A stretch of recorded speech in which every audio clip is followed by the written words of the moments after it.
Chapter 3188. On the sixth day, the long-awaited statue of Lord Sea God was finally completed. The face of the statue was the same as the one Xiao Hua saw that day. The craftsman's craftsmanship was very exquisite. The statue looked very lifelike, as if it was alive.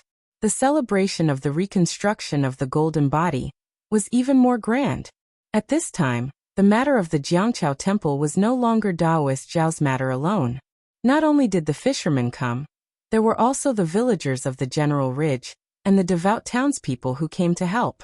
The celebration was extremely lively and took half a day's time. However, this had nothing to do with Xiao Hua. Even if there were some chores, Yuanya would go and help. Taoist Xiao did not dare to rashly trouble Xiao Hua. Xiao Hua was naturally happy to have peace and quiet. He was constantly using the Big Dipper divine fist beside the Taoist temple. Xiao Hua's appearance naturally attracted the attention of others. However, the adults' attention was only attracted by the bustling Taoist temple for a moment. Who would still look at a Taoist who was endlessly practicing inexplicable punches and kicks? On the other hand, there were some children who were happily playing near Xiao Hua. There were even some who were standing there and gesticulating. Only when the sun set in the west did the people in the Taoist temple gradually become sparse. Only when the sky was completely dark and a half-moon appeared on the horizon did the Taoist temple become completely deserted. Senior. Xiao Jian walked out of the Taoist temple and stretched his body. He raised his voice and said, "You have been practicing punches and kicks here for an entire day. Aren't you tired?" "You have your tiredness, I have my leisure." Xiao Hua withdrew his punches and kicks. Naturally, he would not be tired. However, this kind of boring punches and kicks, even though there was a cool current flowing from his bones and he enjoyed it very much, he also felt bored after a long time. "You don't look anymore. Quickly go and boil some hot water for this old man." Xiao Jian shouted towards the banyan tree again. "This old man is tired for an entire day. My whole body stinks of sweat. You are just hiding on the tree and idling." "Yes, master." Yuan Ye's unchanging voice came from the top of the tree. Then there was the sound of the branches swaying. The pitiful banyan tree, in these few days, other than Yuanya hiding on top of it, it was also ravaged by many good men and women. The effect of the banyan fruit was already equivalent to an immortal pill. Who didn't come to Jiangqiao Temple to get one or two? Although Xiao Jian had already made it clear, how could a person's greed be dispelled with just a few words? Looking at this Xiao Taoist who was not too particular about cleanliness a few days ago, Xiao Hua smiled and said, "Congratulations, Taoist Xiao. This Jiangqiao temple is becoming more and more prosperous. Today, Lord Sea God's golden body has been reconstructed. I'm afraid it won't be long before Jiangqiao temple is rebuilt." "Hee, isn't it all thanks to Senior's help?" Xiao Jian said with a smile. "And in a few days I still have to rely on Senior's help. Yes, if Senior wins against the Little Gold Temple, this disciple won't have to rebuild the River and Tide Temple.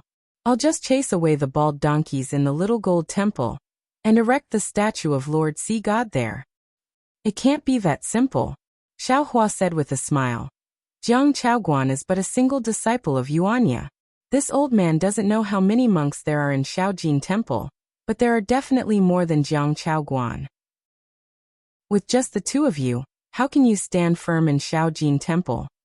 I won't hide it from Senior." Xiao Jian laughed softly and said, "Disciple is already considering how to recruit disciples.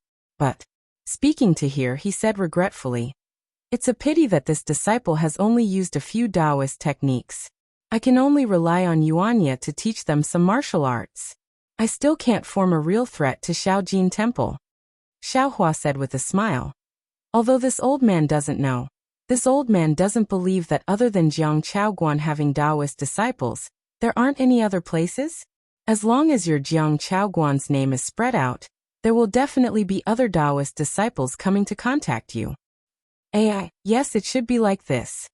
Xiao Jian didn't hide anything from Xiao Hua inside. Today's Jiang Chaoguan can be considered as a paradise. It is the time for this disciple to be at peace. If other Taoist disciples were to find out, they would definitely reach out. But this disciple doesn't have any magic power, so I can only be used as a wedding dress by others. Actually, this disciple is sometimes very conflicted. On one hand, this disciple wants Jiang Chaoguan to have a flourishing incense and endless miracles to benefit the longevity town. But at the same time, this disciple knows that after the flourishing incense, this disciple is very unwilling to provoke. Hearing this, Xiaohua laughed coldly and said, "This Xiao doesn't know what will happen in the future, but now, your trouble has already come." "It can't be? So fast?" Xiao Jian was shocked. His eyes flashed with a trace of panic as he hurriedly looked down the mountain. Unfortunately, at this time, the night had already enveloped the entire mountain. No matter how far Xiao Jian looked, other than darkness, there was only darkness. However, Xiao Jian immediately recovered his calm and said with a smile, "With Senior here, this disciple has nothing to be afraid of." This Xiao only promised you to accept the challenge of Shaojin Temple." "I never promised." Xiaohua said with a smile. Suddenly, he was slightly stunned and his brows slightly wrinkled. "Yuanya," Xiaohua raised his voice. "Yes, master." Yuanya answered naturally, but when he appeared, there was a trace of awkwardness and embarrassment. Xiaohua ordered, "There are 2 children at the bottom of the mountain, but you brought them up." "Bottom of the mountain?" Yuanya looked down the mountain in the darkness, and was somewhat puzzled. However, he still obediently flew down. After a while, he came out of the darkness with a child in each hand. "Oh, isn't this Brother Lu?" Without waiting for Xiaohua to speak, Xiao Jian saw the blood-stained youth in Yuanya's left hand, and the flesh on his body was lacerated. "Oh, you know him?" Xiaohua asked curiously. "And this disciple doesn't know this Brother Lu's name, but he is a small hoodlum from the town of Longevity's cloak gang. This disciple often saw him when he was selling divination in Longevity's town of Longevity." Xiao Jian nodded. Yuanya came in front of the 2 and put Brother Lu down. Brother Lu shouted as soon as he landed, "Daoist Xiao, quickly leave. Boss Sheng is here to find you." "Boss Sheng? The boss of the cloak gang?" Xiao Jian was shocked. Why is he looking for this old man? My Jiangchao temple is in a complete mess. The few copper coins we have were all donated by benevolent people. Those are Lord Sea Gods. Ah, immortal elder. It really is you." At this moment, Lu Guer saw Xiaohua at the side. Although there was a kind of surprise on his face, it was more of a gratification. Then, with a plop sound, he knelt in front of Xiaohua and cried, "Immortal elder, please reach out and save my sister." "I know. Lord Sea God who saved Goer is you. As long as you give me a pill, my sister's life will be saved." "Oh, this child still hasn't recovered?" Xiaohua looked at the girl in Yuanya's hand. Sure enough, the girl's eyes were tightly shut, and she looked like she was unconscious. "That's right, immortal elder. That day you gave me some copper coins. I immediately brought my sister to the medical hall." Louis knelt on the ground and refused to get up. He cried and said, "The doctor prescribed medicine for me. However, after taking it, not only did my sister's condition not get better, it became even worse.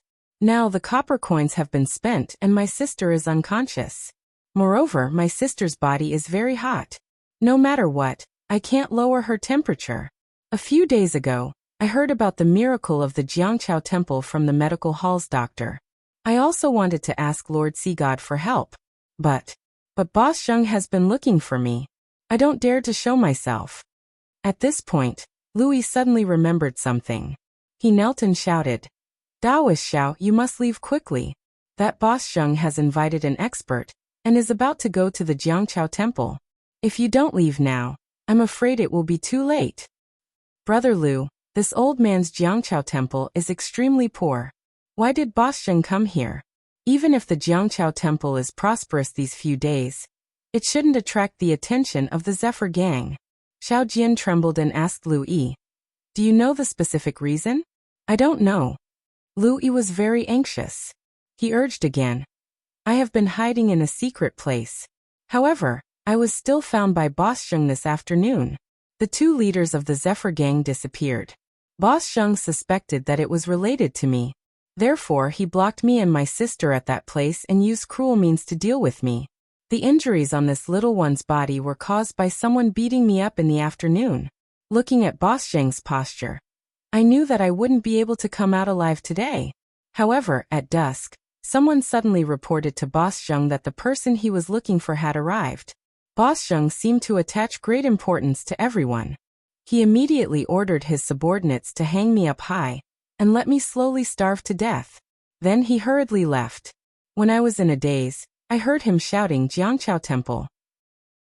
At this point, Louis licked his dry lips and said with a trace of luck on his face, "Fortunately, I used to have a life and death friend in Longevity Town who could be said to be congenial." After Boss Zheng left, he sneaked back and put me and my sister down from a high place. He told me to quickly leave Longevity Town. Dog butchers always have righteous people. Xiao Jian sighed when he heard this.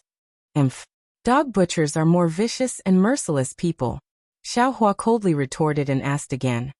Then why didn't you quickly escape from Longevity Town? Why did you come to Jiangqiao Temple? Don't you know that coming to Jiangqiao Temple is leading a disaster for Jiangqiao Temple?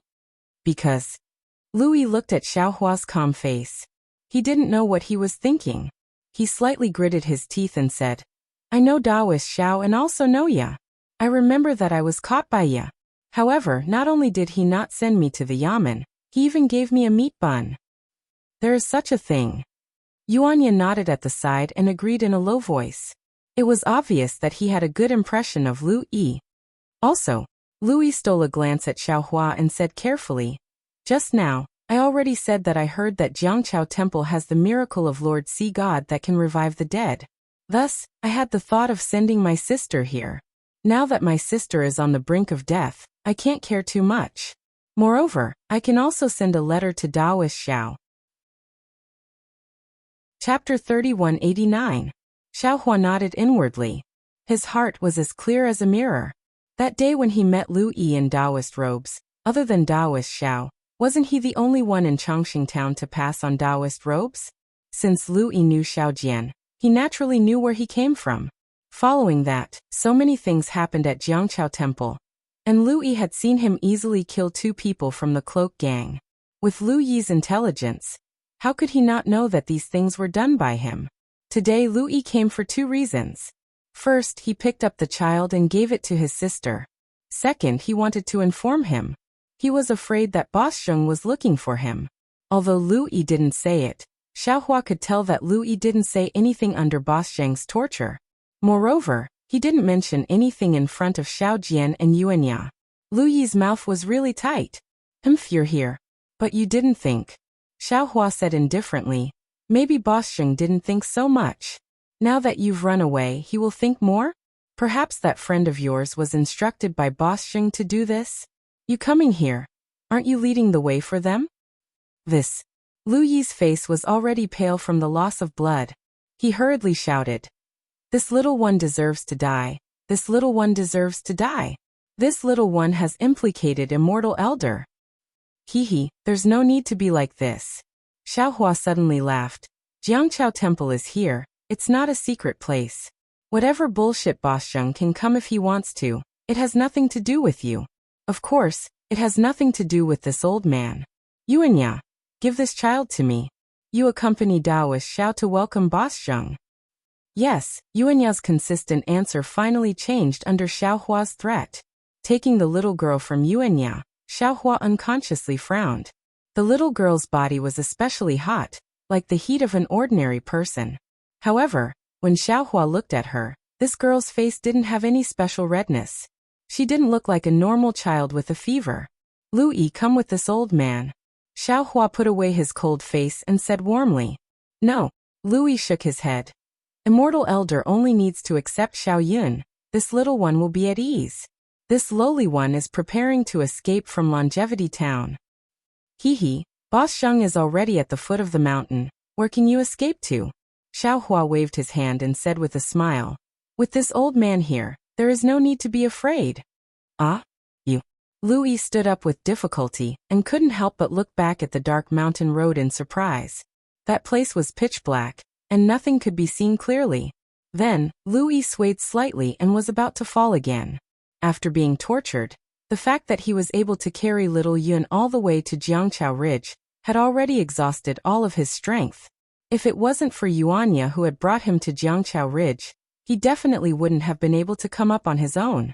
Now that he saw Xiao Hua and the others, the determination in his heart disappeared. How could he still hold on?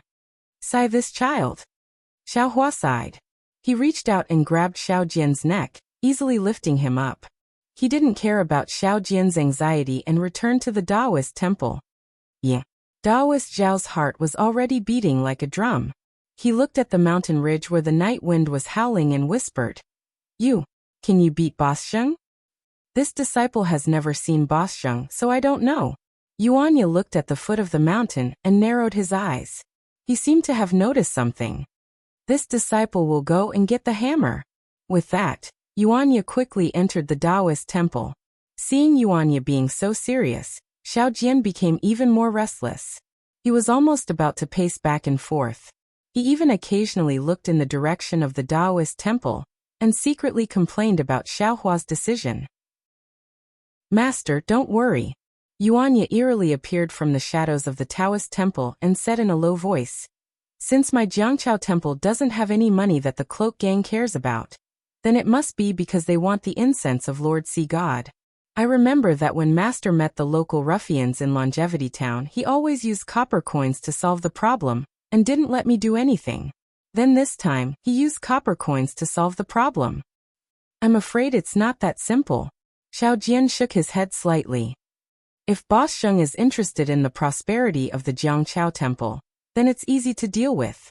In the future, if there are any profits, just give some to him. But didn't you hear what Brother Lu said?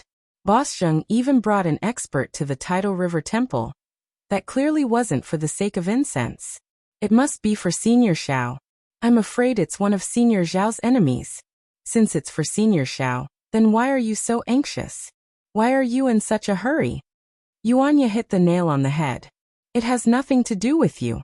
Killing to silence. Yeah, why don't you understand? Xiao Jian smiled bitterly. You grew up in the jungle, so you don't know how vicious and merciless these people are. We already know so much. How can they let us live to see the sun tomorrow? Ah, there's such a saying? Yuanya was also stunned. Where did you get this stick? Xiao Jian suddenly saw that the hammer in Yuanya's hand had disappeared, and was replaced by a pitch-black stick as thick as an egg. He asked curiously. Senior Xiao gave it to me. Yuanya explained. That hammer was too light, so this stick was just right for me. Xiao Jian rolled his eyes and said in a low voice. What else did Senior Xiao say? Kill. Yuanya's face turned cold. Brother Lu said that most of the people in the cloak gang had killed people before. Especially the people around Boschung, they didn't kill anyone. Senior Xiao told the disciples to kill without fear. This kind of killing is a good deed. Phew, Xiao Jian finally let out a sigh of relief. He patted his chest and said, Luckily, Senior Xiao is from our Jiangqiao temple. Master, they are here. Yuanya looked down and reminded. Xiao Jian naturally couldn't see that far, so he didn't look and sat down on the ground. Yeah, you sit down too. Otherwise, they will know that we are waiting for them. It will be hard for Master to explain. Yes, Master. Yuanya obediently sat not far away from Xiao Jian. The magic wand in his hand was also placed not far away. In just half a cup of tea's time, more than 10 strong men jumped out from the mountain path. These men were all wearing black clothes and black headscarves. Other than their faces, the rest of their body was hidden behind the black clothes. The man who jumped out first saw Xiao Jian and Yuanya sitting there, and was stunned. Then he hurriedly said to the slightly fat man behind him, Big brother, these two are the two bastards from Jiangqiao Temple. Cough cough, the slightly fat man took 2 steps forward, revealing his broom-like thick black eyebrows and garlic-sized nose. He coughed twice and said, Old Jiu, what did I teach you? These two are the Taoists from Jiangqiao Temple. How can you speak rudely? Yes, big brother. Old Jiu didn't dare to argue. He bowed his head and didn't say anything. Is this Taoist Xiao? Boschung quickly walked forward and cupped his hands. Seeing Boschung being so polite, Xiao Jian felt apprehensive. However, he hurriedly got up and returned the greeting. I am Xiao Jian. I wonder who is this benefactor? Oh, I am the leader of the cloak gang, Zheng Mao. Boschung smiled and said, Taoist Xiao has been staying in Jiangqiao Temple for many years. I should have come to visit you earlier. However, because I was busy with the gang's affairs, I neglected it. Oh, so it's gang leader Zhang. Xiao Jian's face turned serious. He hurriedly tidied up his Taoist robe and bowed. I didn't expect you to come to my Jiangqiao temple. Please forgive me. It's fine, it's fine. Zhang Mao waved his hand. Taoist Xiao has already welcomed me at the entrance. How is this neglect? It really made me feel a little panicked. What's going on? Xiao Jian originally thought that they would start a fight the moment they met. Who knew that they would be so polite, which really made him confused. Is gang leader Zhang here to burn incense in my Jiangqiao temple? Xiao Jian rolled his eyes and said with a smile. If so, please come to the main hall and kowtow to Lord Sea God. Zhang Mao waved his hand and said with a smile. I have never believed in ghosts. Although Jiangqiao temple is prosperous now, in my eyes, those things are no different from the things that the monks of Shaojin temple did. Moreover, I have never entered Shaojin temple. Is this Jiangqiao temple? It's better not to enter. So it's like this. Xiao Jian panicked and asked again. Then why did Lord Gang Leader come here so late at night? Forget it. A straightforward person doesn't resort to insinuations. Zhang Mao looked at the Taoist temple not far away and said, I came here today to discuss a business deal with Taoist Xiao. Business deal? Xiao Jian saw that Zhang Mao was not looking for Xiao Hua and his heart relaxed. He hurriedly said with a smile, since it's a business deal, it's easy to talk about it. Lord Gang Leader, please say a price. In the future, when my Jiangqiao temple is prosperous, I will definitely send things to Cloak Gang on time to show my filial respect to Lord Gang Leader. Ha ha ha, seeing Xiao Jian being so tactful, Zhang Mao laughed loudly. How could your Jiangqiao temple's little bit of incense money be in my eyes? How could it be worth for me to come here personally? Even for the little gold temple, I only sent a deputy gang leader over. When Xiao Jian heard this, he was even more baffled. He carefully said, since Lord Zheng doesn't care about my Jiangqiao temple's incense money, then I don't know what else my Jiangqiao temple can do business with Lord Zheng. Taoist Xiao, what do you think this is? Zheng Mao said as he took out something from his bosom and casually threw it to Xiao Jian. That thing was black. Xiao Jian didn't dare to catch it and hurriedly dodged. With a pu sound, that thing fell to the ground. Hee, Taoist Xiao is quite cautious. Zheng Mao said with a smile. Xiao Jian hurriedly picked up that thing from the ground and said with a smile, I am old and can't see clearly. When Xiao Jian saw the thing in his hand, he couldn't help but stare blankly. What? Taoist Xiao doesn't recognize this thing? Zheng Mao narrowed his eyes and looked at the thing in his hand. He then looked at Xiao Jian with a smile. Chapter 3190. Of course, Xiao Jian recognized this item. Wasn't it the stone that was chiseled off from Xiao Hua's body when he discovered him? However, what Xiao Jian didn't understand was how this item ended up in Zheng Mao's hands, and even caused him to come to the Jiangqiao temple. Of course I recognize this item. Isn't it just a stone? Xiao Jian said perfunctorily. Zheng Mao glanced at Yuanya, who was on guard, and said, Taoist Xiao, I came here today with great sincerity. This vitality stone. To tell you the truth, someone got it from your Jiangqiao temple. He didn't know what this item was, but it looked like a gem. That was why he brought it to my pawn shop to sell some copper coins. Sigh. When Xiao Jian heard, he already understood. There was no need for Zheng Mao to say more. It must have been the villagers from the General Ridge who pried open the box in his east room and took some out. As for who took it, it wasn't important anymore. Since Taoist Xiao is from the Dao sect, you naturally know the use of this vitality stone. Zheng Mao said without hiding anything.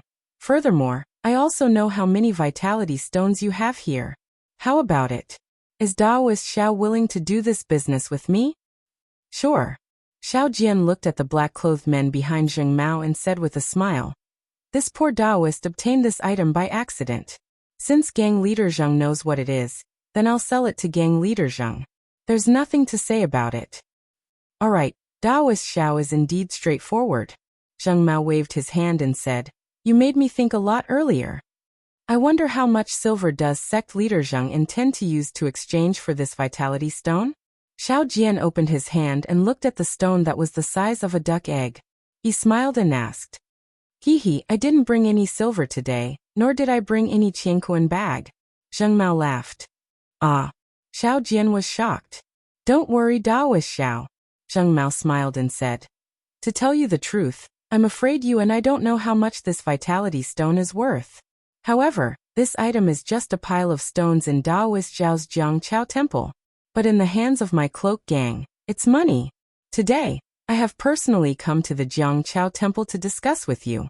I will take these primordial stones first, and after exchanging them for silver at the auction, you and I will split the profits evenly. How about it? How is this possible? When Xiao Jian heard this, his face fell and he said indifferently, let's not talk about this for now. The source stones belong to my Jiangqiao temple, and it has nothing to do with the cloak gang. The idea of a 50-50 split was complete nonsense. I will not agree. What's more, gang leader Zheng said that he would take the primordial stones away. No one would agree to that, right? Hehe, Daoist Xiao. If the ratio is not suitable, it won't be too late to discuss it later. Zheng Mao smiled and said, but Daoist Xiao, you have to think about it. If you didn't have my cloak gang, where would you exchange your primordial stones for silver? I'm the only one who can help you find the exchange location, right? As for the second condition, hehe, I'm a man of my word in Longevity Town. Isn't my cloak gang a guarantor? Hehe, gang leader Zheng. Xiao Jian already knew that Zheng Mao was trying to gain something without risking anything. He even had the intention to forcefully swallow these primordial stones. He sneered and said, country of Xi naturally doesn't have any place to exchange primordial stones. But what about the capital of Copper Pillar country? There's an auction there. I can just bring these primordial stones there. What's so difficult about it? Ha ha ha, Zheng Mao laughed loudly. If I knew about it before, it wouldn't be a problem. But now that I know, there's a big problem. Do you think I brought so many brothers here just to see the night scene? Do you think the incense in the Jiangqiao temple is flourishing these few days? How dare you? Xiao Jian's furious roar was extremely frightening. Even Zheng Mao was dumbfounded and felt a sense of fear. This is my Daoist sect, Daoist Xiao, Daoist sect, Daoist sect. You dare to come here and disturb a Daoist? Do you not want to live anymore? Xiao Jian's following words made Zheng Mao laugh again. He threw away his previous fear and pointed at the Jiangqiao temple and said, what kind of place is this Jiangqiao temple?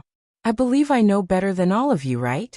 40 years before Daoist Master Xiao came to you, I had lived in this Jiangqiao temple for several years.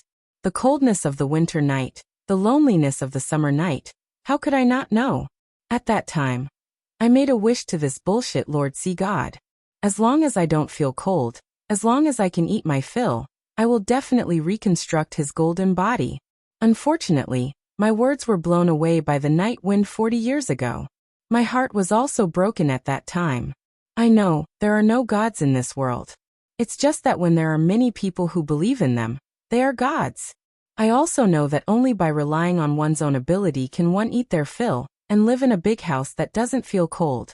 Daoist Xiao has been in Longevity Town for so many years, but I have never caused you any trouble. Of course, it's because Daoist Xiao also doesn't have enough to eat. More importantly, it's because you stayed in Jiangqiao temple, and I didn't want to disturb you. But today, Zheng Mao looked left and right.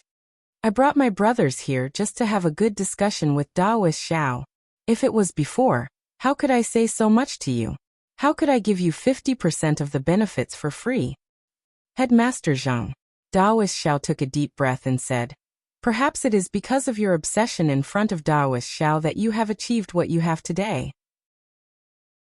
Headmaster, what you need to do now is not to force a deal, but in front of Daoist Xiao's statue. Bullshit. Zheng Mao sneered and interrupted Daoist Xiao's pretense. He said loudly, when I left Jiangqiao temple, I should have killed the Buddha in my heart. Xiao Jin temple's Buddha was like that. And so is Daoist Jiangqiao temple.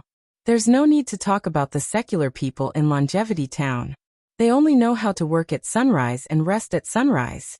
They only put their lives on the illusory hope. Reconstructing the golden body for Daoist Sea God of Jiangqiao temple is just their hope for the future. The illness of the little girl in General Ridge, and the injury of the beggar under the East Pass Bridge, is just the power of your Daoist elixir. Xiao Jian, you can fool others, but can you fool me? You. Daoist Xiao secretly complained in his heart, but he still forced himself to be calm and said angrily, Headmaster Zheng, you're blaspheming Daoist Xiao. I'm not just blaspheming. If you don't hand over the vitality stones, I'll kill you too. This Jiang Chao temple has no need to exist anymore. Zheng Mao sneered. I know. Daoist Xiao raised his eyebrows and shouted. You've accepted the benefits from the monk of Shaojin Temple. You can think whatever you want. Zheng Mao let out a long breath and looked deeply at the Jiang Chao temple behind Daoist Xiao. What he said just now was for Daoist Xiao, but more importantly, Zheng Mao wanted to say it to himself. At this moment, he was already a little disinterested. He waved his hand and said, Xiao Jian, you're just a wandering Daoist. Since you're pretending to be confused, I'm too lazy to talk to you anymore. Call out the Daoist cultivator behind you. Yeah. Daoist Xiao saw this and took a few steps back. He waved his hand and shouted. Now that you've got a suitable weapon in your hands, I know you don't understand the meaning of this weapon. I'll tell you now that your master is testing you. If you can control this weapon and defeat these useless Cloak Gang disciples, you'll be able to enter your master's eyes. Ah. Really? Master? Hearing this, Yuanya was really ecstatic. He couldn't believe it and asked back. It's up to you to believe it or not. Daoist Xiao snorted. Anyway, this is also a way for you and me to escape with our lives. It'll be best if your master can see it. Kid, give me your life. Yuanya couldn't hold it in anymore. He roared and waved his magic wand towards Zheng Mao. Come out. Zheng Mao didn't advance but retreated. The 4 disciples on his left stretched out their hands and took out their weapons to meet Yuanya. Zheng Mao himself sneered and shouted towards a dark place on the left side of the Jiangchao Ridge. Following Zheng Mao's words, 2 old men jumped out from the mountain ridge. They were the 2 people Xiao Hua saw playing chess under the tree at the foot of the Jiangchao Ridge. Ha! Xiao Jian saw 2 strangers and couldn't help but be stunned. You 2 have followed me up the mountain and have been watching from the side for a long time. I don't know where you're from. I'm an honest person who doesn't do underhanded things.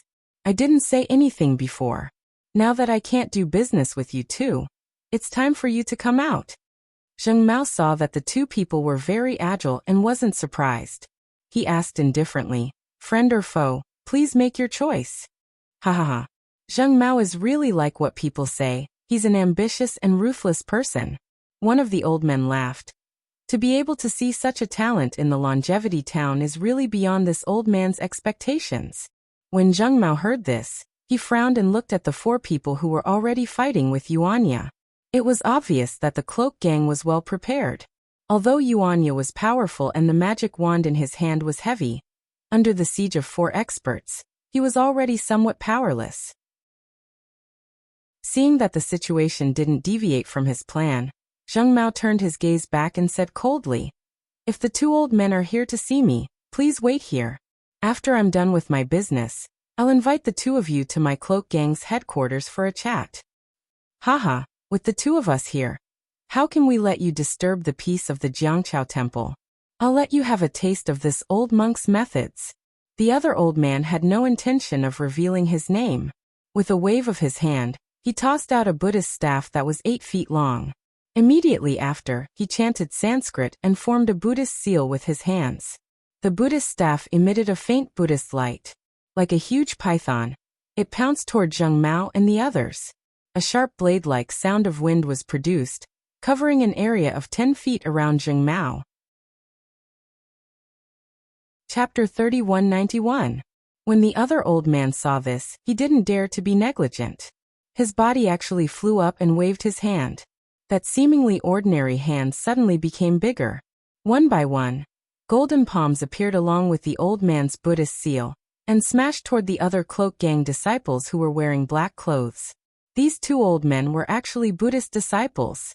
Moreover, these 2 Buddhist disciples were actually here to protect the Jiangchao temple. They were here to protect Daoist Xiao Jian. Ah! Zheng Mao was obviously surprised. He said in surprise, you guys are monks from the small gold temple? Could it be that you guys are also drooling over the vitality stones? Unfortunately, the 2 Buddhist elders didn't answer. the power of the Buddhist staff, and the palm shadows were already very close to Zheng Mao and the others. Naturally, other than Zheng Mao, who stood there steadily with his hands slightly clenched and didn't move, the other Cloak Gang disciples had already moved. They took out their weapons and fled in all directions. Quick, seeing that the two Buddhist elders didn't have any intention to answer, Zheng Mao hurriedly spread out his hand. A small green sword that was 1 inch long appeared in his hand. As Zheng Mao chanted the sword art, he breathed on the small sword. The small sword flew into the air with a swoosh sound and expanded into a 3 feet long green sword. With a kung sound, it hit the Buddhist staff. Zheng Mao's flying sword was obviously no match for the Buddhist staff. It was immediately sent flying. However, the attack of the Buddhist staff was also blocked. Zheng Mao and the others took the opportunity to escape from the attack range of the Buddhist staff. The old man's Buddhist seal changed again. The Buddhist staff let out a wung wung sound and was raised again. The other old man's palm fell. Other than one of the black-cloaked men who dodged, the palm landed on the mountain rock and raised a cloud of dust. A 1 foot long and 3 inches deep palm print was clearly left on the mountain rock. The other 4 black-cloaked men were hit by the palm. Although they tried their best to raise their weapons to block, their weapons were all sent flying. They all spat out blood and rolled on the mountain ridge. "Junior brother, don't leave him alive," the old man controlling the Buddhist staff warned when he saw this. He once again controlled the Buddhist staff to attack Zheng Mao. Zheng Mao's small sword's brilliance had dimmed. He had been seriously injured just now. The situation in front of the Jiangqiao temple was completely under the control of the 2 Buddhist elders who had suddenly appeared. However, there was no trace of joy on Xiao Jian's face. Instead, there was a strong sense of fear and anger. He was probably muttering in his heart about his fate after the Cloak Gang's disciples were killed. Clang! At this moment, a strong sword cry rushed out from under the Jiangqiao ridge, and a cold voice shouted, "Where did this wild bald donkey come from? How dare you kill someone in front of me?" A green sword light streaked across the sky like a waterfall. The dense brilliance illuminated half of the Jiangqiao ridge. An old man dressed in Confucian robes wielded a flying sword and stabbed at the 2 elders from the Buddhist sect. See 3rd level origin power. As the sword light approached, a snow-like coldness involuntarily emerged from the hearts of the 2 Buddhist elders. The 2 of them exclaimed in unison and looked at each other. They abandoned the attacking Cloak Gang disciples and activated their Buddhist seals. The Buddhist staff and palm print rushed to meet the flying sword. A violent collision sound was heard. Brilliance splashed everywhere, followed by 2 miserable screams. The Buddhist staff that had sent Zheng Mao's flying sword flying was now split in half by the Confucian elder's flying sword. One of the elders' hands was also chopped off by the flying sword. The 2 of them flew back and fell on the foothills. Roar! After the miserable screams, Yuanya, who was fighting with the 4 black-cloaked men, also roared and jumped out of the crowd. His arms were stained with blood. Although he had broken the weapons of the 2 black-cloaked men, it was still difficult for 2 fists to fight against 4 hands. His arms were seriously injured and he could not hold on. "Thank you, Western Ridge Scholar." Zheng Mao was not surprised by this outcome. He bowed to the descending Confucian elder. "No need to be so polite." The elder waved his hand, and the 3-foot-long flying sword in his hand spat out sword energy again. He coldly said, "This old man will kill these 2 bald donkeys. You kill these 2 bastards." This old man doesn't believe that bastard won't come out. "Yes, this junior understands." Zheng Mao agreed and waved his hand. "Quickly kill these 2. Fellow immortal." One of the 2 Buddhist sect elders who had fallen to the ground hurriedly took some medicine to stop his injuries, while the other hurriedly took out a jade token and shouted, "We are the state preceptors of the single Liang Kingdom in the Liang province. This is a token issued by the king of the single Liang Kingdom. We are here on the king's orders to protect Daoist Xiao. You must not touch Daoist Xiao. Otherwise, it will cause a war between the country of Xi and my single Liang country." Single Liang country? The Confucian elder with the bright moon Western Ridge Scholar was startled. He grabbed the jade token and it landed in his hand. This jade token was 3 inches long and was sparkling and translucent. It was obvious that it was not an ordinary item. On the front of the jade token were the 2 words Single Liang. and on the back was the word Shao. You are indeed the state teacher of Single-Liang country. Western Ridge scholar frowned. He looked at the two Buddhist elders and asked curiously, "Why did you come all the way here to protect a Taoist bastard?" "Fellow immortal, this is an order from our king." The elder did not explain. Clearly, he did not want to say more. "Fellow immortal, you can take whatever primeval stones you want as long as you don't hurt Taoist Shao. We will treat it as if nothing happened today." Western Ridge scholar was clearly moved. He did not want to go against an order from a king, even though Single-Liang country was not close to the country of Shi. "Scholar, not far away," Zheng Mao smiled and said. "They have already heard of your name and you even heavily injured them. It's not like you don't know how petty Buddhist disciples can be. If I let them go, how can I still take the primeval stones from the tidal river temple?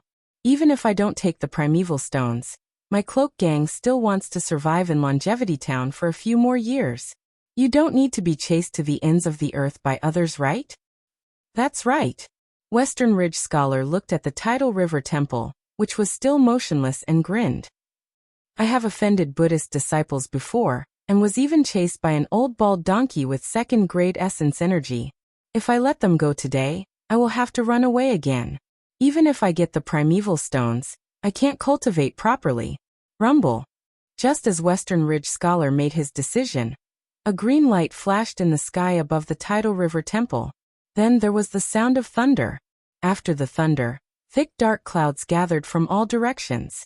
The clear night sky now looked like it was about to change.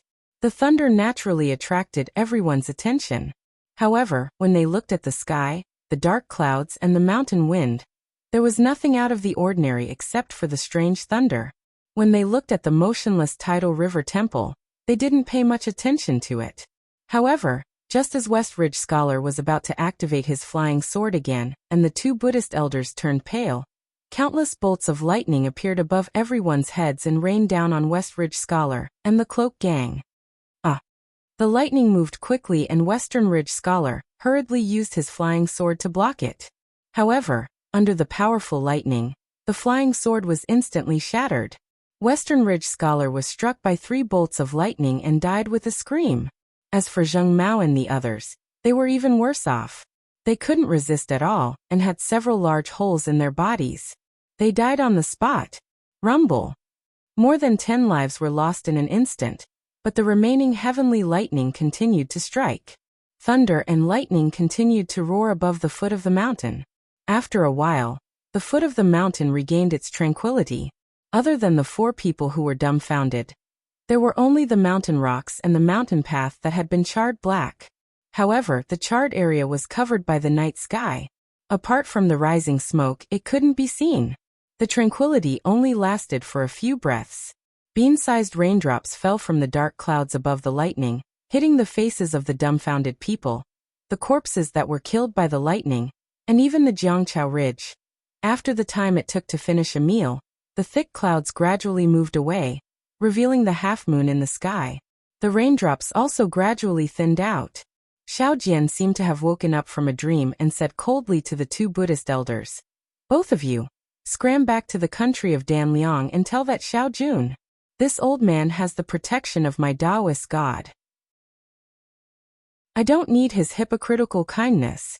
Also, pass on this old man's words to him.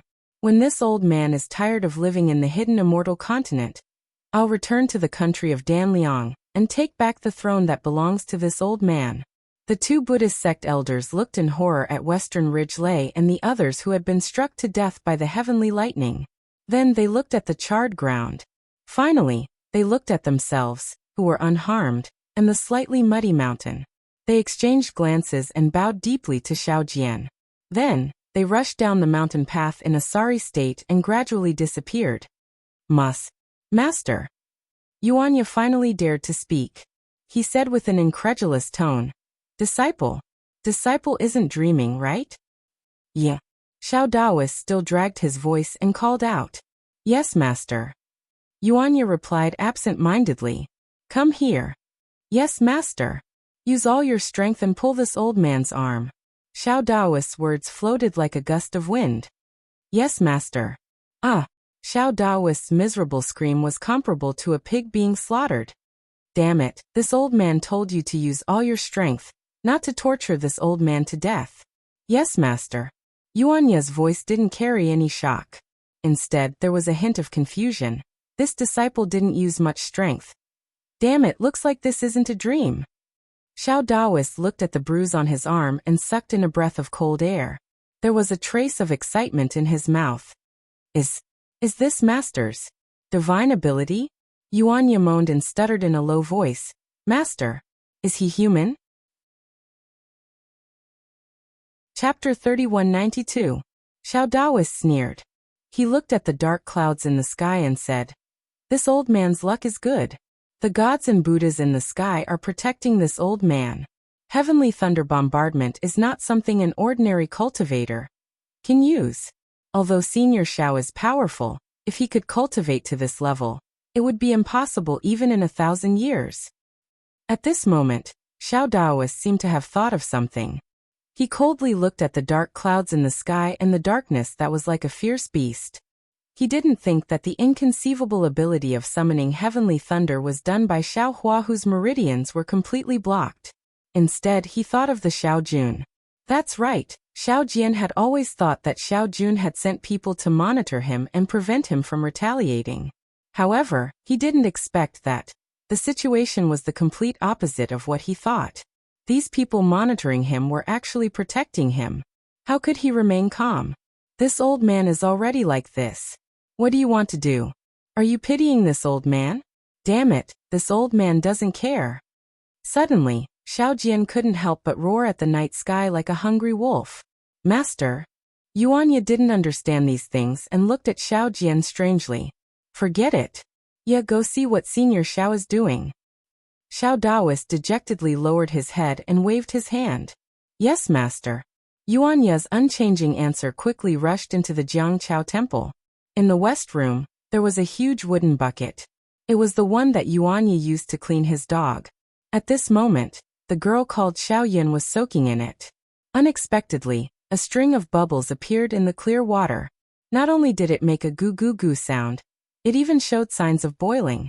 As for Lu Yi, his starry eyes stared at Xiao Yun's tightly closed eyes and her slightly reddened face. The anxiety on his face lessened. What? Xiao Hua saw Yuanya rush into the west room. He didn't raise his head and asked indifferently, "Is it raining outside? Was there thunder just now?" Yes. Yuanya faced Xiao Hua. It was as if the word master had disappeared and he was used to answering. Oh, that's good. Spring rain is as precious as oil. Right now is the planting season. More rain is good for the crops. Right, if it rains, don't forget to put away the clothes. Xiao Hua's answer was really out of Yuanya's expectations. He didn't understand what it meant by, spring rain is as precious as oil. Also, did someone find trouble with your master? Do you need this old man to take action? Speaking up to here, Xiao Hua seemed to have suddenly realized something, and hurriedly asked with concern. Facing Xiao Hua's sincere smile, Yuanya felt guilty for no reason. He waved his hand and said, "No need. Master has already sent those people away." Oh, that's great. Xiao Hua raised an eyebrow, somewhat surprised. If Daoist Xiao can handle it yourself, then that would be for the best. This old man will take a good look at this little girl. As he spoke, Xiao Hua once again stretched out his hand. His index finger and middle finger were placed together, precisely at the location of Xiao Yun's wrist where her pulse was. However, Xiao Hua's brows were tightly knitted together, a rare kind of doubt appearing on his face. Senior. Yuanya opened his mouth, wanting to say something, but he didn't know what to say, so he simply stopped asking and turned away. Immortal Elder. After Yuanya left, Louis couldn't help but ask, "How is Xiao Yun?" "Strange. It's really strange," Xiao Hua answered almost without hesitation. At the same time, the Dharma eye in between his brows slowly opened. The torrential rain at the Jiangqiao temple was very strange. Naturally, compared to the torrential rain, the falling thunder was even more worrying. That was the heavenly thunder that directly killed more than 10 people out of thin air. Xiao Jian didn't have the guts to hide this matter. He didn't even wait for Dawn to personally come to the Longevity Town's government office to report it. He didn't dare to let Yuanya handle this kind of matter. Yuanya would only make things worse. The Longevity Town's government office naturally belonged to the country of Shi's king, and also had its own set of rules. When the government office received the report, it was also as if they were struck by lightning. The Cloak Gang was able to run rampant in Longevity Town for so many years, so how could the official not know? When he received Xiao Jian's report, he almost wanted to smash Xiao Jian into prison at the first moment. Fortunately, the Jiangqiao Temple was no longer the same as before. The official didn't know, but the advisor and others who knew Longevity Town like the back of their hand immediately dissuaded him. The person was already dead. Who would care about the benefits he gave when he was alive? Thus, the official brought his entourage, and also didn't wait for Dawn to arrive at the Jiangqiao Temple. They investigated the entire Jiangqiao Ridge from top to bottom. They even checked the place where Zheng Mao and the others died more than 10 times.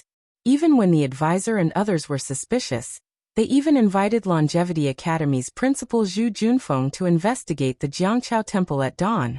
However, the situation of the falling thunder killing more than 10 people was indeed strange, but the torrential rain that followed was also normal. Although Zhu Junfeng was extremely suspicious of Zheng Mao's death, he really didn't think that this kind of power that was close to the 5th level of essence power, and this kind of power that surpassed the 5th level was something that the 3 Taoist cultivators of the Jiangqiao Temple could do. Of course, this conclusion was also reached after he used the eye-clearing technique to see Xiaohua's cultivation.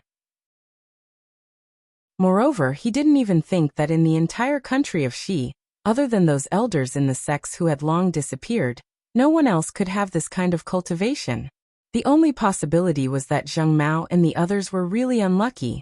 It was really because they were full of evil that they died under the heavenly thunder strike. Since the Jiangqiao Town's officials believed that Zheng Mao was killed by the heavenly thunder strike, and even Longevity Town's principal Zhu didn't nod his head and tacitly agreed, then the one who benefited the most was none other than Taoist Xiao Jian Xiao.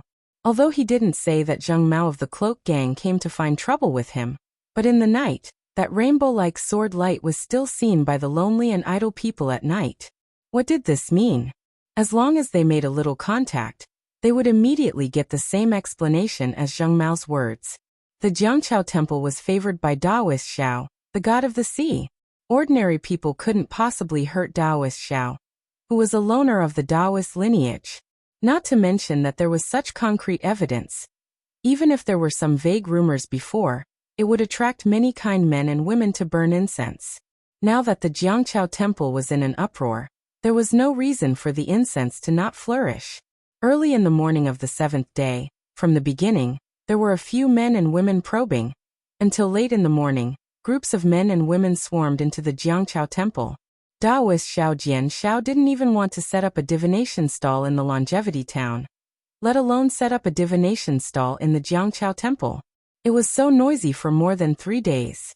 Until the evening of the 9th day, Xiao Jian suddenly received a sealed letter from Yuanya. That letter was red, and there was a small goose feather pasted on the outside.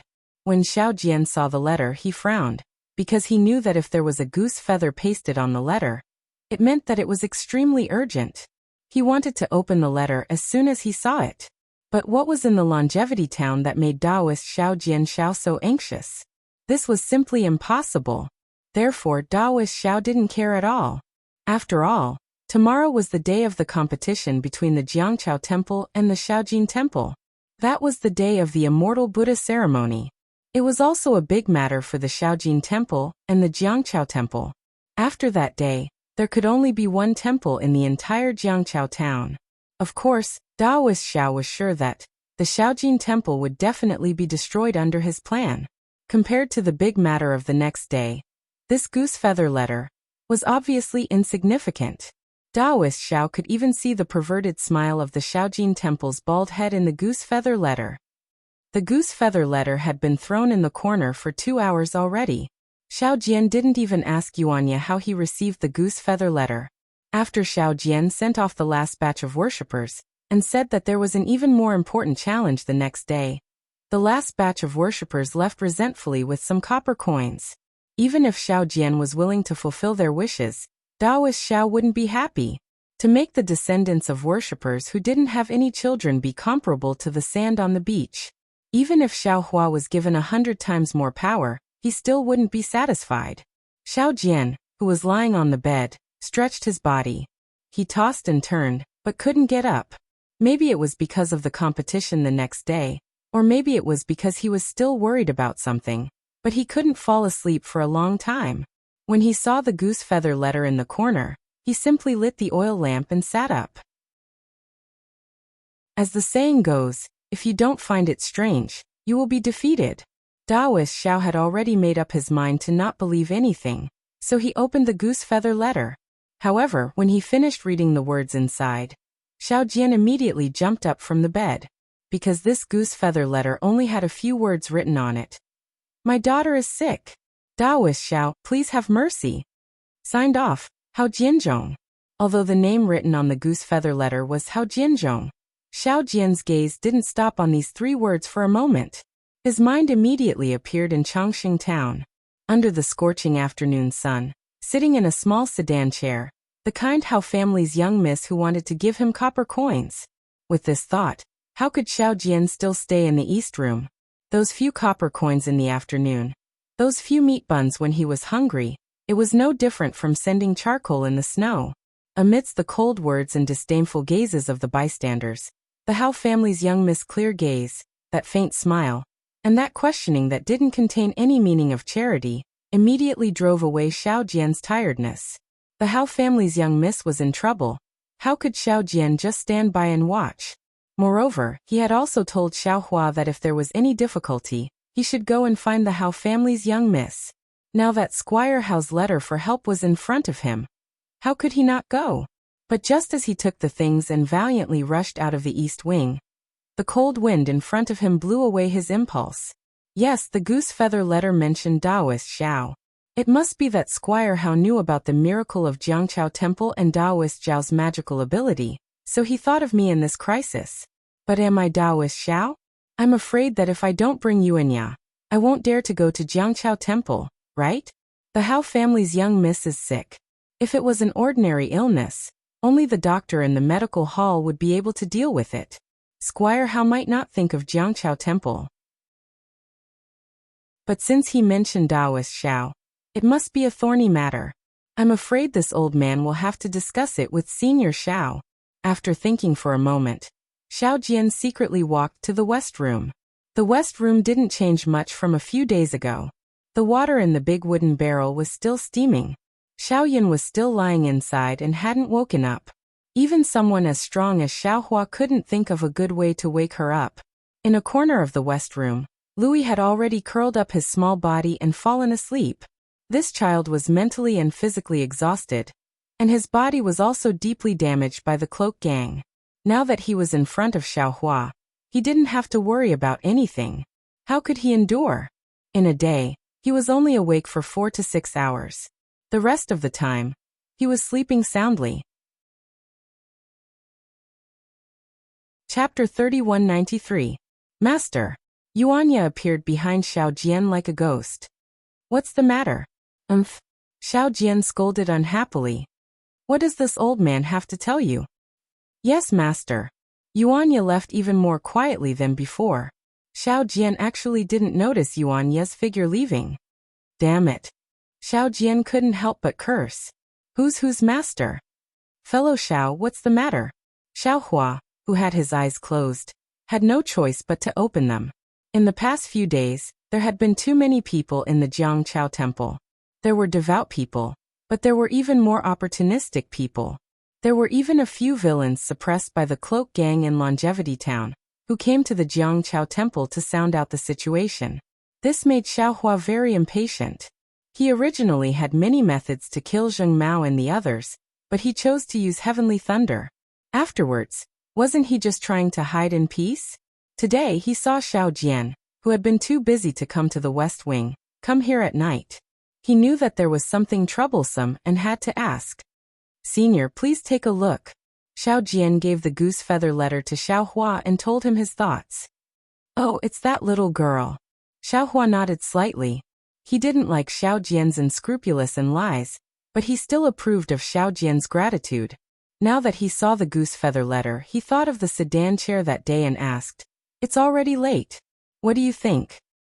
This letter was sent in the afternoon close to dusk. Xiao Jian said honestly. As for who it was, disciple already doesn't know. Master.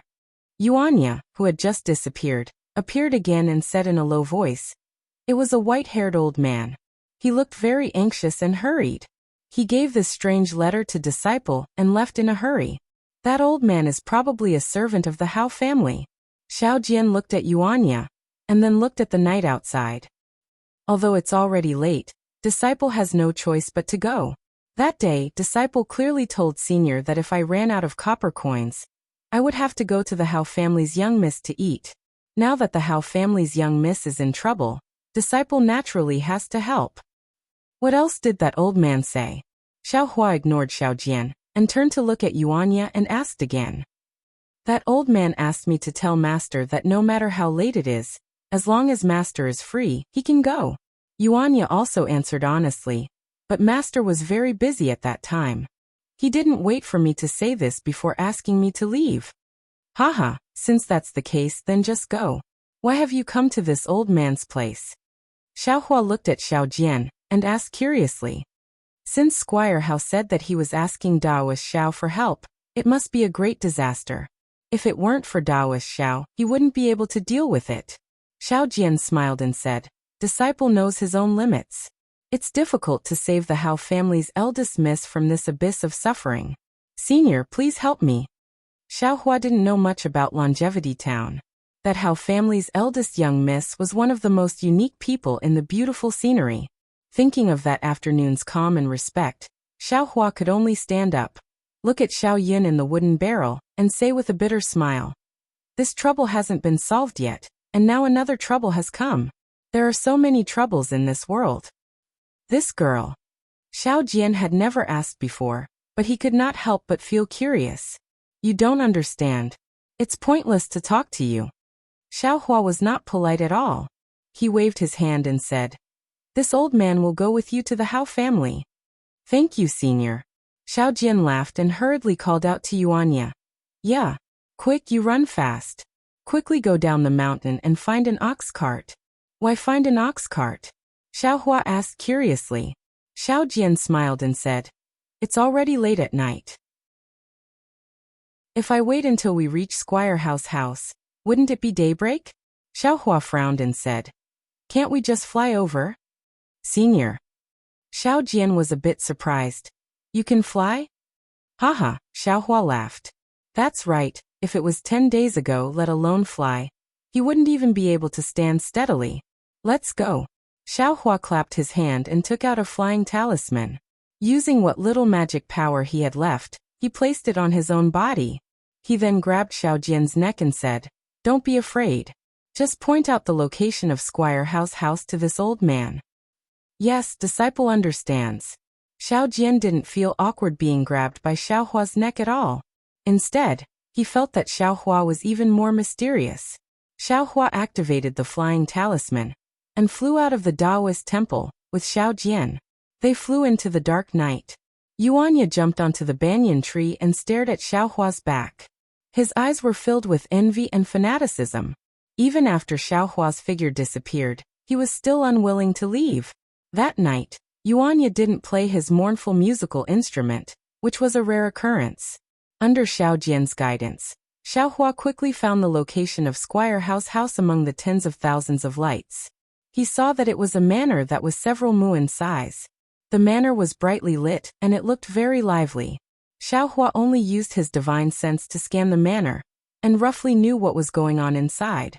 Thus, he brought Xiao Jian to a place not far from the manor. He looked at the door of Squire Hao's house that was also hung with a few lanterns and said to Xiao Jian, Daoist Xiao, in front of others, this Xiao is your follower. You should do whatever you need to do. If you encounter anything abnormal, this Xiao will naturally act. Do you understand? Yes, this disciple understands. Xiao Jian nodded. He smiled and pointed at his cloth bag and the peachwood sword in it and said, otherwise, this disciple wouldn't have taken these things. And Xiao Hua nodded. Then Xiao Jian cupped his hands towards Xiao Hua and walked towards the door of Squire Hao's house. Xiao Hua closed his eyes and put his hands in the sleeves of his Taoist robe, and slowly followed behind Xiao Jian. Xiao Hua wasn't familiar with Longevity Town, and was even more unfamiliar with Squire Hao's house. Although he had seen a bit, he was still confused. Since it was like this, why not let Xiao Jian take the lead and make things clear? If it was really worth Xiao Hua taking action, then it wouldn't be too late for Xiao Hua to take action. I'll. Taoist Xiao. Taoist Xiao. Outside the door of Squire Hao's house, there was a white-haired old man. That old man had been looking in another direction, but when he heard the footsteps behind him and turned around to see Xiao Jian's figure, he couldn't help but be overjoyed. He hurriedly rushed out of the house and said with a smile, "You really came. This old man has been waiting here for you for more than 2 hours. I thought you wouldn't come." Who knew? As he spoke, the old man looked behind Xiao Jian with some confusion and asked curiously, "It seems like it's not easy to come here from Squire Jiang Chao Temple."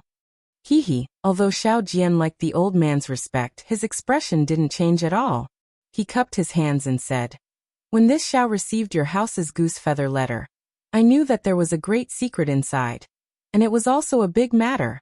However, in the past few days, there were indeed too many people coming to my Squire Jiang Chao Temple. Many things were urgent, so I had no choice but to deal with those even more urgent matters. When I had to deal with the matters that I had to deal with personally, then I handed over some matters that could be avoided to my disciple. I brought this Taoist friend to your house. I wonder who this old man is." "Oh, this old man is Squire Hao Yulong of Squire Hao Mansion." The old man hurriedly smiled and said, "This afternoon, this old man brought Squire Hao's goose feather letter to Squire Jiang Chao Temple to meet Taoist Xiao." Seeing that Xiao Jian didn't answer his question, Hao Yulong didn't dare to ask any more and hurriedly said, "It's just that there are too many good people in Squire Jiang Chao Temple. This old man saw that Taoist Xiao couldn't find the time, so I gave the goose feather letter to your disciple and..." At this point, Hao Yulong hurriedly stopped and said with a smile, "However, this old man told your disciple that no matter how late it was, as long as Taoist Xiao was free, he had to come. This old man knew that Taoist Xiao would definitely keep his promise, so I've been waiting here. Come. My squire has been eagerly waiting for Taoist Xiao's arrival." As he spoke, Hao Yulong hurriedly asked Xiao Jian to come forward.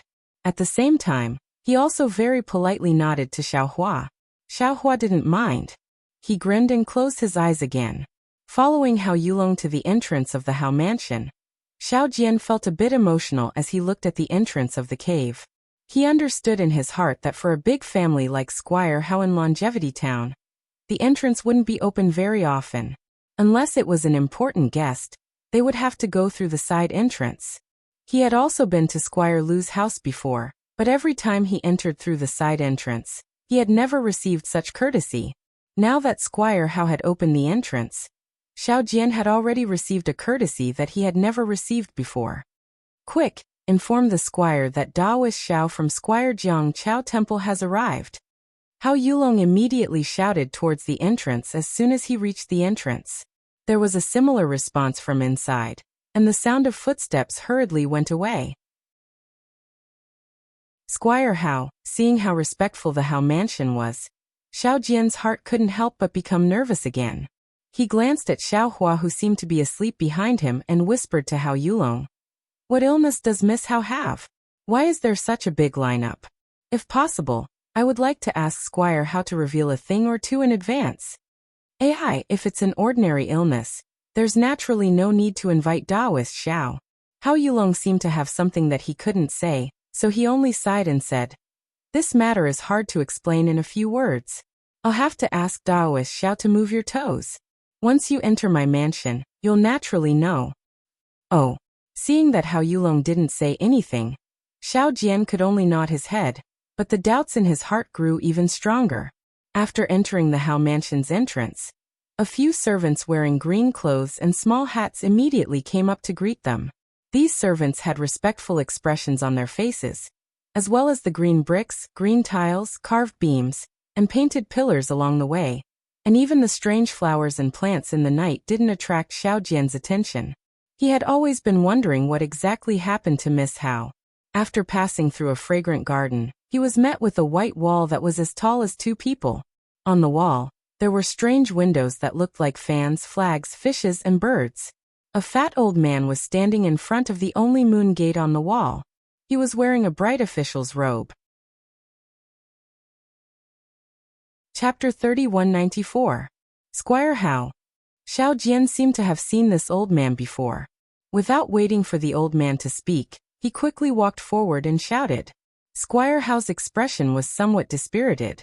Although there was a kind of expectation in his eyes, it was extinguished in the darkness of the night. However, after hearing Xiao Jian's shout, Squire Hao raised his eyebrows and a smile appeared on his face. He walked out of the moon gate and cupped his hands. Taoist Master Xiao. I have heard of Taoist Master Zhao's reputation, but I have never had the chance to meet you. Now that I have seen you today, it is just as I thought. You have the demeanor of an immortal. I don't dare. Xiao Jian cupped his hands and said, I am only one of the thousands of cultivators in my Taoist sect.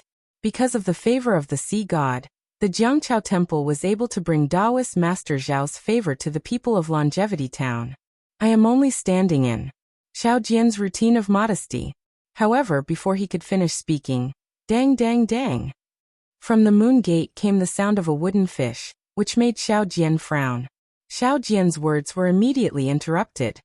He looked at the shadow behind Squire Hao with a puzzled expression. He, Taoist Master Xiao. Squire Hao's face was slightly embarrassed. He said in a low voice, I have sent the goose feather letter to the Jiangqiao Temple, but I haven't seen Taoist Master Xiao for a long time. I know that the Jiangqiao Temple is very popular now, so Taoist Master Xiao doesn't have much time. Therefore, I thought of the monks of the small gold temple. Of course, the small gold temple can't be compared to the Jiangqiao Temple, but it is better than nothing, right?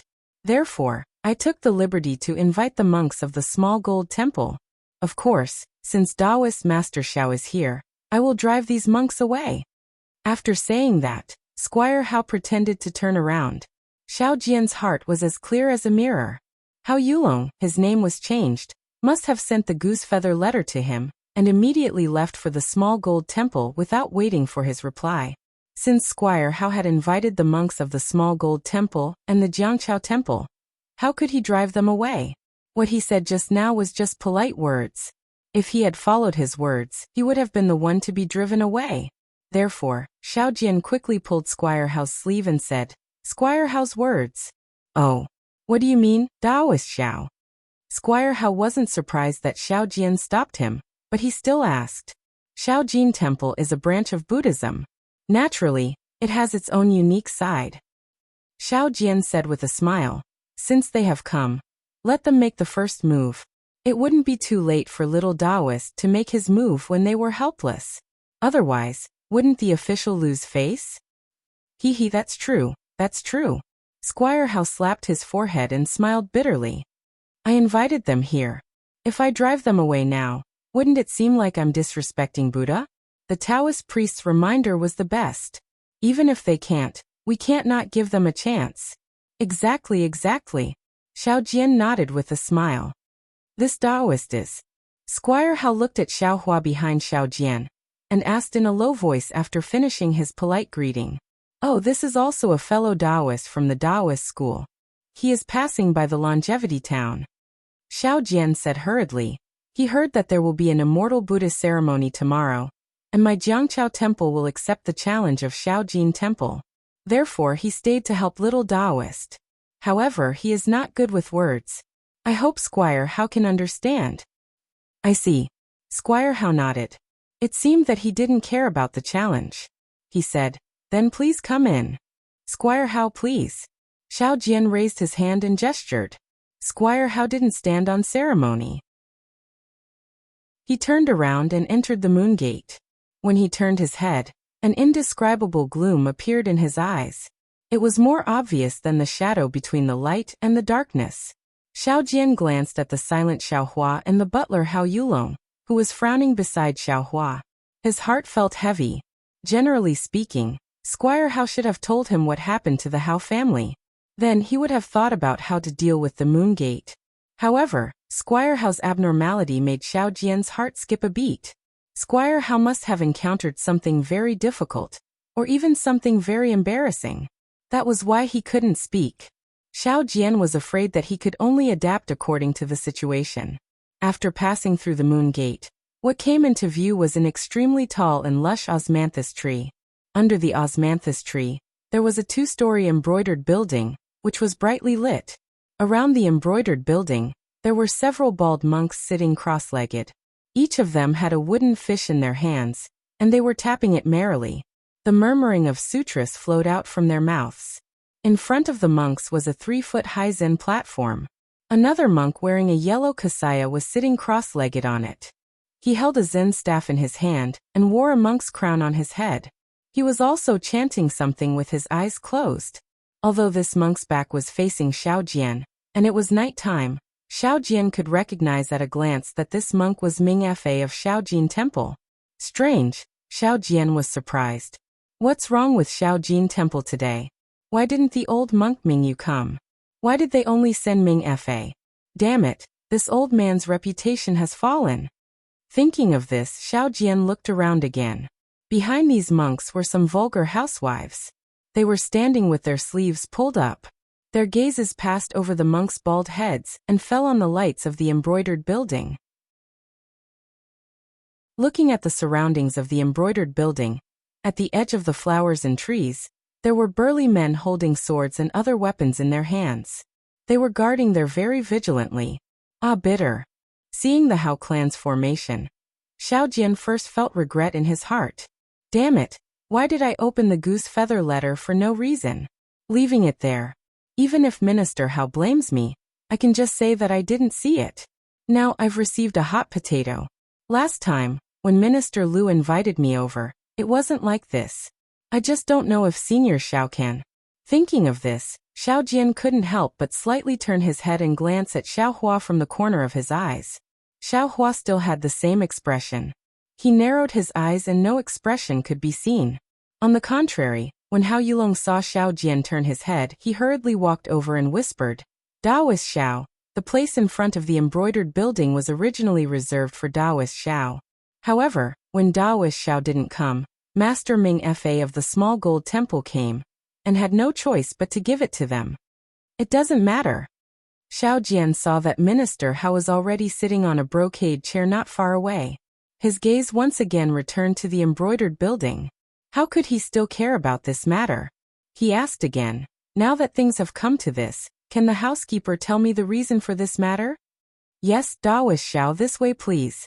Hao Yulong nodded in agreement and extended his hand to lead Xiao Jian to walk under the cassia tree. Just as the three of them walked past the cassia tree, there was a loud rustling sound. The cassia tree shook violently for no reason, and leaves fell from the cassia tree, scattering all over Xiao Jian and the others. Not only was Xiao Jian startled, but it also attracted the attention of the monks of the small gold temple. Their gazes, sharper than swords, instantly clashed with Xiao Jian's gaze several times. On the contrary, Hao Yulong didn't have any abnormalities. It was as if he had already experienced this. Seeing that Hao Yulong didn't panic and Xiao Hua still had that deadpan expression, Xiao Jian's heart calmed down. There was even a trace of a smile hanging on the corner of his mouth.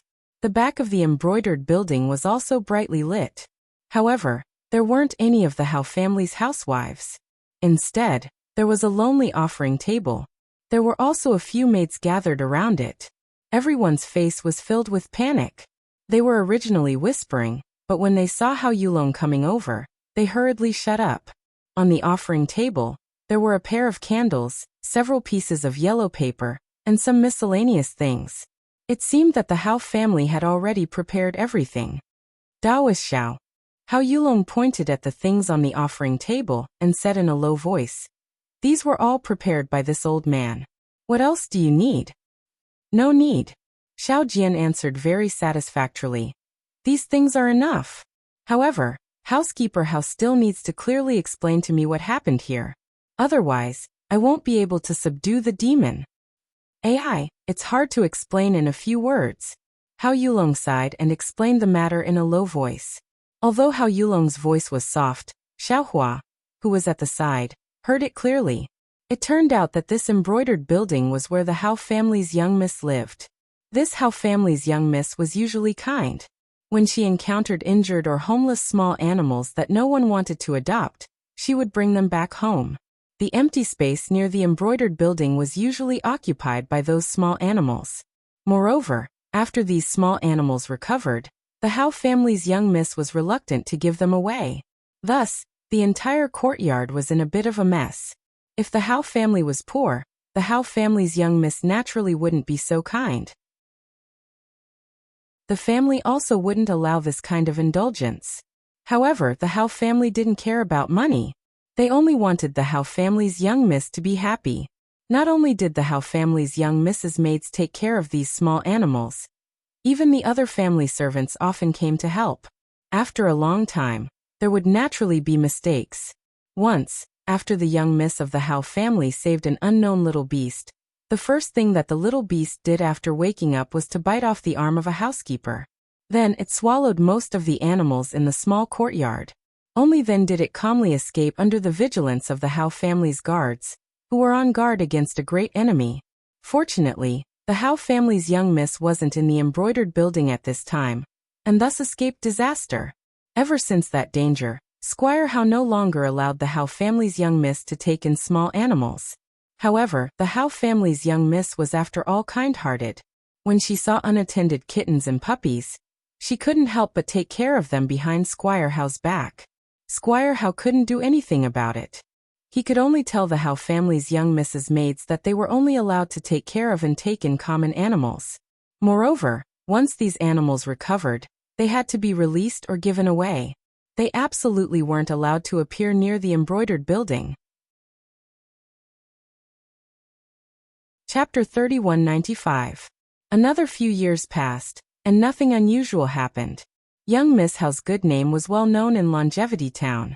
However, a few days ago, on the third day after Miss Hao met Daoist Xiao, Miss Hao's mood suddenly changed. First, she panicked and asked her maidservant to call Squire Hao over and said some strange things. Then, after Squire Hao left, she seemed to have gone mad. Not only did she cry bitterly, but she also screamed hysterically. In particular, yesterday, Miss Hao no longer ate, nor did she allow anyone to enter the embroidery tower.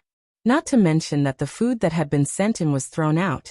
Even the ordinary guards who tried to force their way in were knocked unconscious by some inexplicable thing on the embroidery tower and thrown out. Squire Hao walked around the embroidery building for a day and a night. He couldn't enter the building no matter how hard he tried. He couldn't even see his daughter, so he had to think of another way. At this time, miracles appeared one after another in the Jiangqiao temple. Squire Hao immediately sent Hao Yulong to the Jiangqiao temple to ask Xiaojian to come and subdue the demon. However, because he had to care about his face and Miss Hao's reputation, he didn't dare to make a big fuss. After hearing Hao Yulong's words, Xiaojian felt a little strange. He looked at the lights of the embroidery tower, and then looked at Hao Yulong. He said in a low voice, "Housekeeper Hao, what you said really makes me confused.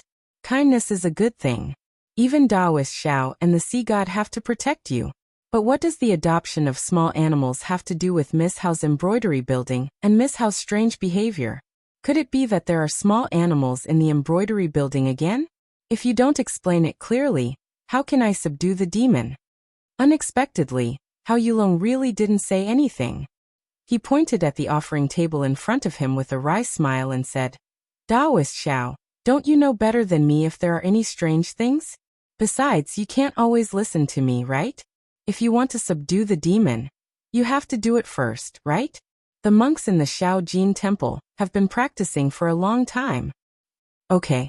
When Xiaojian heard this, he knew that if he did not show his true ability, Housekeeper Hao might not say anything. Therefore, he nodded his head and walked a few steps to the altar.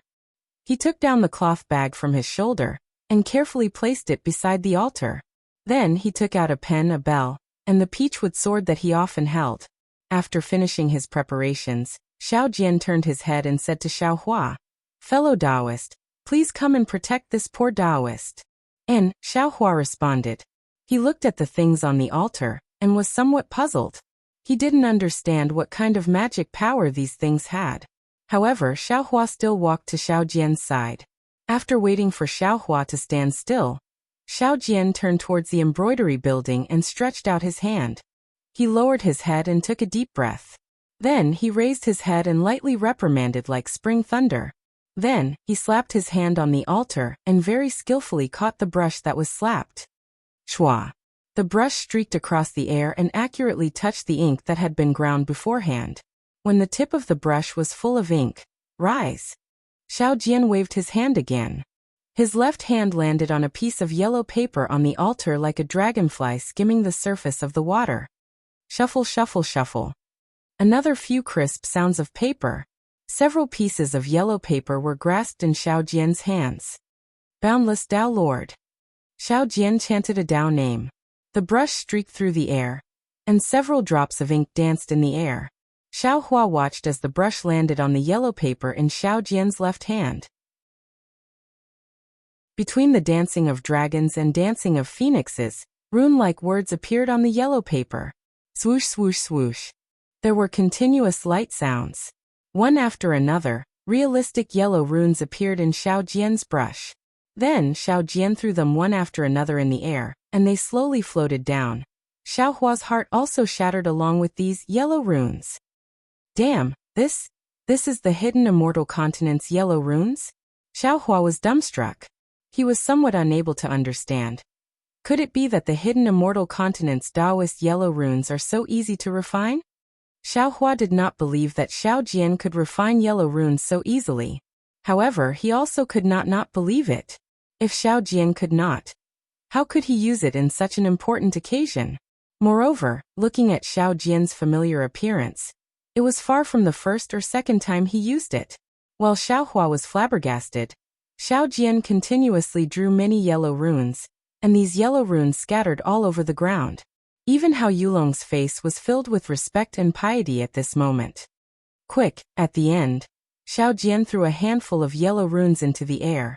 Then, with sharp eyes and nimble hands, he threw the brush in his hand onto the sacrificial table. His right hand reached out and grabbed the peachwood sword. His left hand even grabbed, and the bell also fell into his hand. Following Xiao Jian's so-called incantation, the bell rang incessantly. Following the ringing of the bell, Xiao Jian stepped on the Big Dipper in front of the sacrificial table, and the peachwood sword in his hand began to dance. In particular, Xiao Jian's mouth was chanting an indescribable incantation again. At the beginning, Xiao Hua's brows were tightly knitted. He was very puzzled. However, after a moment, the corner of Xiao Hua's mouth once again carried a smile. Because within Xiao Jian's dance, not only was there no magic power fluctuation, even the sword moves were sloppy and full of flaws. Xiao Hua was confident that he did not need to use any strength. As long as he attacked with one move, he would definitely heavily injure Xiao Jian. However, just as Xiao Hua was feeling disdainful, a strange fluctuation suddenly appeared on the peachwood sword. At this moment he heard Xiao Jian's loud roar. Tao Sovereign, help me! Following Xiao Jian's angry roar, the peachwood sword in his hand suddenly became extremely methodical. It was as if it was a type of brilliant sword technique. With a wave of the peachwood sword, it hit the dozen or so yellow runes scattered in front of the sacrificial table. Boom boom. A few faint explosions sounded. The dozen or so yellow runes were all ignited. The sudden appearance of the flames frightened housekeeper Hao. Seeing the flickering flames, Xiao Jian became even more spirited. He actually jumped up from his original spot. His movements were very vigorous and his sword technique was even more wondrous. In just a short moment, the yellow runes that were scattered earlier all flew up.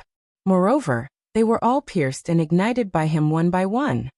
Go! Xiao Jian's figure landed on top of the sacrificial table. The bell in his hand rang loudly and his Taoist robe fluttered.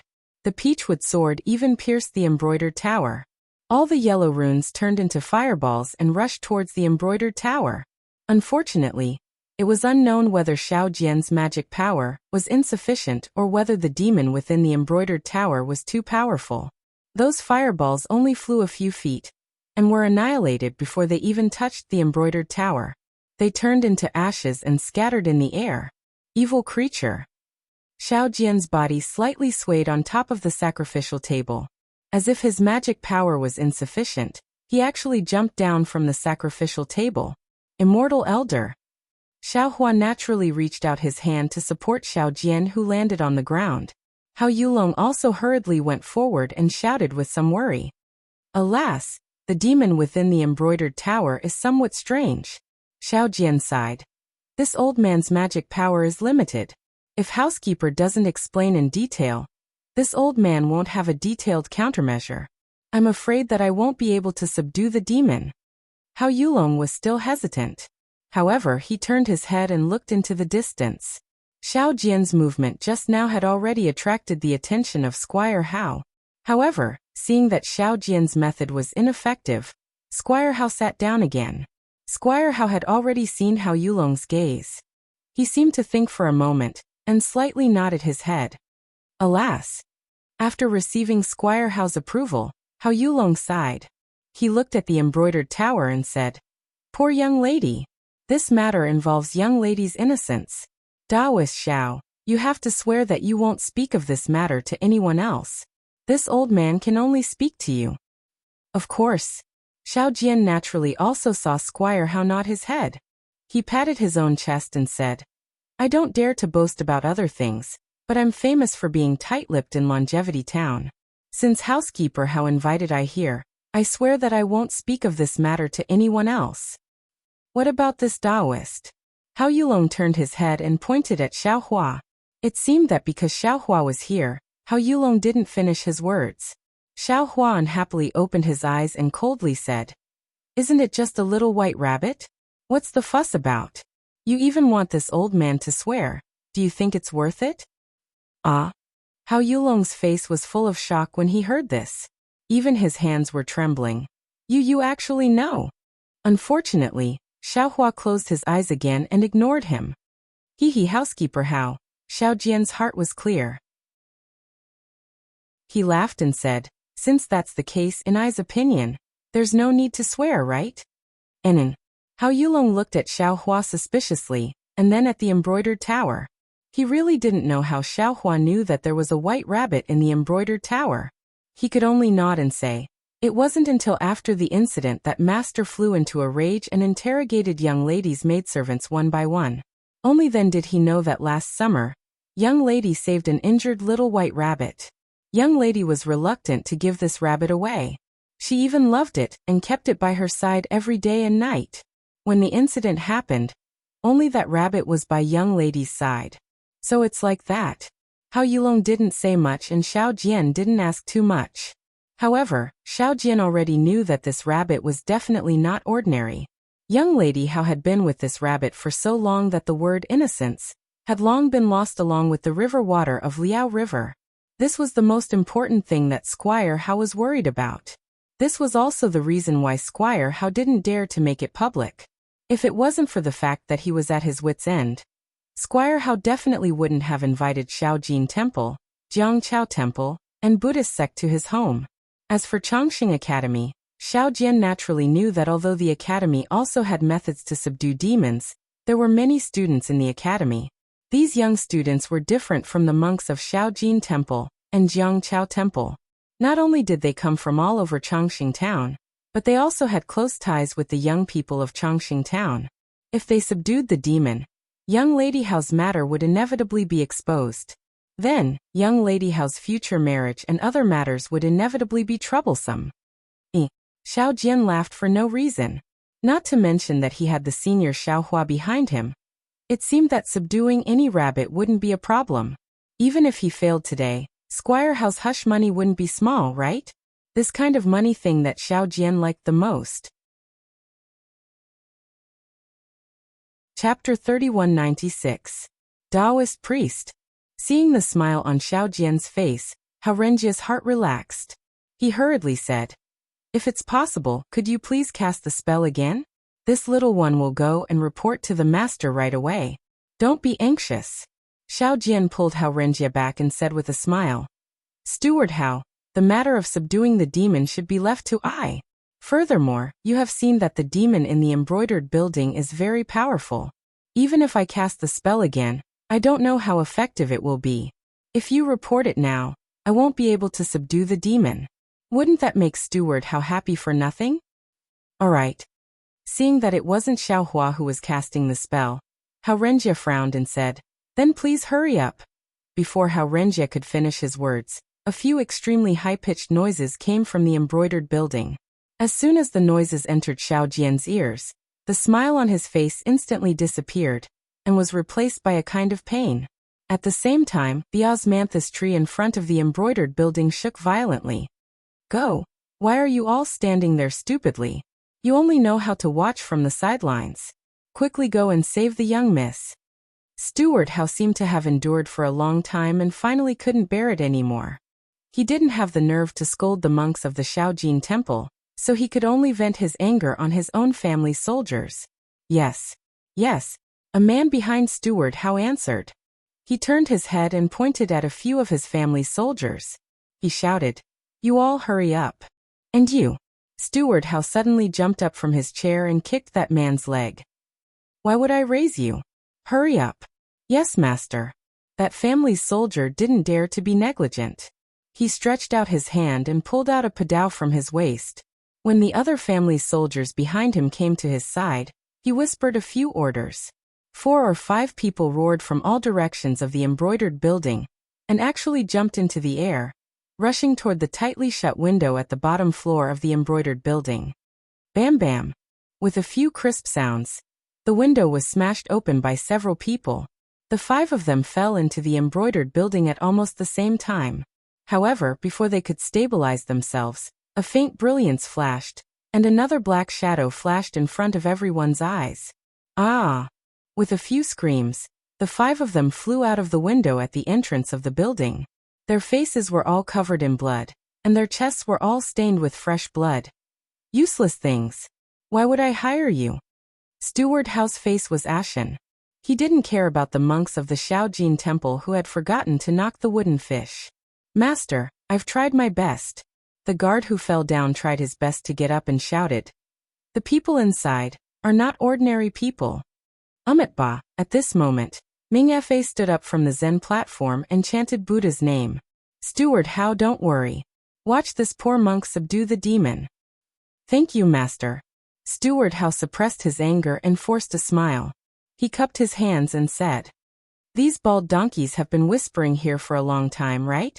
Xiao Jian immediately fanned the flames and asked Steward Hao. "Yes, I sent the goose feather letter to the Shaojin temple. I thought Zen Master Ming you would come in person. But only Zen Master Ming Fa came before the sky turned dark. Master didn't like it at first, but he brought a lot of monks with him. He also said that an expert came to the temple, and Abbot Ming you had to stay in the temple to welcome him. Zen Master Ming Fa also said that an expert came to our longevity town. No matter what happened, the Shaojin temple would be able to solve it. That's why Master was happy. However, they knocked here for a long time." The wooden fish was about to break, but they didn't seem to have any effect. The Buddhist sect's dharma is naturally incomparable, but this Shaojin temple is only a wild fox Zen. I won't hide it from Steward Hao. I have been fighting with Shaojin temple's Zen Master Mingyu for a long time. If you don't believe me, you can go to Steward Lu's house and ask. Last time, these bald donkeys were defeated by I.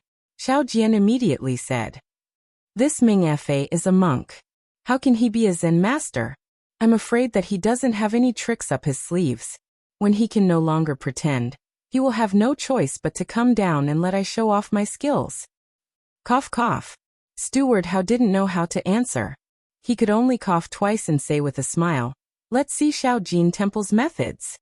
"Yes, this old man will wait and see," Xiaohua, who was behind Xiao Jian, said proudly. Buzz buzz. Just as Xiao Jian was slandering the little gold temple, Ming Fa, who was on the Zen platform, reached out his hand and took out an alms bowl. The alms bowl was purple gold in color and looked very simple. Ming Fa then began to chant. At the same time, the dozen or so monks below the Zen platform also stopped knocking the wooden fish. They began to chant along with Ming Fa's Zen voice. Following the rhythm of yin and yang, strands of Buddhist light gradually gathered around the alms bowl. Rise. After a moment, Ming Fa raised his hand and formed a Buddhist seal. His slightly weak magic power rushed into the alms bowl. The alms bowl flashed with a faint Buddhist light and slowly flew into the sky. Ming Fa actually has this move. Xiao Jian couldn't help but cry out in surprise. As he spoke, Xiao Jian didn't forget to look at Xiao Hua. Seeing that Xiao Hua's expression didn't change, he felt relieved. Seeing that the alms bowl was getting higher and the Buddhist light on it was getting stronger and stronger, Steward Hao couldn't help but feel a new hope in his heart. The alms bowl flew over the embroidered building and stopped in the air. Looking at Ming Fa, who was casting the spell, his forehead was already covered in sweat. It was clear that controlling such a Buddhist weapon was beyond his ability. Looking at the alms bowl, Ming Fa clenched his teeth and the Buddhist seal in his hand changed again. Wang Wang. The alms bowl began to tremble. The Buddhist light on the alms bowl trembled and overflowed. It was like a lotus flower was gradually blooming layer by layer. When the lotus flower was extremely bright, a suction force came from the alms bowl. The suction force formed a pillar of light that covered the inside of the embroidered building. Wang Wang. There was another strong hissing sound. Boom boom. Along with the hissing sound, there were another series of loud noises. The previously closed windows of the embroidered building were completely shaken open by the hissing sound. Even a few of the window frames were knocked out of the air. At the same time, the Buddhist light on the alms bowl was also fiercely flickering. A string of sparks came out from the edge of the pillar of light, creating a sizzling sound. Hiss. All of a sudden, a shadow of 10 feet in size suddenly appeared above the embroidered tower. The light above the embroidered tower flickered with a whoosh sound. The shadow actually ignored the embroidered tower and rushed straight into the night sky. It directly hit the end of the light beam, the shaking alms bowl. Boom. There was a loud sound. The Buddhist light on the alms bowl disappeared, and it immediately fell from the sky. Puff puff. All of the chanting monks spat out blood and curled up. Even Ming Fa, who was on the meditation platform, was also dispirited and listless. He powerlessly watched the alms bowl fall to the ground with a clang sound. It rolled a few times and no longer made any sound.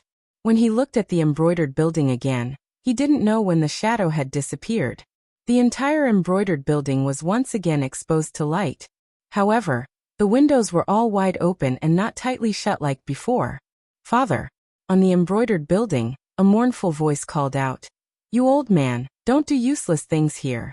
It's better to quickly pack up and evacuate all of my Hao clan's 100+ people from Longevity Town. If we're late, no one will be able to leave Longevity Town alive." Daughter. When Minister Hao heard this, he couldn't help but cry. What's wrong with you? How can you still be so stubborn? How in the world are you so fascinated by that rabbit? Daughter, although your mother left early, father and you relied on each other for survival. Father has been kind to others all his life. Daughter, you're also kind to others. How can the heavens bear to treat my Hao clan like this? Father, if you don't leave now, I'll die in front of you today. Following a mournful cry, a face full of tears appeared in front of the broken window. Wasn't this the Hao clan's young miss that Xiao Hua saw on the streets of Longevity Town that day? However, the Hao clan's young miss was still sitting in a wooden wheelchair, her body just barely reaching the window. Io, this Hao clan's young miss is actually unable to walk. Xiao Hua immediately understood. What a pity. Daughter, can you not force father? Minister Hao cried out with a heart-wrenching voice. It's fine if you stay with it. Father would rather not ask about it, but this old man can't not see you. If you insist on leaving the Hao clan with it and leaving Longevity Town, how will you survive? What will you eat? What will you drink? You can't eat radishes and cabbages, right? Father. Hao clan's young miss's face was ashen. Why won't you listen to your daughter's words? How is your daughter as unbearable as you say? Your daughter only wants to tell father that Longevity Town is facing a great disaster. Other people's daughters might not be able to persuade you, but our Hao clan's daughter must say it. Even if father sees your daughter as a lunatic, your daughter must tell father. These few days. I'm afraid it's the final deadline. If father still doesn't agree, your daughter can only let it kidnap father. Daughter, don't say any more. Minister Hao sighed. Father knows you've been charmed by that Uncle Rabbit. You only listen to its words. You only want to leave Longevity Town. That's why you made up such a lie. Don't be afraid. Shaojin Temple's monks and Jiangchao Temple's Taoist priests are useless. Father will go beg Longevity Academy's principal Zhu right now. Father will sacrifice his face. I'll save you from this Uncle Rabbit's hands. Father, you must not go. Hao Clan's young miss was very anxious. She used her hand to push against the window and shouted, "If you leave even half a step, your daughter will jump down from upstairs." Chirp chirp. Several horrifying screeches rang out. The previously broken window frames and other objects were suddenly broken and thrown high into the air. Several housewives and servant girls covered their ears in pain and squatted on the ground, paralyzed like mud. Those family guards also threw their weapons on the ground, doing their best to cover their ears. Aside from Xiaohua, the others all showed pain on their faces, their bodies trembling. Chapter 3197. A white rabbit suddenly appeared on the windowsill, where Hao family's young miss was. This rabbit was over 2 feet long and its entire body was snow white. The rabbit's fur all over its body stood up like sharp swords, and its 2 ears were pointed straight at the night sky. Even its 2 scarlet red eyes were currently as ferocious as blood. Hao family's young miss saw this and hastily shouted. Squeak squeak. The rabbit suddenly stood up, and its 2 feet long body suddenly expanded, as if it was being inflated. A stream of black gas was blown out from the rabbit's mouth. Like a sharp arrow, it rushed towards the monk of the small golden temple, who had just taken out the alms bowl. As the black gas rushed out, the rabbit's body shrank once again. It was even smaller than before, and the rabbit's erect fur slowly became docile. Seeing that the black gas rushed towards the monks' heads, it immediately turned into a ball and slowly fell towards them. Ming Fa and the others knew that this black gas was powerful. However, they were already injured earlier and had no strength left from the rabbit's scream. Even if they wanted to escape now, they were unable to do so. Seeing the black gas fall, all the monks were entangled by the black gas. In a moment, their bodies tilted and they no longer moved. Damn it! Xiao Jian forcibly resisted the rabbit's sharp cry. Seeing that the monks were no longer moving, the rabbit turned its head and seemed to be looking at him. He couldn't help but cry out and his body retreated a few steps. However, what caused Xiao Jian to be greatly shocked was that the moment he retreated, the rabbit that had already relaxed immediately stood up with a hoo sound. The rabbit's fur stood up again, and the whiskers at the corners of its mouth rapidly trembled up and down, as if it was facing a great enemy. Don't panic, Xiaohua's calm voice sounded in Xiao Jian's ears again. Isn't this the time for the Temple of Tidal River to become famous? This old man has 2 little things here that can restrain this rabbit.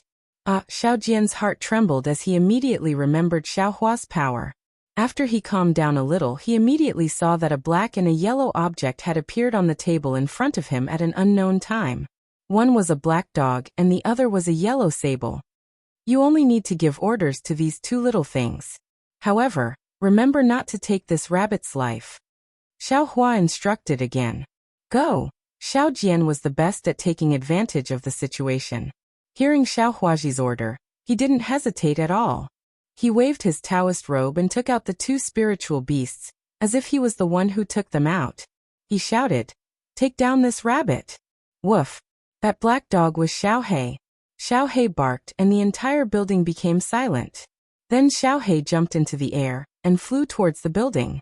Following Blackie's lead, Goldie followed suit with a flick of its tail. Looking at the 2 little things that hadn't changed much in the past 100 years, Xiaohua felt a trace of happiness in his heart. It was impossible to say that 100 years of quiet cultivation wasn't boring, especially for Xiaohua's state of mind. After experiencing the abandonment of the Imperial Thunder Sect, the coldness of Fairy Hongxia, and the helpless death of Xuexiwehe, his heart had reached the lowest point in his life. Although Xuexiwehe and helplessness had a great opportunity after their deaths, they were still dead. When Xiaohua was cultivating, fretting, and being invaded by his inner demons, he would enter the dark side of the space to explore. Moreover, the stone statue of Zhang Xiaohua that accompanied Xuexiwehe's soul also represented Xiaohua, but in the end, it still hurt Xiaohua's heart. In this extremely low point, Xiaohua's only hope was Xiaohuang and Xiao He. The attachment of the two little guys, that kind of unwillingness to leave, made Xiaohua feel warmth. At the same time, Xiaohua's love for them also made Xiaohua pass through the danger when he first entered seclusion. It could be said that Xiaohua, Xiaohuang, and Xiaohei were the pitiful grandfather and grandmother, who depended on each other for survival. At the same time, it was this rare warmth that didn't cause any changes in Xiaohua's heart due to the upheaval. The heart of that kind and simple country youth still existed in the rising perfected Xiao. Naturally, after 100 years of cultivation, Xiaohua benefited a lot. Xiaohuang, Xiaohei, and even Little Silver had also undergone indescribable changes. At the moment, Xiaohei and Xiaohuang still looked so cute, but a change was already brewing in their bodies. This change was something Xiaohua didn't know about and couldn't predict. What Xiaohua knew was that this change needed to be accumulated and induced. If he simply stayed in the space, he was afraid that he would never be able to change. Therefore, Xiaohua was really ashamed to make a move on a rabbit that had just entered the market, but these two little things were just right. Chirp chirp. Just as Xiaohua was sighing with emotion, the rabbit had already moved. There was a strong neigh, like a powerful storm, with the embroidered building as the center, blowing in all directions. Dozens of family guards approached the embroidered building and cried out in unison. They curled up on the ground, blood starting to flow out of their ears. The leaves on the osmanthus tree fluttered down and scattered all over the open space in front of the embroidered building. Woof woof. Xiaohei was furious and barked wildly. That sound was very strange, and it cancelled out the rabbit's neigh. Squire Hao and the others, who were already scared witless, weren't hurt by the rabbit. Xiaoyu. Seeing the rabbit flip out, Miss Hao's expression changed drastically, and she hurriedly called out. Unfortunately, the rabbit's eyes were already red at that moment. Seeing that its neigh wasn't effective, it immediately kicked off with both legs and pounced at Xiaohuang. Its two front teeth, which were usually used to bite carrots, were now shining frighteningly brightly. Sure enough, a rabbit would bite when cornered. It really wasn't wrong. The rabbit was very strong. Even from far away, Xiaohua could hear the sound of the wind. Furthermore, the rabbit was also very fast, and in the blink of an eye, it had pounced in front of Xiaohuang. Hee, this rabbit actually knows how to bully the weak and fear the strong. Xiaohua laughed. Ever since it had shown up, Xiaohuang had been putting on airs and disdaining to fight with the rabbit. It had always been Xiaohei charging in front. Seeing that Xiaohei was very powerful, the rabbit didn't dare to bite Xiaohei, and only then did it charge at Xiaohuang. What the rabbit didn't expect was that Xiaohuang's speed was even faster. Just as the rabbit stretched out its fangs and was about to bite, Xiaohuang swung its large tail and swept past like the wind. Its small claws even left a trace of blood on the rabbit's body. Woof, moreover. Without waiting for the rabbit to neigh, Xiaohei's figure was even faster. Like a black lightning bolt, it streaked across the rabbit's back, and where its claws passed, it also left behind a few strands of rabbit fur. Gigi. The rabbit's neigh was filled with grief. Its figure turned around in midair, and turned towards the osmanthus tree. Xiaohua saw clearly from the side that the rabbit couldn't fly, but its figure was strong and healthy. The osmanthus tree was now bare. When the rabbit landed on the tree, drops of blood slid down its back, and dripped onto the tree trunk. The rabbit's figure was constantly trembling, and it wasn't clear whether it was because of fear or because it was trembling. Xiaoyu. Miss Hao screamed in distress. Quickly go and save Miss. Only now did Squire Hao come to his senses and hastily shouted. However, in front of the embroidery building, the dozen or so monks were already dead, and the dozens of guards were also paralyzed. Who could still move? Seeing that Xiao Jian's legs were somewhat soft, Xiaohua rubbed his nose and said with a smile, Taoist Xiao, I will go and ask Miss Hao to come down. Fellow Taoist, please. Xiao Jian raised his leg. His legs were indeed somewhat weak, but he wasn't particularly afraid. This was precisely the power of the rabbit's neigh, and Xiao Jian's body was unable to resist it. Immortal Elder, many thanks. Housekeeper Hao was almost crying tears of joy at the side. Seeing Xiaohua step into the embroidery building and steadily walk up the stairs, the rabbit became anxious. It rushed out from the osmanthus tree, wanting to rush into the embroidery building. However, with Xiao Huang and Xiao He blocking it, how could the rabbit succeed? However, the rabbit's body once again appeared with blood several times, and the rabbit didn't even leave the osmanthus tree by 1 foot. Xiao Hua went up the embroidery building. This was a very clean room. The reason why it was clean was not because it was clean, but because there were very few things. A few potted plants were placed around the room, a dressing table, a few chairs, and a boudoir that was blocked by a curtain. Apart from these, there was only Miss Hao sitting on the chair. The chair was very big, and Miss Hao could only reveal half of her head. On both sides of the chair, there were 2 wheels that were much bigger than ordinary wheels, blocking Miss Hao's 2 arms. Xiao Hua casually glanced a few times and warmly said, "Miss Hao, Big Brother Taoist, Big Brother Taoist." Miss Hao was only concerned about the rabbit on the osmanthus tree, and didn't notice Xiao Hua's arrival. When she heard Xiao Hua's voice, she looked back with difficulty and immediately shouted, "This servant knows that you are Taoist Zhao's new disciple. This servant begs you. Xiao, you won't harm anyone." It is usually very obedient, but Taoist Xiao and the monks of Xiaojin Temple forced it. Gigi. At this moment, the rabbit screeched again. This time, apart from the sound of pain, it was also frantic. Miss Hao no longer cared to talk to Xiao Hua, and quickly turned her head. On top of the osmanthus tree, the rabbit that had just shriveled up was now swollen again. And its body was even bigger, more than 3 feet. "You see," Xiao Hua still warmly said. "A rabbit is a rabbit, a monster is a monster. They will never be human. You said that it won't hurt people, but what about the monks of Xiaojin Temple? I'm afraid that they have no breath now, right? More than 10 lives. They are gone just like that. Yes, Xiaoyu is a monster. It is not human. But it has more feelings than humans. It knows what I am thinking better than humans." Miss Hao saw the rabbit's situation, and her tears flowed down. She almost hysterically shouted, "I lost my mother when I was young, and my father didn't like me when I was young. At first, I didn't know what was going on, but when I grew up, I finally understood. It was because I was naughty when I was young, running around on the street. In order to save me from the carriage, my mother used her body to block the horse's hooves, and I was also run over by the carriage, and my legs couldn't move anymore. After I knew the truth, I didn't dare to be naughty anymore, and wholeheartedly tried to please my father, but no matter what I did, my father would not be happy. He always forced me to do things that I didn't like.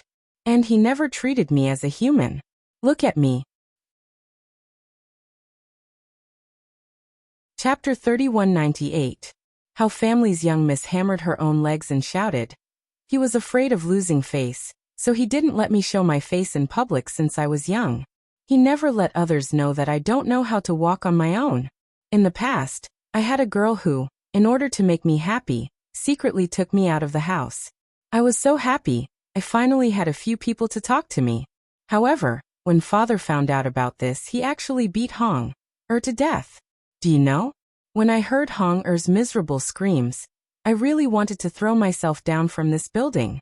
I was the one who caused Hong Er's death, poor child. From then on, I didn't dare to casually talk to the girls in the house. They also avoided me. If it wasn't for the fact that they couldn't come here, they definitely wouldn't get close to me. As for me, I could only raise some small animals and let them accompany me. But even if it was these pitiful little animals, father didn't let them go. He also beat them to death." The more How Family's young miss spoke, the more excited she became. Her voice spread far and wide.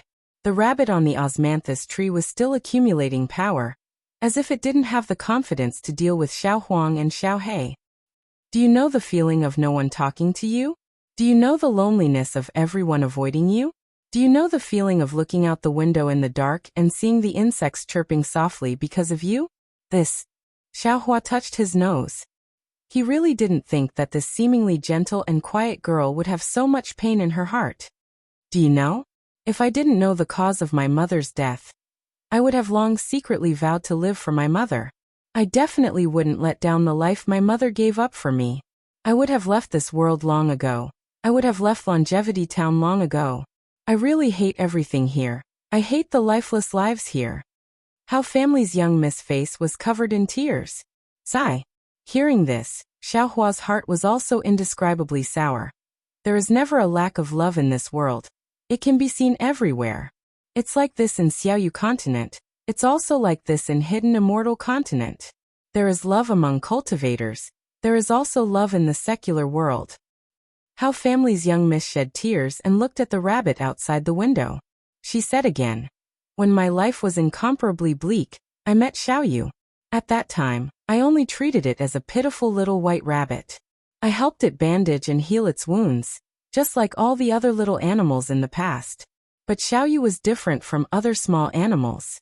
It seemed to understand what I was talking about, and what I was thinking.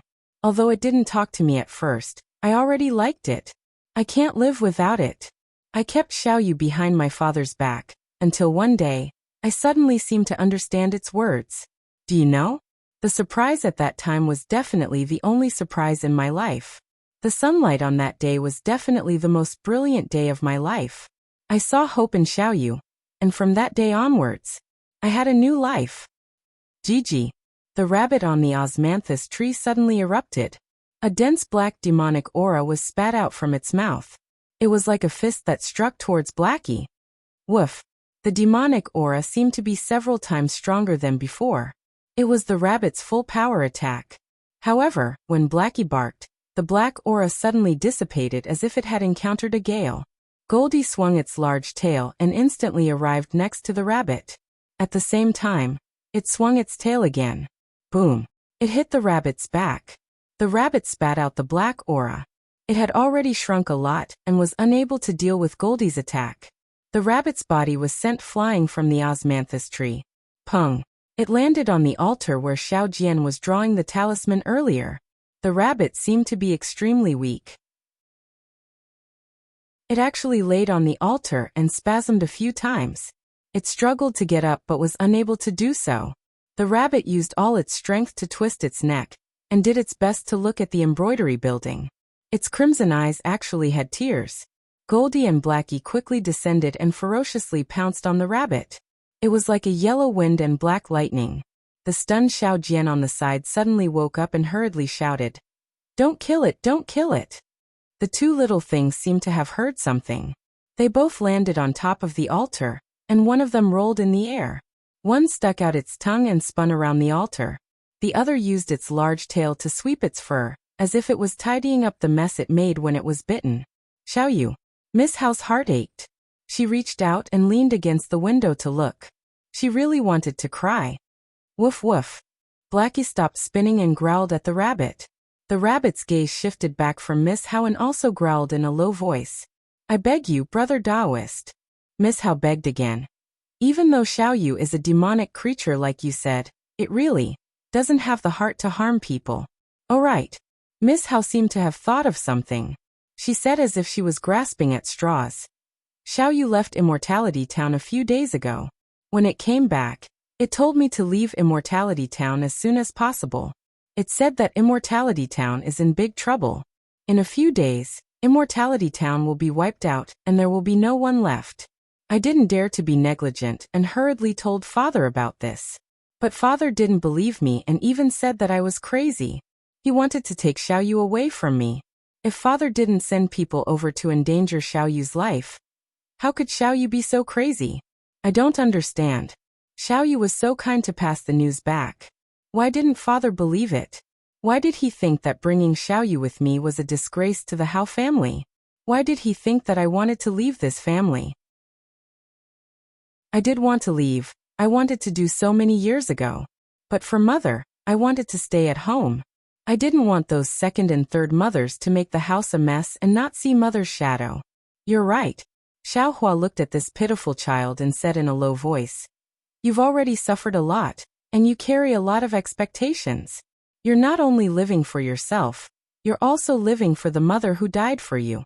That's why you should live a better life than others, a life more exciting than others. But your life isn't just your life, it's also your father's life. You're the eldest miss of the Hao family, so you have to bear the Hao family's reputation. Your father doesn't let you show your face in public and doesn't let others know that you can't move your legs. It's not just because of your Hao family's reputation. It's also your own reputation, your future, your happiness. You can't just look at your father's actions from your own point of view. You have to look at his actions from your father's point of view. Xiao Hua still said warmly, the animals you raised weren't wrong. Your father didn't care about you at first, right? He was probably very indulgent, right? But didn't something happen later on? Didn't a servant get hurt? If it wasn't because your father was afraid that you'd get hurt, why would he kill all those animals?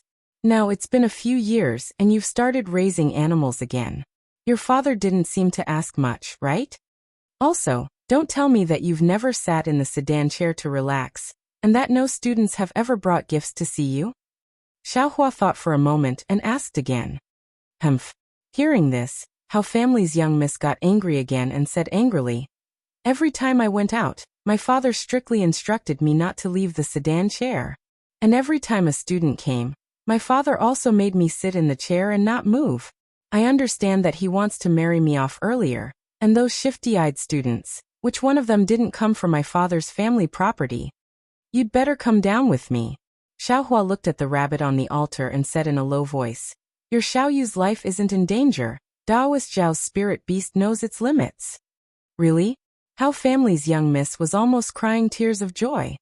Can I walk out of Longevity Town? How Family's young miss was immediately dejected. Everything is possible. Xiao Hua smiled, pushed the wooden wheelchair, and slowly walked out of the embroidery building. The window of the embroidery building was like paper. And as Xiao Hua walked down step by step from the air, How Family's young miss was like a fairy who fell into the mortal world. And Xiao Hua, who was pushing her from behind, had a kind of holy luster on his compassionate face. How Family's young miss almost couldn't believe that she flew down from the embroidery building. That Minister Hao and the others who still had some sanity were almost shocked.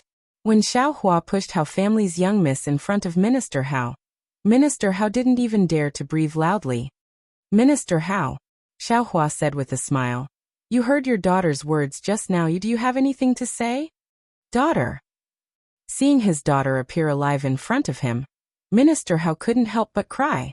Ignoring the filth on his body, he rushed over and hugged How Family's young miss in his arms. Father is sorry. Father only cared about his own face, only wanted to give you the best, only wanted to arrange your future life, only wanted to let you live the good life that your mother wanted you to live. He never thought about what you thought. Do you know why I didn't let you go out? The most important thing isn't my face, it's your marriage. If other people knew that you couldn't move, who would marry you? If they coveted our family's property, even if you married into our family, when father gets old, wouldn't you still be bullied? You see, father didn't even dare to invite Chongqing Academy's principal Zhu over today. That's because father already asked him to find a good match for you in the academy. This rabbit's matter definitely can't be known by others. Moreover, that girl you said was beaten to death by father. You only saw her bring you out, only saw her treat you well, but what you didn't know was that she relied on your love for her to point fingers in front of other girls, and even said that you couldn't move inside and outside the mansion. Even father only beat her to death because father found out that she wanted to collude with evil thieves to kidnap you. Father had no other choice. Chapter 3199. Although there are a lot of ugly things in this world, there are also a lot of beautiful things. Xiao Hua smiled. You only stayed in How Family and didn't go out, only relying on your own thoughts. You don't even know your father's true thoughts. How could you know about Longevity Town? Outside of Longevity Town, there is still She Country. Outside of She Country, there is still Hidden Immortal Continent. There are a lot of beautiful things. They will make you intoxicated. They will make you feel that being alive is truly a happy thing.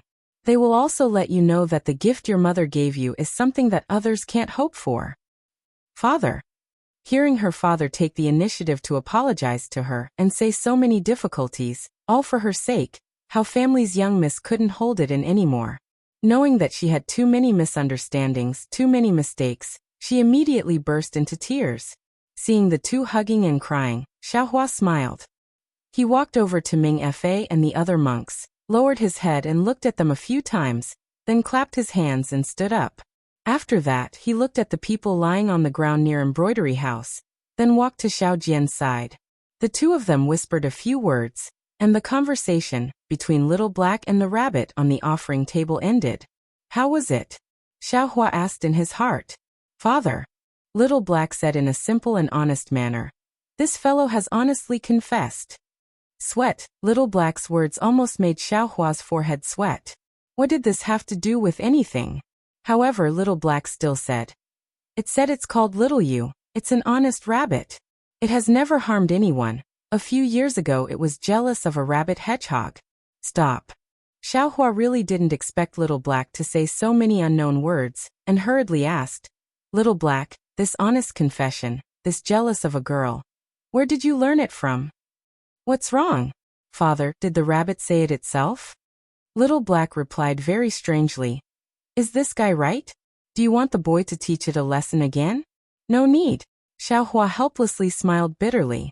These words were probably said by that glib-tongued rabbit, right? No wonder how families young miss liked this rabbit so much. Yes, father. Little Black continued. The rabbit was injured by a group of hedgehogs. That's why it met Coachman? Oh, 'cause is the one with the limp. The rabbit's leg was broken by someone, but it slowly recovered under the care of this coachman. It felt that this coachman was quite good, so it stayed by her side. Get to the point. Xiaohua was a bit impatient. He wasn't interested in how families young miss and the rabbit's complex. The main point? What's the main point? Blackie was confused. What did Rabbit mean when he said that Longevity Town would be flooded with blood? Xiaohua asked patiently. Blackie immediately understood and said, that was the rabbit's own guess. This guy had left Longevity Town a few days ago. He seemed to have gone to visit a friend, but that friend and the people around him were gone. He searched for a long time and finally found someone who was preparing to move. People? Xiaohua stared blankly at first, then immediately came to a realization. The people that Xiaohei spoke of were probably those monsters, right? That person told Rabbit that they had received a message. Recently, a group of monsters would come to Longevity Town. These monsters usually eat humans and meat, so they didn't dare to stay in Longevity Town. They had to quickly go somewhere else. Blackie continued to explain. Rabbit knew about this and hurriedly told Cuz. He wanted Cuz to leave Longevity Town to hide. But before the coachman could take it away, the building was surrounded by people. Cuz was in a very bad mood and cried every day. Rabbit didn't know why, but he could only accompany Cuz here and not let anyone in. After listening to Xiaohei's glib tongue, Xiaohua immediately determined that there was a mistake in this information. He was afraid that this rabbit was a bit exaggerated, and the How family's young miss named Xiaoxi didn't understand, so she told landlord How that there was a mistake, causing a huge misunderstanding. But thinking about how this rabbit actually chose to stay in Embroidery House and Longevity Town for How family's young miss, Xiaohua had a whole new level of respect for the rabbit. Thinking of this, Xiaohua suddenly thought of an even more important question and hurriedly asked. Right, is this rabbit male or female?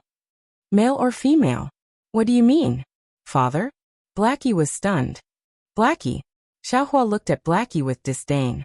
He had lived for almost 200 years, but he didn't even know the difference between male and female. Blackie wagged his big tail and methodically replied, Mother, what is male and female? Boy doesn't know either. Oh right. Xiaohua slapped his forehead and said with a smile. Is this rabbit the same as that big white bird you saw before? Of course it's not the same. Blackie replied without hesitation. Damn it, this is bad.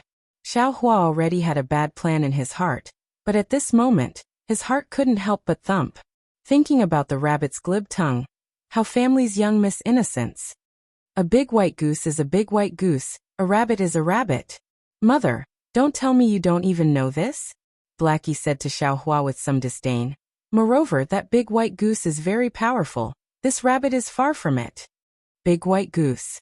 How do you know about big white goose? Xiaohua almost laughed out loud.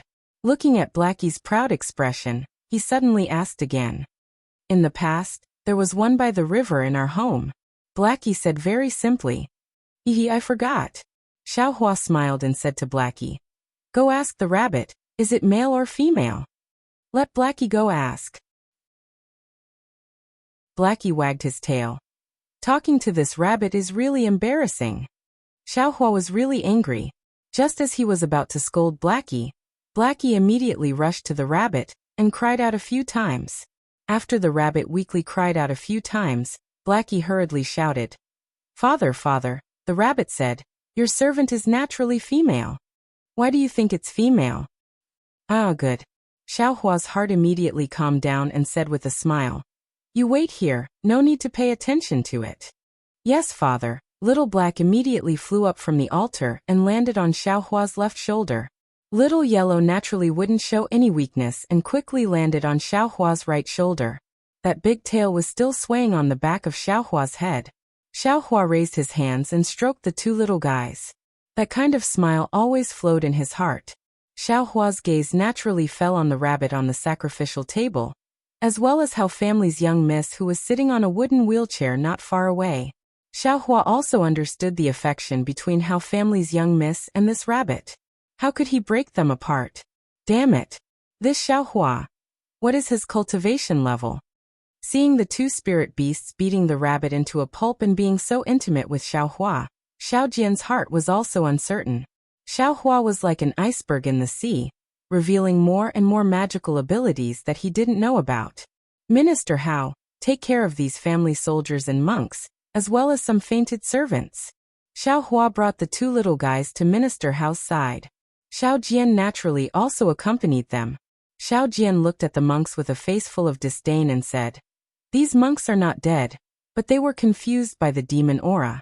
As for whether they can wake up or not, it will depend on Xiaojin Temple's methods." Yes, yes. At this time Minister Hao didn't dare to treat Xiaojian lightly. He wiped his face with his sleeve and endured the numbness on his body. He hurriedly called the servants who could move outside to call the other servants to clean up the mess near the embroidery building. The Hao family's young miss was naturally thinking about the rabbit on the table. After leaving her father's embrace, she immediately looked at the table. The rabbit there was also looking at the Hao family's young miss pitifully. "Taoist." The Hao family's young miss looked at Xiaohua, wanting to say something but hesitated. "Ego," Xiaohua said with a smile. "This guy has been taught a lesson today. In the future, he will learn to restrain himself." Seeing the gloomy expression on Minister Hao's face, Xiaohua hurriedly said, "This is a female rabbit. It has nothing to do with the young Mrs. Innocence." Oh, hearing this, Minister Hao patted his forehead with a very regretful expression. It seemed that he had already neglected the fact that the rabbit was male and female. It was only because of his concern and anxiety that he thought the worst of things. Seeing the Hao family's young miss struggling to turn the wooden wheelchair towards the table, Minister Hao couldn't help but walk over and push his daughter. When the Hao family's young miss turned her head and saw that it was actually her father, the smile on her face was like a lily in the night. The Hao family's young miss reached out to hug the rabbit, but unfortunately, the rabbit was too far away from her, and she couldn't reach it. Minister Hao bit his lips and held back his fear. He carefully pulled the rabbit from the table and handed it to the Hao family's young miss.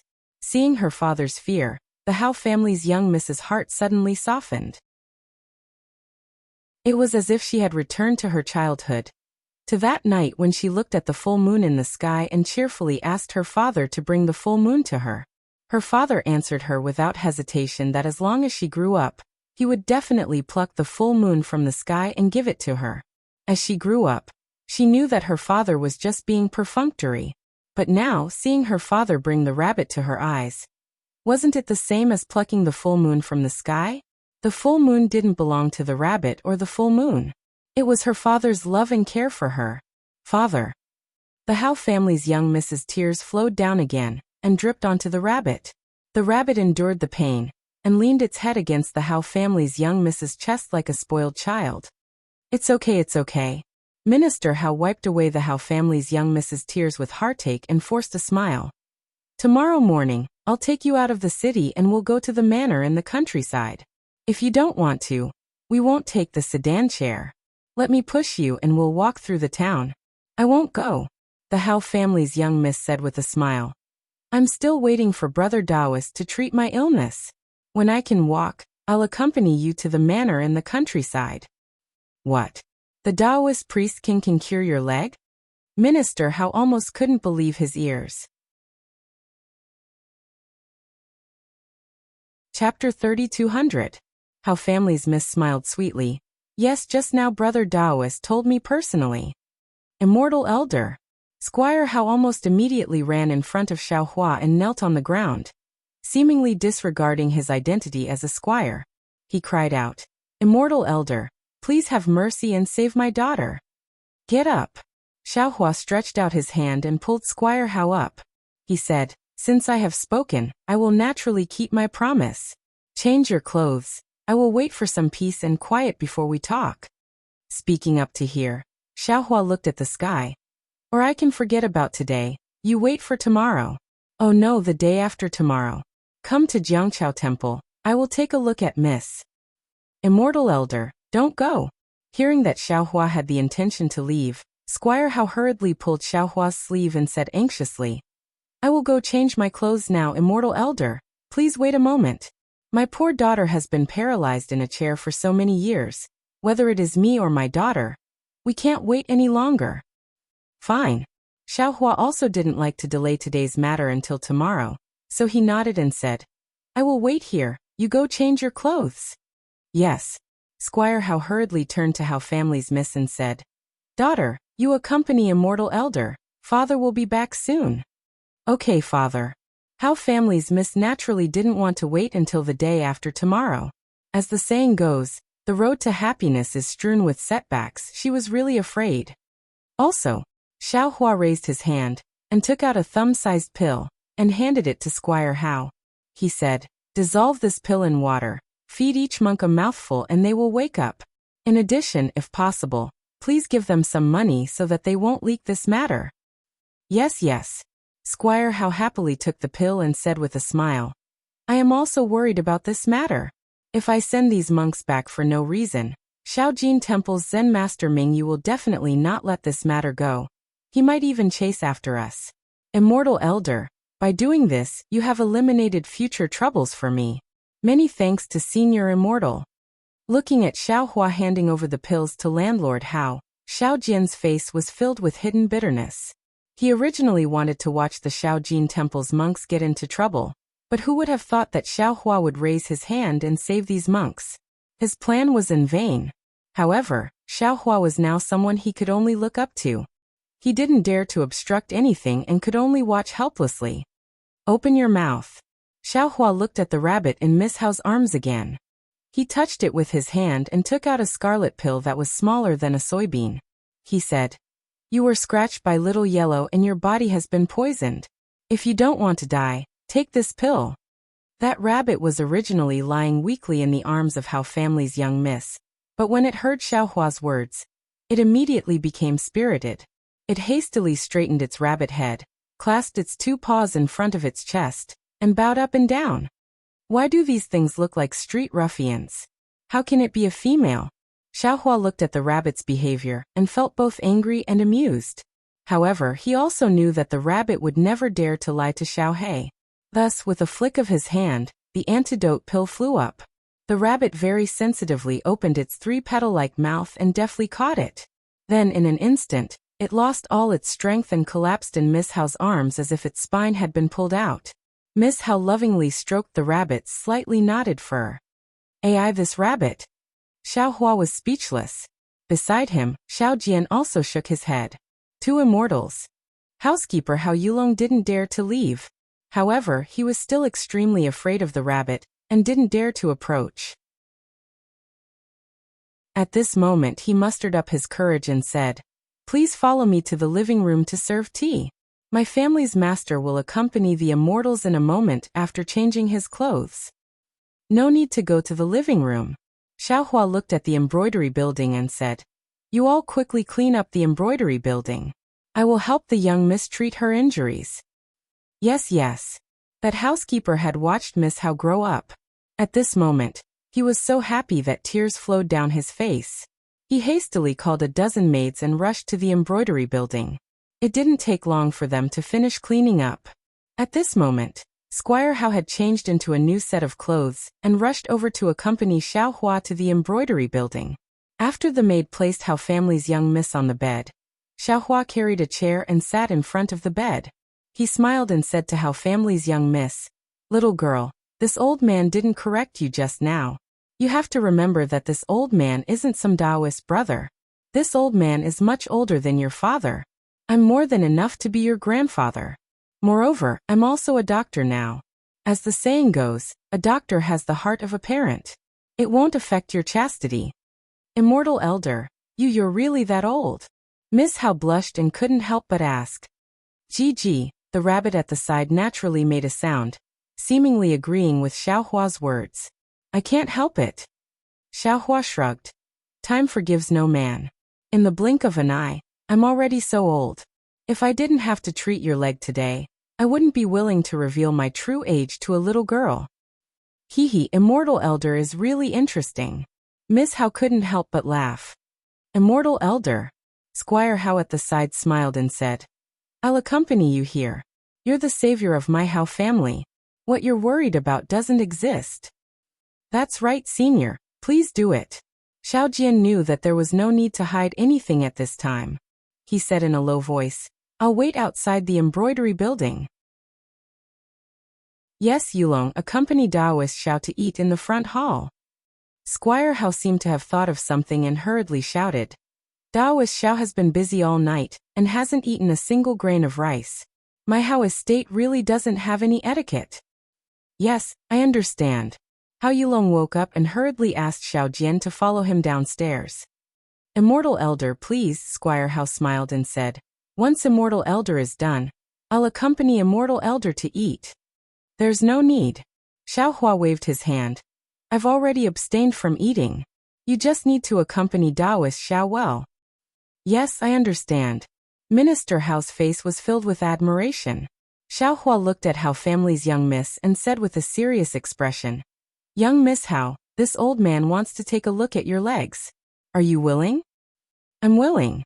Although Miss Hao knew that what Xiaohua said was true, she still couldn't help but blush when faced with an 18-year-old youth's face. Xiaohua heard Miss Hao's answer and didn't hold back. He waved his hand and said to the servant girl beside him, Take Miss Hao's clothes. At this point, Xiaohua's heart moved.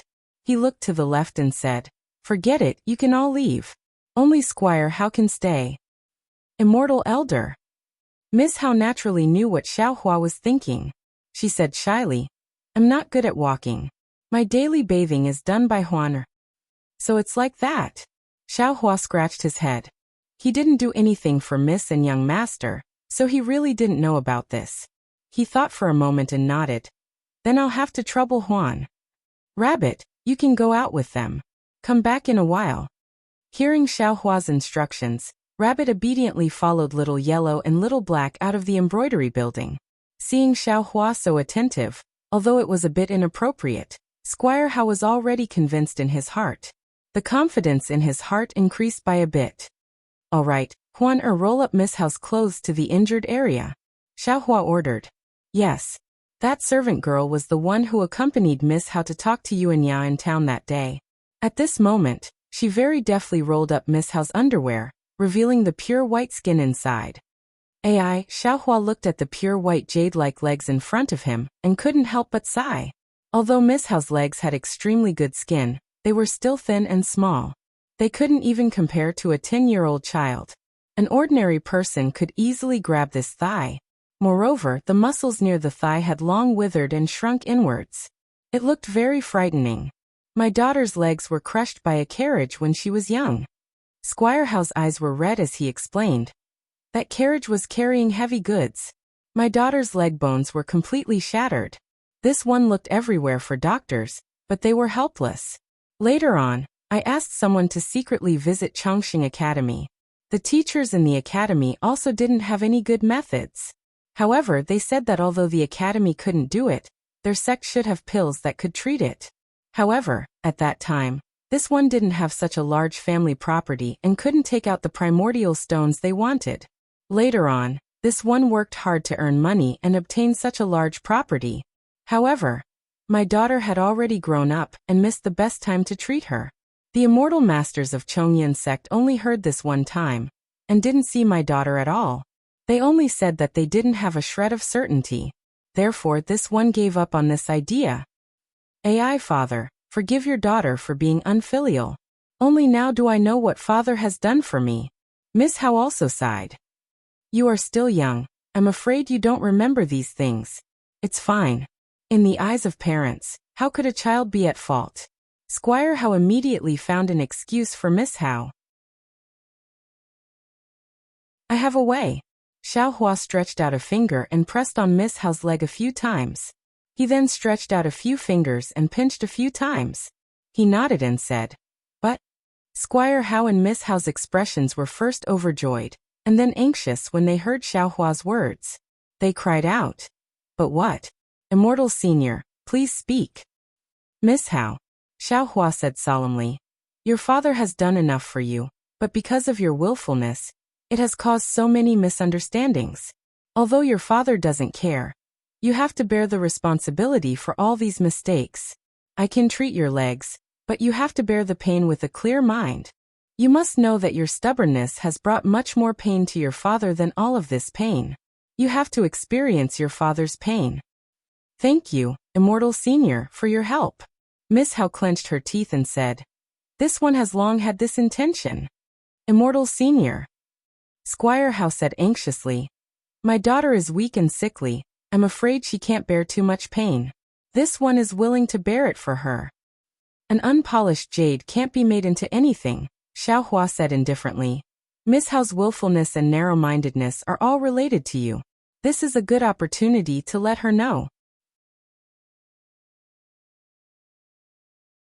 Chapter 3201. Okay. Squire Hao looked at his daughter with heartache. "And with I here, you don't have to worry about life and death," Xiao Hua calmly said. "I know what I'm doing." "Immortal Elder, please." Miss Hao couldn't bear to see her father's affection and urged. "Okay." Xiao Hua agreed and waved his hand. A dozen silver needles appeared in his hand. Then, like lightning, they pierced Miss Hao's face and head one by one. Although Squire Hao didn't know why Xiao Hua pierced Miss Hao's head with these silver needles, he didn't dare to say a word. After Miss Hao's head was pierced with the silver needles, Xiao Hua pierced them into the various acupuncture points on her legs. Finally, he rubbed his hands and said indifferently, "Are you ready?" "Yes." Miss Hao nodded, and the maid Huan Er obediently took out a handkerchief and put it between Miss Hao's teeth. Kachacha Xiao Hua didn't hesitate to stretch out his hand and grab Miss Hao's thigh. With a bit of force, the broken bones that had already grown together were completely crushed into powder by him. "Ah!" Miss Hao screamed. Her eyes turned white, and she almost fainted from the pain. The handkerchief that was bitten by her teeth was bleeding, and the sweat on her forehead was even bigger than soybeans rolling down. "Xiaoxi." Squire Hao couldn't help but call out Miss Hao's nickname. His distressed expression was even more painful than his own broken bones. Unfortunately, Miss Hao was in so much pain that she couldn't answer. After the time it took to drink a cup of tea, she groaned and said hoarsely, "Immortal Elder, is there another time?" "Yes, there is another time." Xiao Hua's eyes flashed as he replied. "Immortal Elder, Immortal Elder, I beg you." Squire Hao couldn't bear to see his daughter suffer. He pulled Xiao Hua's robe and collapsed on the ground. He cried and said, "Take everything from this lowly one's house. As long as this lowly one can afford it, please don't let Xiaoxi suffer anymore. This lowly one can't take it anymore." "Fine." Xiao Hua picked up Squire Hao and looked at Miss Hao. "Xiaoxi, I also call you by your nickname. You are a kind-hearted child, and I can see clearly why you gave the copper coins to Daoist Xiao. I also know that you have the heart to raise injured animals and seek justice for the girl who was beaten to death. This is the bright side of your heart. However, you haven't been able to be as happy as ordinary people since you were young, and you have too much resentment in your heart. You also have too many misunderstandings about your father. Although I've already made things clear today, there's no guarantee that you won't think differently in the future. Today's pain is to let you know your position in your father's heart. It is also to let this pain that you will never experience in your entire life leave a deep impression on you. In this world, there are no parents who don't love their children." "Immortal Elder, I understand," Miss Hao replied weakly. "And then go to sleep.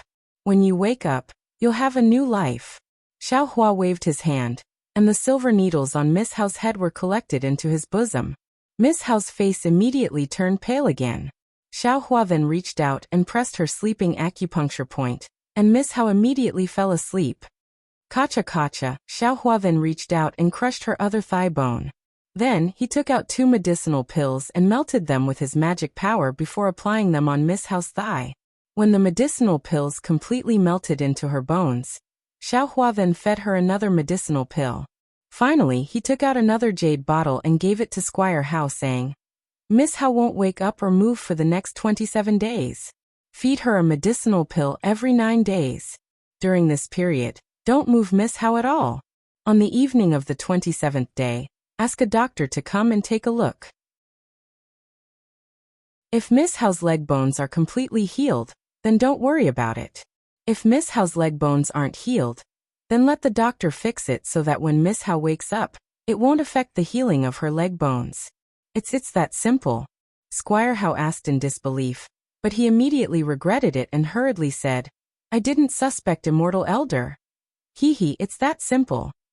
Xiaohua smiled and pointed at Miss Hao, who had fallen asleep, and said, the bones in her legs have been crushed since she was a child, which is a tricky thing.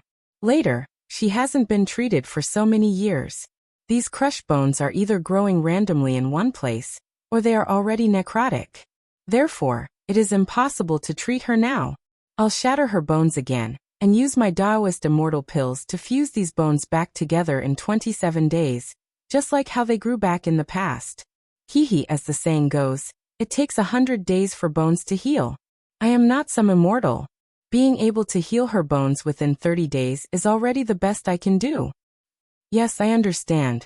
When Squire Hao heard Xiaohua's profound explanation, he was really ecstatic. The trace of disbelief from before also disappeared. I thank Immortal Elder for your miraculous skill. Don't worry, Xiaohua said again. After 30 days, Miss Hao's bones will be healed. However, the muscles in her legs haven't been used for more than 10 years. They can't be used anymore.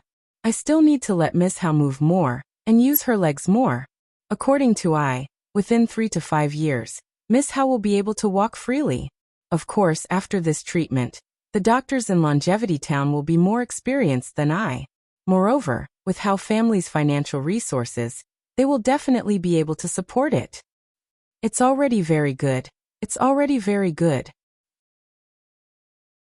Although Xiaohua wasn't able to make Miss Hao stand up in a few days, which wasn't a miraculous skill, this kind of time that Squire Hao could accept made Squire Hao feel more at ease. I'll wait for you to leave. Xiaohua looked around and said, I have already done what I can do. The rest will depend on Miss Hao's recovery. Please, Immortal Elder, please. Squire Hao hurriedly asked Xiaohua to leave the embroidery building. He ordered Huaner to carefully look after Miss Hao and accompanied Xiaohua to the front hall. Walking on the road, Xiaohua thought for a moment and said, Squire Hao, Miss Hao's condition is like this. I won't say any more. I want to talk about another matter. Immortal Elder, please speak. Squire Hao said very respectfully with a smile. Just now, I only scolded Miss Hao and didn't say anything about Squire Hao. But this doesn't mean that Squire Hao didn't do anything wrong. Xiaohua wasn't polite and said with a very serious tone. Although I can't control this matter, as an outsider, I still want to say a few more words to Squire Hao. Immortal Elder, please speak. Squire Hao's face showed melancholy.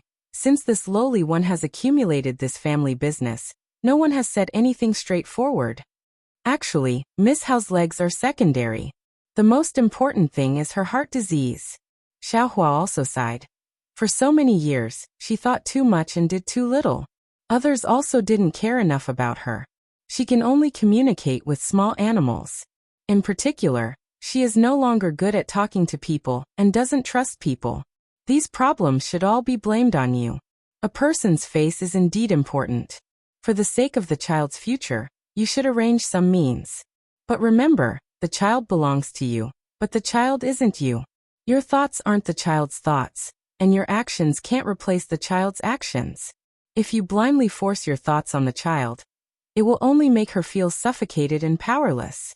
Actually, if you let the child come into contact with outsiders when she was injured, she would be able to accept her condition with peace of mind. Now, even if her legs can't be cured, her heart won't have any problems. Speaking up to here, Xiaohua said seriously. At least, she won't be obsessed with a rabbit. She won't make things difficult for you. Right? I still want to say something. You should believe her. At least from today's matter, the child didn't do anything wrong. She still thought about this family and told you a dangerous matter in advance. It's just that you didn't choose to believe her and caused such a big misunderstanding. Yes, this lowly one will change a lot in the future. Squire Hao nodded and said hesitantly, then should this lowly one listen to the child and hide in the countryside first? Her legs. Others might hesitate about this matter, but for you it's necessary. Regardless of whether there will be danger or not. This is the first step for you to gain the child's trust. Xiaohua said without hesitation. As for her legs, as long as she doesn't move them, it'll be fine. You can just move the entire bed away, right? Yes, many thanks for the immortal's guidance. Squire Hao nodded like a little chick. He didn't expect that a Taoist immortal would understand the thoughts of these children so well. While talking, they arrived at the front hall. A banquet was set up in the front hall. Xiao Jian was accompanied by Hao Yulong, drinking wine to his heart's content. Seeing Xiaohua come in, the two hurriedly got up. Xiao Jian even used his Taoist robe to wipe the oil on his mouth and respectfully asked, Senior Miss Hao, it's already fine. Xiaohua waved his hand and said carelessly, have you eaten and drunk well? Xiao Jian was a little embarrassed and said with a smile, Senior knows that this disciple has eaten his fill. Since you've eaten well, you and I should hurry back. In a few hours, we will be preparing to go to the Shaojin temple. Xiaohua said indifferently. Yes, this disciple understands. Xiao Jian now only followed Xiaohua's lead. He hurriedly left his seat and said respectfully, Immortal Senior, don't be anxious. Squire Hao hurriedly pulled Xiaohua's Taoist robe and said anxiously, Immortal Senior has worked so hard to save my daughter from the fire and water. This lowly one has to give Immortal Senior 3 times the respect. Seeing that Squire Hao was very sincere, Xiaohua said with a smile, I don't like drinking wine, let Taoist Xiao drink it on my behalf. Very good. Squire Hao hurriedly gave Hao Yulong a look and raised the pot to toast Xiao Jian 3 times.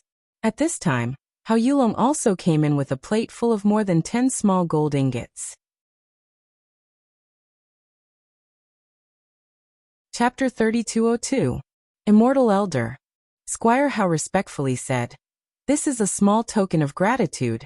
This small one knows that thousands of taels of silver are not enough to repay Immortal Elder's gift. This is only a small token of my appreciation.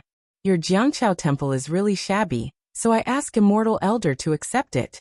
When the Jiangqiao temple is repaired, this small one will put in even more effort. Xiaohua naturally had no use for these treasures. He glanced at Xiao Jian.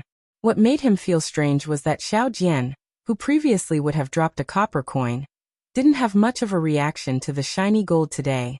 However, Xiaohua still said, Taoist Xiao, this is Squire Hao's token of appreciation. What do you think? Very good. Xiao Jian also smiled and said, Disciple thanks Squire Hao on behalf of Taoist Xiao and see God Darren. As he spoke, he unceremoniously took the tray, picked up his cloth bag from the table, and casually poured the gold into it. From the looks of it, it was no different from pouring a dozen copper coins. Let's go. Seeing this, Xiaohua didn't say much and brought Xiao Jian out of the front hall. Under the guidance of Squire Hao and Xiao Jian, they left the Hao residence. However, just as they walked out of the front hall, Xiao Huang and Xiao He flew in from the air. Xiao Hua waved his big sleeve and naturally put them back into the space. That glib-tongued rabbit didn't appear. Clearly, it returned to the side of the Hao family's young miss. Outside the Hao residence, a carriage was already prepared. Xiaohua glanced at the night sky. It was the darkness before dawn. He didn't say much and lifted his foot to get on the carriage. Looking at the coachman driving the carriage away from the Hao residence, Squire Hao and Hao Yulong bowed to the ground and didn't get up for a long time. The carriage was very stable. Xiao Jian sat for a moment, and a wave of unbearable sleepiness came over him. He didn't dare to rest and forced his eyes open.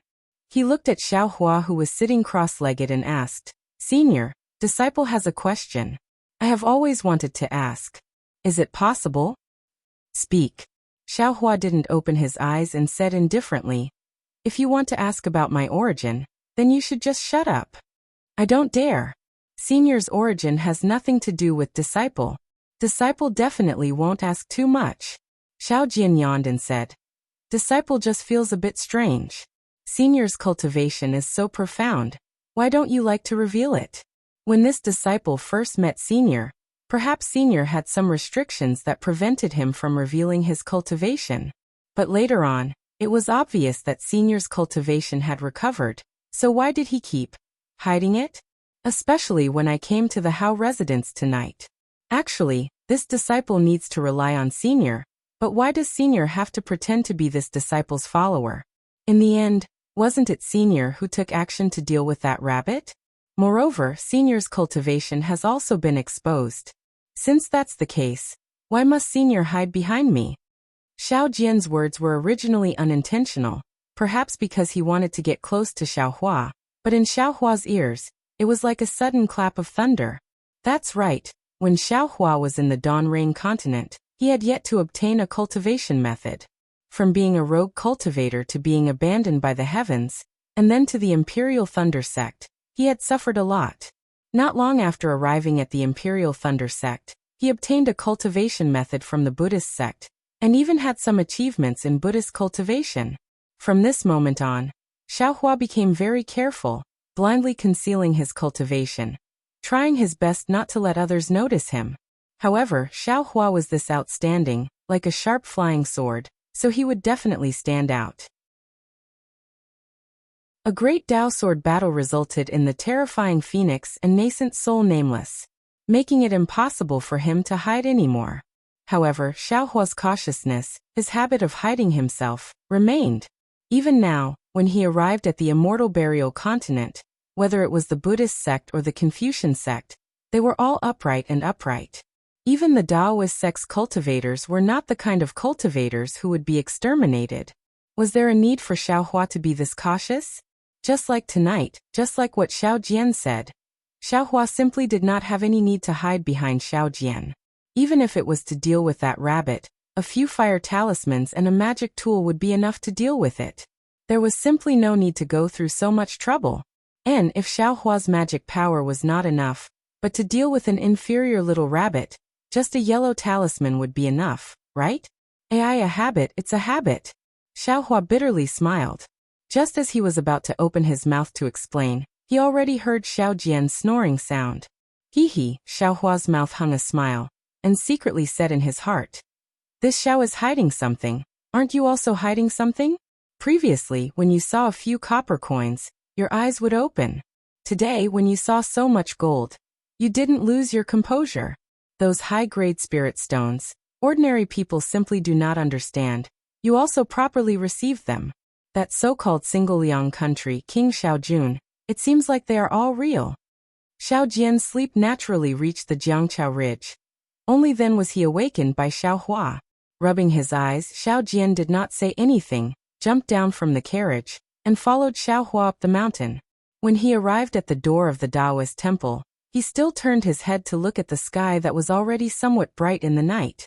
He cupped his fists toward Xiaohua, yawned, and entered the east wing, as if he had full confidence in the upcoming challenge.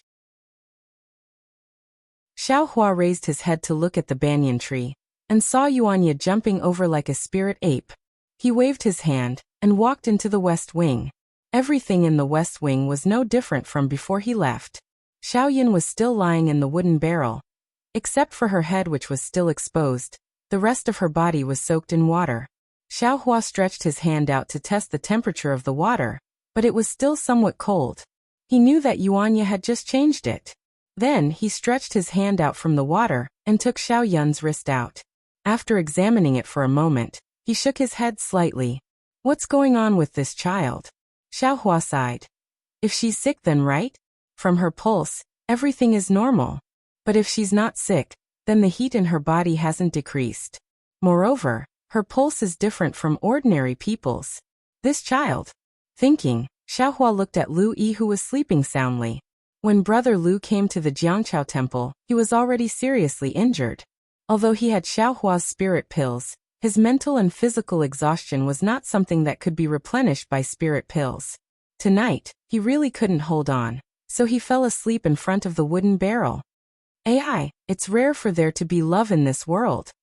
Xiaohua looked at Lu Yi's tightly knitted black eyebrows with deep worry, knowing that he was worried about Xiaoyan even in his dreams. This girl has nothing to do with him, but he was able to give his care because of the girl's loneliness. Although he is a thief in the marketplace, his heart is so bright and pure. Compared to Hao Family's young miss, he is much better.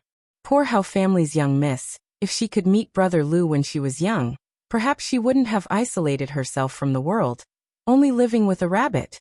"Oh, rabbit." Xiaohua thought of the rabbit and suddenly froze.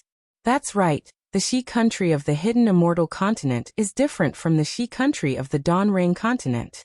Not only are there Confucian and Buddhist cultivators here, there are also demons. Since the rabbit can enter the boudoir, and Xiaoyan's pulse is different from ordinary people, could it be that she is also a demon? Xiaohua originally wanted to use his Dharma eye, but at that time, Louis was beside him, so Xiaohua felt that there was no need, so he stopped. At this time, Xiaohua carefully looked at Xiaoyan's face, but he couldn't see any difference between her and ordinary girls. However, Xiaohua also knew that there was a little duck in his space. How could he tell when Dai was still in her human form? Of course, at this time, Dai had completely recovered after 100 years of cultivation, but Xiaohua still didn't think of how to explain the space to Dai. So he threw her in a corner of the space, isolating her from other things, waiting for an opportunity to let her out in the future. As for the matter of the 10,000 Demon Realms Empress, Xiaohua wanted to ask Dai first, but when he arrived at the hidden immortal continent, Xiaohua simply didn't ask. Who knows when he can return to the Dawn Rain continent? It won't be too late to ask when the time comes. There was also the multicolored conch. There were also some changes, but Xiaohua didn't dare to look. If it was really Minghua's body, then who knows what was so special about it? If he was careless and fell for it, it would be too late to cry. Everything depends on the opportunity. Xiaohua sighed, then thought again. Maybe I can see some clues with my heavenly eye? Thinking, Xiaohua closed his eyes again, and a faint light flashed on his forehead.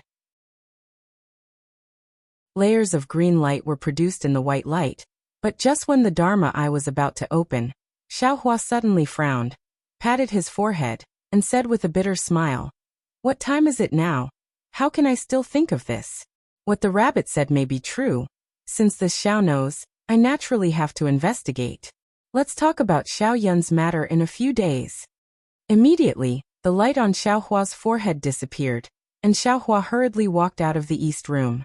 Xiaohua sat cross-legged in front of the Taoist temple, looked at the gradually rising sun, and was about to send out his divine sense, but just as his divine sense was sent out a few li, he withdrew it again. Divine sense can't be subtle. If it's to investigate something, it's better to use Buddhist sense. Under the puzzled gaze of Yuanya, who was lying on the banyan tree in the distance, Xiaohua released his Buddhist sense and began to carefully investigate the surroundings of Longevity Town. The little gold temple in the night still had the noise of the day, and inside the great strength hall, it was still brightly lit. On the incense table in front of the Buddha, incense sticks were burning fiercely. In front of the incense table, a dozen monks wearing monk robes were chanting some unknown sutra, and in their hands were a wooden mallet, lightly knocking on the wooden fish in front of them. Only in this night, the chanting of sutra was somewhat vague, and the sound of the wooden fish was also somewhat low. "Stop!" An angry roar sounded in the main hall. Immediately, the chanting of sutra and the sound of the wooden fish stopped. What was extremely disharmonious was that the main hall was only silent for a moment, and the dang-dang sound of the wooden fish sounded again. "Abbot, please forgive me." The crisp sound of the wooden fish was knocked twice, and the monk who was dozing off in time hurriedly got up and knelt on the ground, looking at Monk Mingyu in front of the incense table, who was wearing a kasaya and had a face full of anger, and was glaring at him, and hurriedly called out. Chapter 3203. Zen Master Mingyu's eyes flashed with anger and humphed. "Look at all of you. It's just chanting sutras. Why are all of you so listless? You can't even last a night. What kind of cultivation is this? It's better to renounce asceticism and go home to farm. We were wrong. Please forgive us, Abbot. The group of disciples hurriedly lowered their heads and said in unison, Senior Brother Abbot. A slightly fat monk standing in front of the group of disciples smiled and said, The disciples left in the temple are just ordinary monks. They can't be compared to the disciples that Senior Brother Ming Fa took away. My Shaojin temple is now filled with incense. There are many lay people who come to pray and fulfill their vows. They have been doing good deeds in the temple during the day to welcome pilgrims. They are already very tired. If they stay up all night chanting sutras, I'm afraid they won't be able to support themselves. I hope Senior Martial Brother can understand. Junior Brother Mingjian. Zen Master Mingyu's face was filled with displeasure as he said, It's not that I don't understand them. I don't ask much of them, but it's different today. Yinlin Temple's martial uncle Xingqian is coming to my Shaojin temple. No matter how well we do on a daily basis, he won't be satisfied. Our hard work will all be for naught. Sigh. Hearing this, Mingjian's face was filled with worry. He looked at the night sky outside the main hall and sighed. We have been waiting here for 3 nights, but martial uncle didn't come. I'm afraid he won't be coming today. Senior Brother, why don't we let the disciples go back and rest? Tomorrow is the day of the immortal Buddhist ceremony. Although my Shaojin temple can't be as lively as Yunlin Temple, it should still have some atmosphere. These disciples will have to work hard tomorrow. At this point, Mingjian couldn't continue. Sigh. Zen Master Mingyu was also worried. The immortal Buddhist ceremony is one thing, but the challenge of the Jiangqiao Temple is more important. If martial uncle Xingqian doesn't come in time tonight, my Shaojin temple will be in trouble tomorrow. Forget it, all of you can leave. Rest in peace early so that you can be energetic tomorrow. Don't tarnish the reputation of the Buddhist sect's disciples. Yes, we understand. The dozen or so monks felt as if they had been relieved of a heavy burden. They all stood up, bowed and left one after another. Mingjian, you should go back too. Seeing that Mingjian was still sitting there, Zen Master Mingyu waved his hand and said. But Mingjian smiled and said, Disciple had better accompany Senior Apprentice Brother here. Maybe martial uncle Xingqian will come over soon, so it's better for our Shaojin temple to not lose our manners. Speaking to this point, Mingjian was puzzled again and said in a low voice, Senior Brother Abbot, didn't you say a few days ago that Shirshu should have arrived the day before yesterday? Even if martial uncle is late, it shouldn't be so late, right? If you ask me, who should I ask? Zen Master Mingyu was clearly impatient. He got up from the futon and walked slowly to the door of the main hall. He looked at the night sky outside and smiled bitterly. The immortal and Buddha ceremony will begin in a few hours. The challenge of Jiangqiao Temple would follow soon after. Over the past few days, the reputation of the Tidal River Temple had risen greatly. They had saved 2 men and women who were about to die, igniting the passion of the entire longevity town. Not to mention the reconstructed golden body called Taoist Master Shao or Lord Sea God. Even the incense was more than 10 times stronger than before. In the past, their Taoist sect had Yuanya, and even our Shaojin Temple's disciples couldn't defeat him easily. Now that there's a mysterious Taoist Master Shao, how do you expect our Shaojin Temple to face him tomorrow? Senior Brother Abbot. Mingjian was a little surprised. That Yuanya might be strong and skilled in fighting, but in the eyes of Senior Apprentice Brother Ming Fa and Senior Apprentice Brother Mingjian he shouldn't be much, right? That new Taoist Master Shao of Jiangqiao Temple has an unknown background, and we don't know how strong he is, but it's obvious that he's Xiao Jian's blood relative. Xiao Jian doesn't have any cultivation, so how strong can his blood relative be? If I could easily kill Yuanya, would his Jiangqiao Temple still exist today? Zen Master Mingyu replied in a low voice. Although Yuanya doesn't have any Taoist techniques, his fighting skills are all sure-kill techniques that put his life on the line.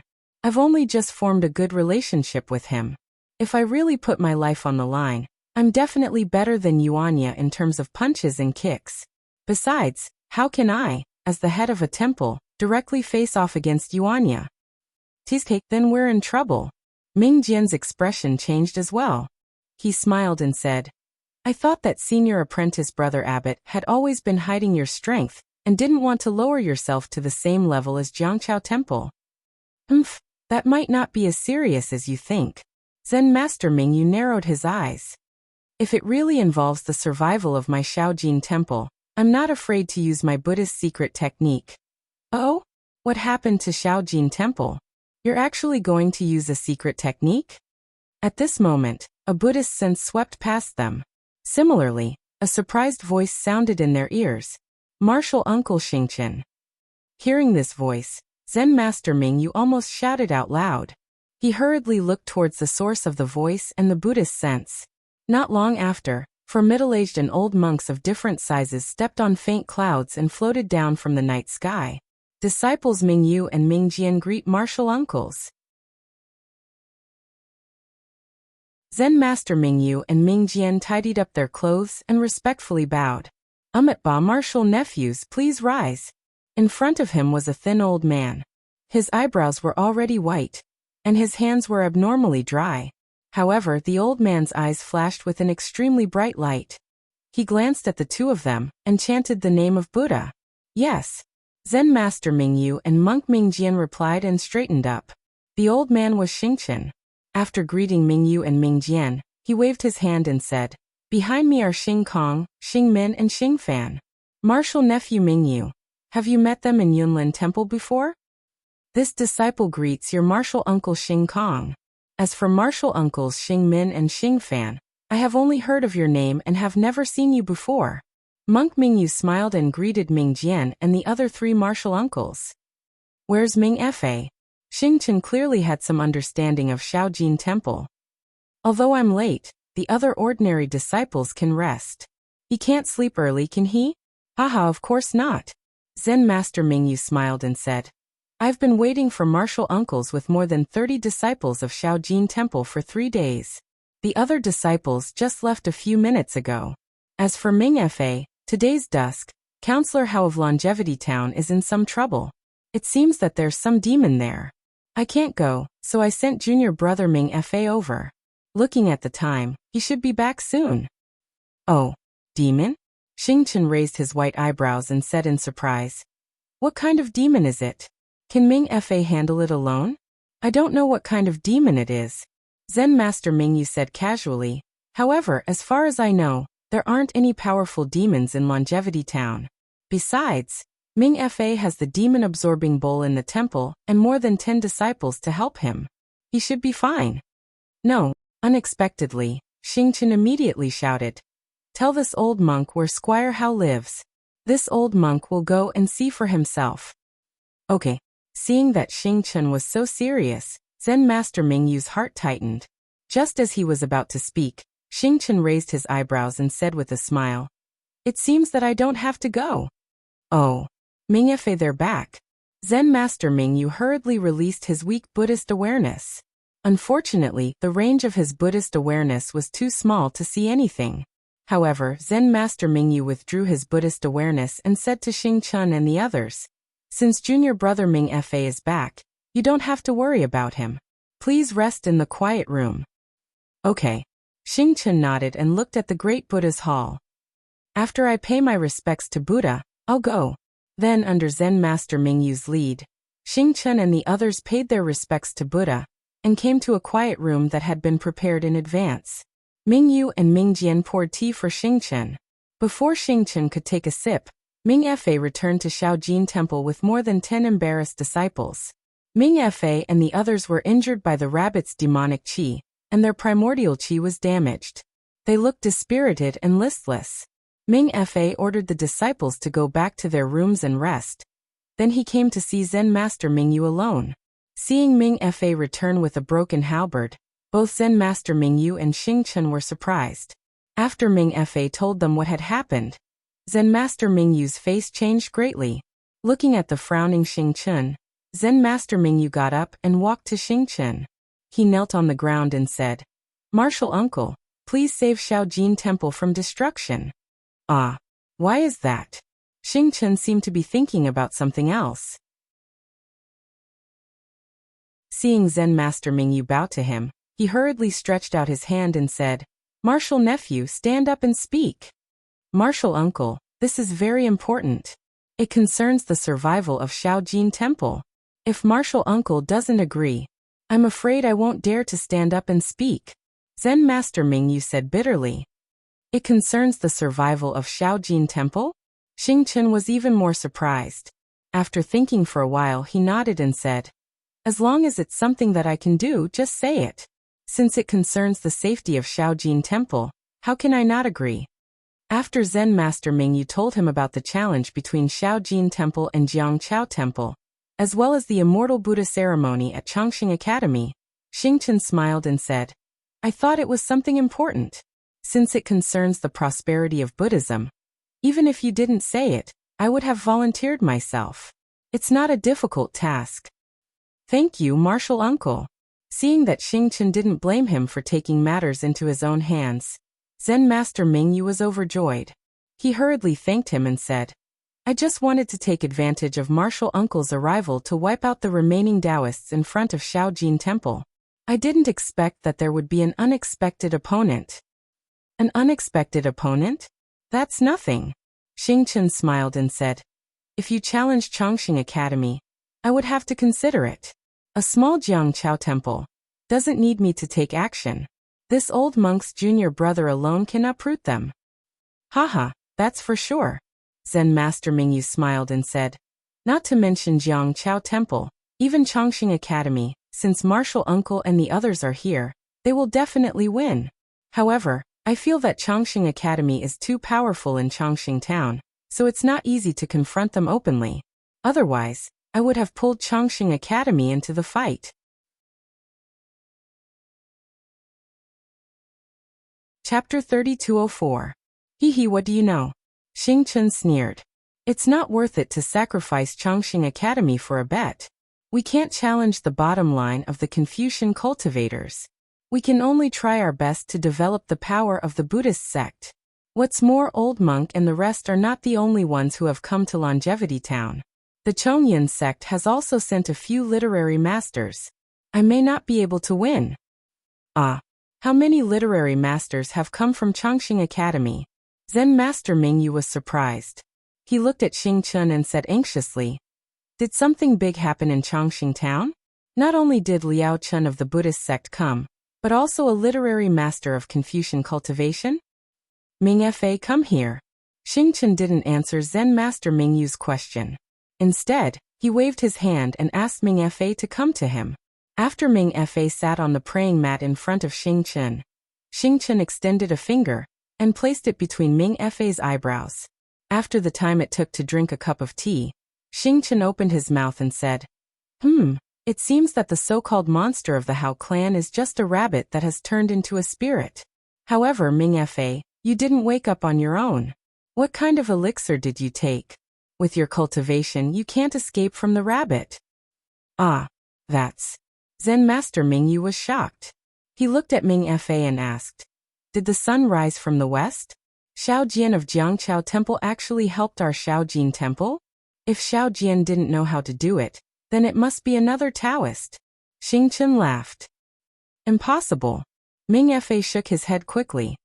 It was always Xiao Jian who did it. That Taoist was just a follower. But speaking up to this point, Ming Fa also came to a realization.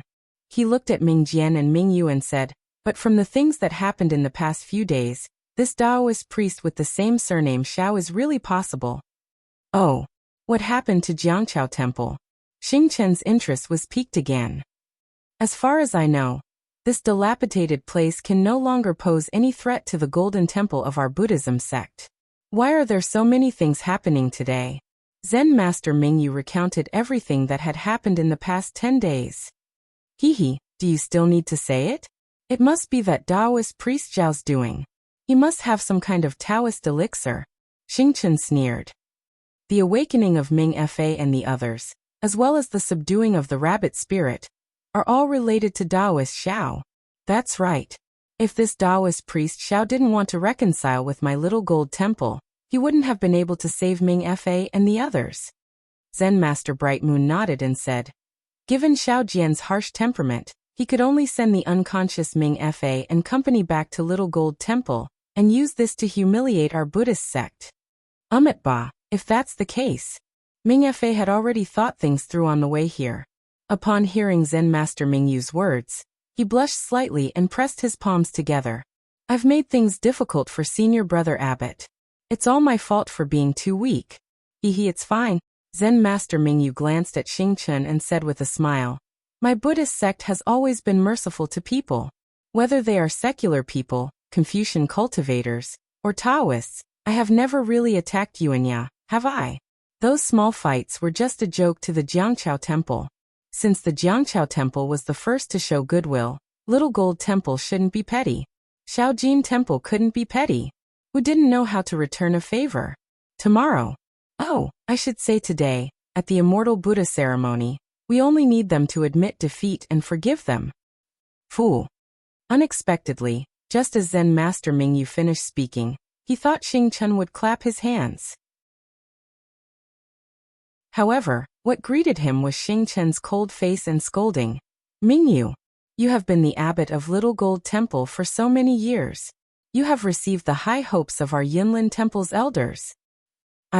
Seeing Xingchen so angry that he didn't even address him as martial nephew, Zen Master Mingyu panicked and hurriedly stood up.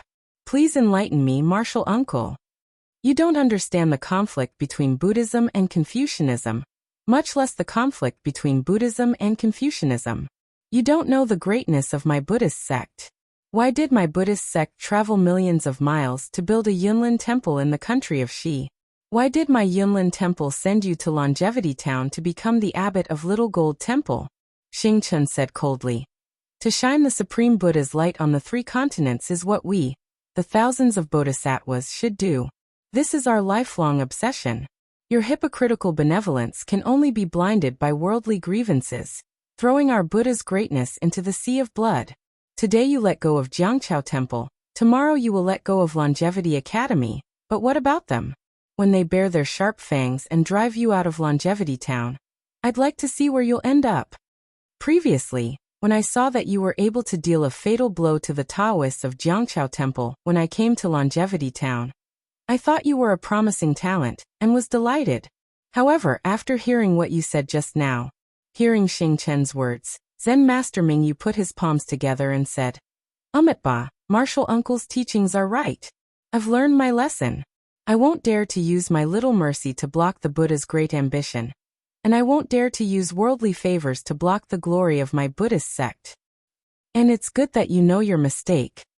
Xingchen's expression changed, and he nodded. Actually, your goal in Longevity Town isn't Jiangqiao Temple. I'm sure you know that. Yes, I understand. Jiangqiao Temple is just an ant compared to Longevity Academy. Zen Master Mingyu lowered his head. My Shaojin Temple still doesn't have the strength to compete with Longevity Academy. Do you think Longevity Academy agreed to participate in the competition and hold the so-called Immortal Buddhist ceremony at Shaojin Temple on Zhu Juanfeng's whim? Xingchen's right hand sneered. Longevity Academy wants to see our Buddhist sect's attitude towards Taoism, whether we're tolerant or cold. Don't forget what the Immortal Buddhist ceremony is. If you're tolerant today, not only will Jiangqiao Temple's Taoist sect grow stronger, even Longevity Academy will bully you and trample on you. The conflict between Buddhism and Confucianism is like a tiger and a wolf. Yes, I understand. Seeing that Xingchen actually brought out the conflict between tigers and wolves, Zen Master Mingyu hurriedly nodded. Then tomorrow's matter will depend on martial uncle. Since Longevity Academy sent someone here, they must be prepared. Jiangqiao Temple also has Taoist Xiao who can subdue demons. It won't be easy to deal with them. When he spoke up to hear, Chanting Master Bright Moon was clearly shocked again. Of course, a Transcendence Realm martial uncle came from his family, a scholar-level Confucian cultivator came from Long Life Academy, and even the unremarkable River and Tide Temple gained a Taoist priest who could subdue demons. Wasn't this a situation of fierce competition?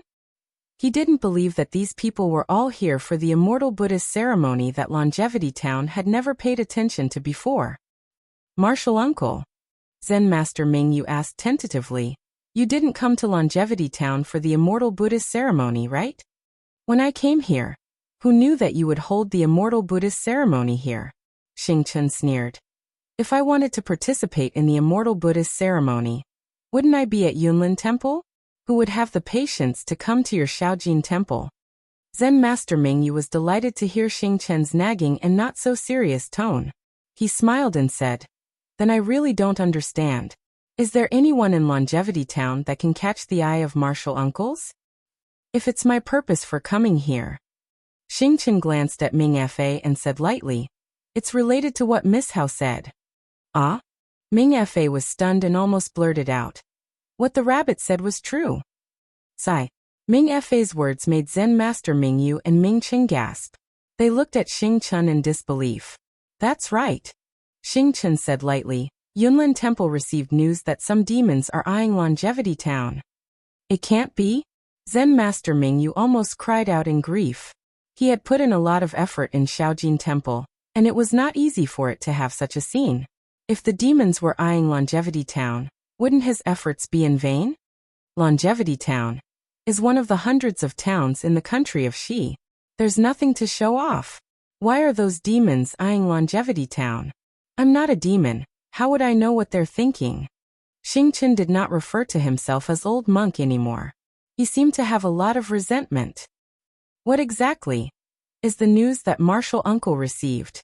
Ming Cheng was also afraid and asked in a low voice, "Perhaps the news is false." "It may not be false." Xingchen shook his head and said, "Even Chongyun's sect sent scholars to Longevity Academy. The Confucian cultivators must have received this news as well. However, the reason why this old man came a few days late was because I looked around and found a few unorthodox cultivators. I even went to Lucky Shun Town to visit the small bamboo temple." "What's strange about it?" Zen Master Mingyu looked at Xingchen's expression and asked in a low voice. "There seems to be some movement, but it also seems to be groundless speculation." Xingchen shook his head and said, "However, it's not like what you think, or what Miss Hao said about the people being plunged into misery and suffering. I'm afraid it's just some small demons who want to do some blood sacrifice. It's not a big deal." "Blood sacrifice?" Zen Master Mingyu raised his eyebrows and said, "Why don't they go deep into the mountains and forests? Why would they go to Longevity Town where there are so many people? Don't tell me they want to use hundreds of thousands of people in Longevity Town as sacrifices? If you're a demon, you must know. How would I know if they want to use hundreds of thousands of people for blood sacrifice? Damn it, it's just some groundless speculation and they sent me here. Sai, think about the invitation to the immortal Buddhist ceremony that I went through so much trouble to get. It's all wasted." "Haha, martial uncle, tomorrow my Shaojin Temple will have an immortal Buddhist ceremony, and you're hosting it. Isn't this fulfilling your regret?" "Bullshit." Xingchen was about to stand up. However, he immediately came to his senses and hurriedly put his palms together. "Ba, this poor monk knows his mistake." Then he recited a few scriptures and said, "Look at that nondescript arena in front of your door. You want me to preside over the immortal Buddha ceremony? You really want to embarrass me."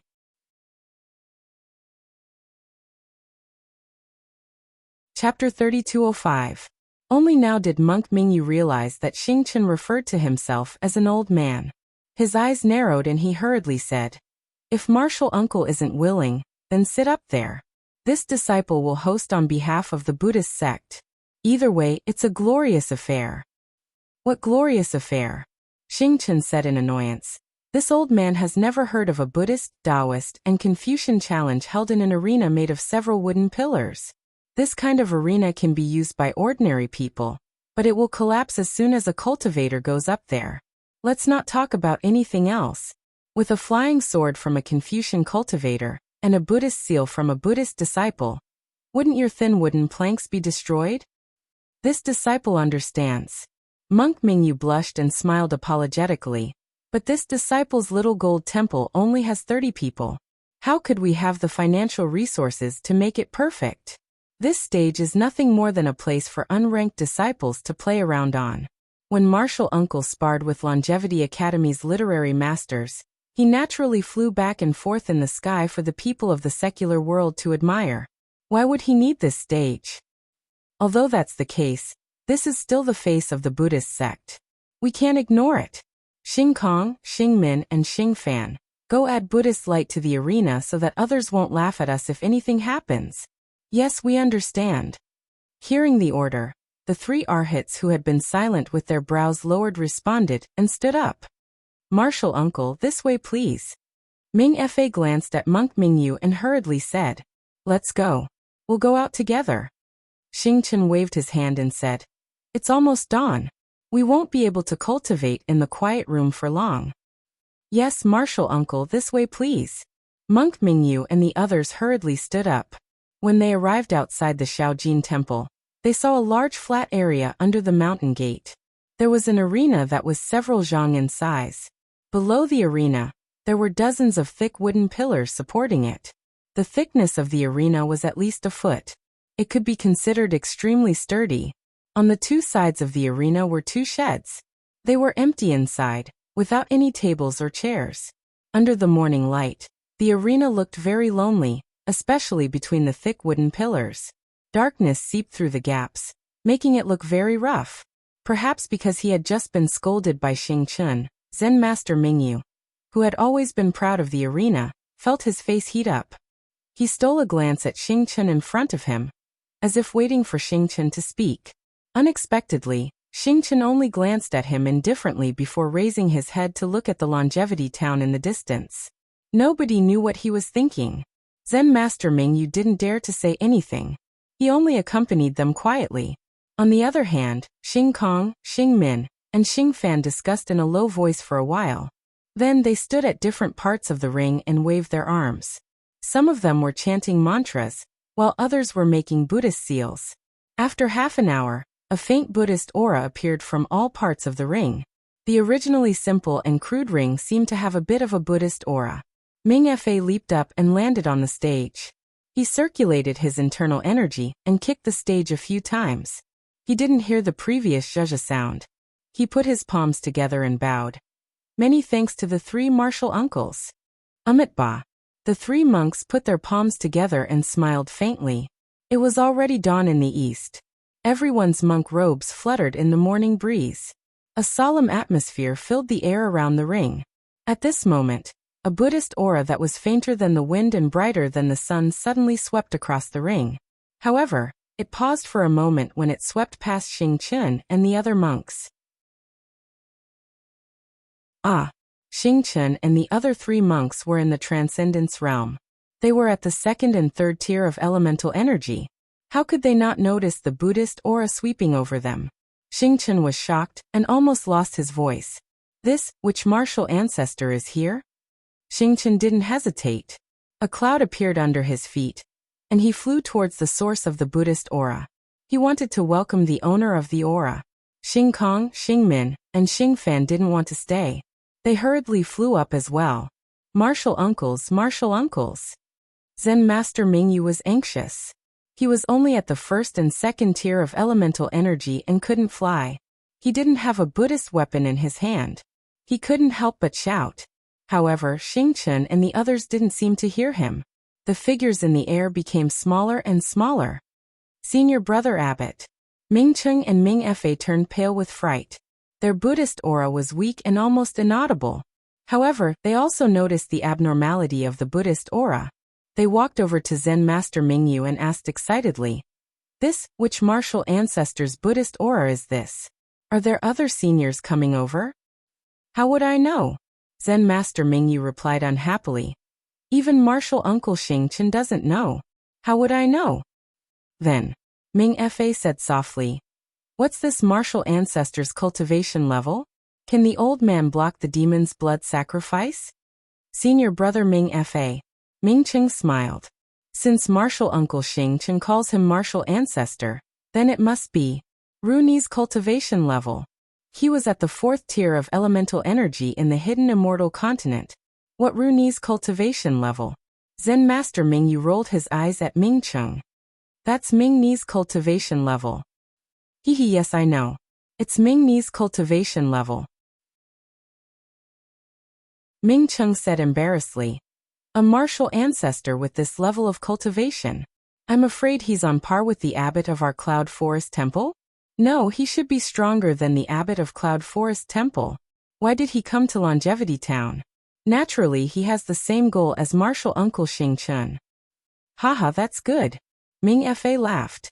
With him around, we don't have to worry anymore. AI, senior brother Abbott, you didn't go to Hao Clan so you don't know. That demon is really powerful. Even my Shaojin Temple's Buddhist artifact couldn't do anything to it. If there's an even more powerful demon coming over, my Shaojin Temple. Humph. Zen Master Mingyu snorted coldly and said, it's because my Shaojin Temple doesn't have that kind of power that Martial Uncle Xing Chun and the rest came to Longevity Town. Now that a Mingmese martial ancestor has come, my Shaojin Temple has nothing to worry about from now on. That whatever rabbit, whatever radish, they're just methods for us to spread Buddhism. Yes, we understand.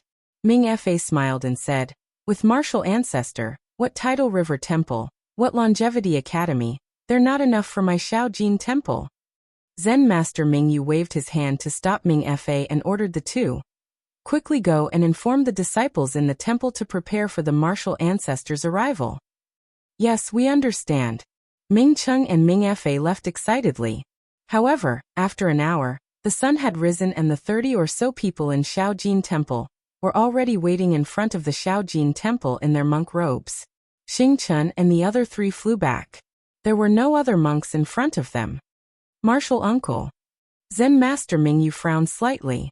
He looked at Xing Chun who had landed on the ground and said in a low voice, is it because martial ancestor doesn't want to stay in my Shaojin Temple? No. Xing Chun frowned even more tightly than Zen Master Mingyu. I didn't find any trace of martial ancestor. He seemed to have passed by here. His Buddhist awareness swept past, so it's not easy to find him. Zen Master Mingyu was extremely disappointed. He opened his mouth but didn't know what to say. Oh, of course. Xing Chun raised his head again and looked into the distance. Perhaps he's in Longevity Town, and he has the same purpose as me. But he's not from Yunlin Temple, so he doesn't want to meet us. This martial ancestor's cultivation. Ming Fa couldn't help but whisper, has he already reached Mingjin? Yes, in terms of Buddhist awareness, he should have reached the Mingjin realm. Xing Chun nodded. However, Buddhist disciples don't pay much attention to Buddhist awareness. They only focus on refining relics. If I'm not mistaken, this martial ancestor has just stepped into the Lotus realm. Pseudo-Lotus? Ming Fa was dumbfounded. Of course. Xing Chun said proudly. This is just a feeling based on my Buddhist awareness. It can't be true. If martial ancestor is Mingjin, he could even be Rugu. Martial Uncle Xing Chun. Ming Fa smiled and said, how many realms are there in Buddhist cultivation? I haven't entered the rank yet, so I really don't understand. Martial Uncle, please enlighten me. Hee little guy. Xing Chun laughed. You haven't entered the rank yet, but you want to know the 9 realms? Aren't you biting off more than you can chew? Seeing Xing Chun joking like this, Ming Fa knew that Xing Chun's worries had disappeared because of the presence of the Buddhist sex master. He smiled and said, although I haven't entered the rank, I should at least know the secret of Buddhist sex cultivation. Otherwise, if I accept a disciple one day, I'll be too embarrassed to tell him about it. Okay. Xing Chun was in a good mood. There are 9 realms in Buddhist cultivation. They are benevolence, transcendence, Rugu, bright gene, pseudo-lotus, canopy transformation, embryo formation, stationary spirit, and living Buddha. The mysteries within can only be comprehended when one cultivates. This old man doesn't know either. You just have to remember it well. Thank you, Martial Uncle. Ming Fa was overjoyed. Forget it. Let's go into the temple. The Immortal Buddha ceremony is about to begin. You should get ready. Xing Chun waved his hand and said to Monk Mingyu, oh right, you said that the rules of the challenge were set by the Temple of Jiangchao. Did they send it here? This. Monk Mingyu smiled bitterly. Xiaojian hasn't sent it yet.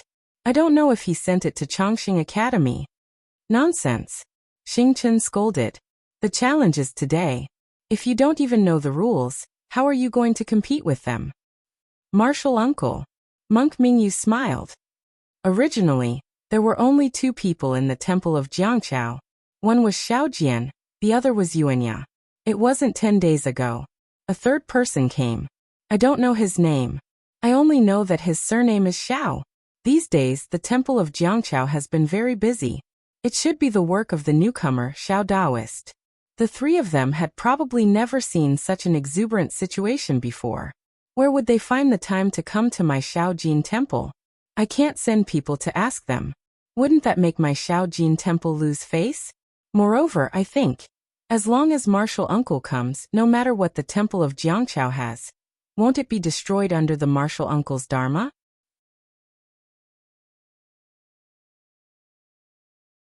Chapter 3206.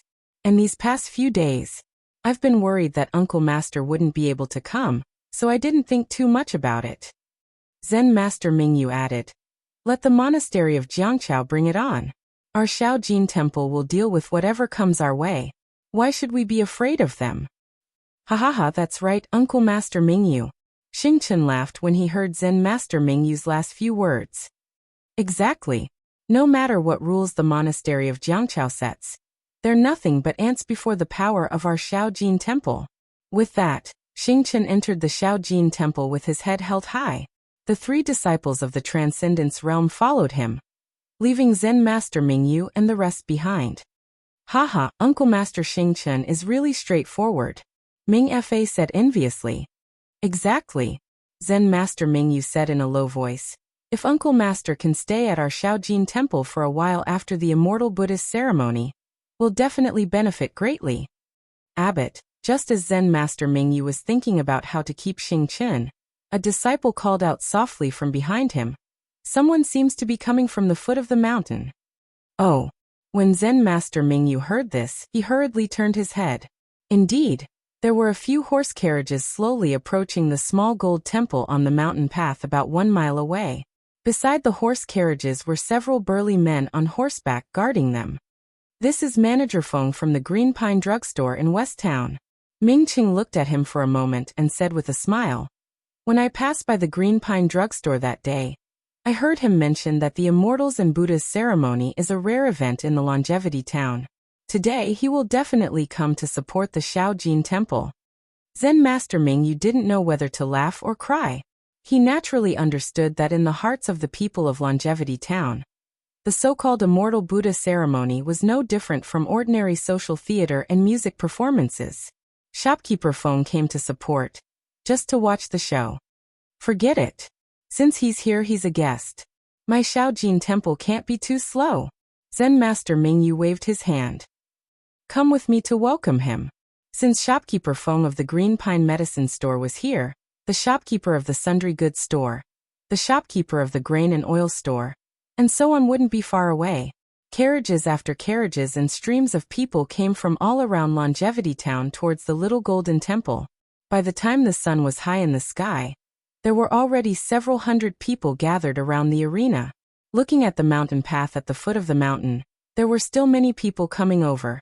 Zen Master Mingyu had really underestimated the gimmick of the Immortal Buddha Grand Ceremony.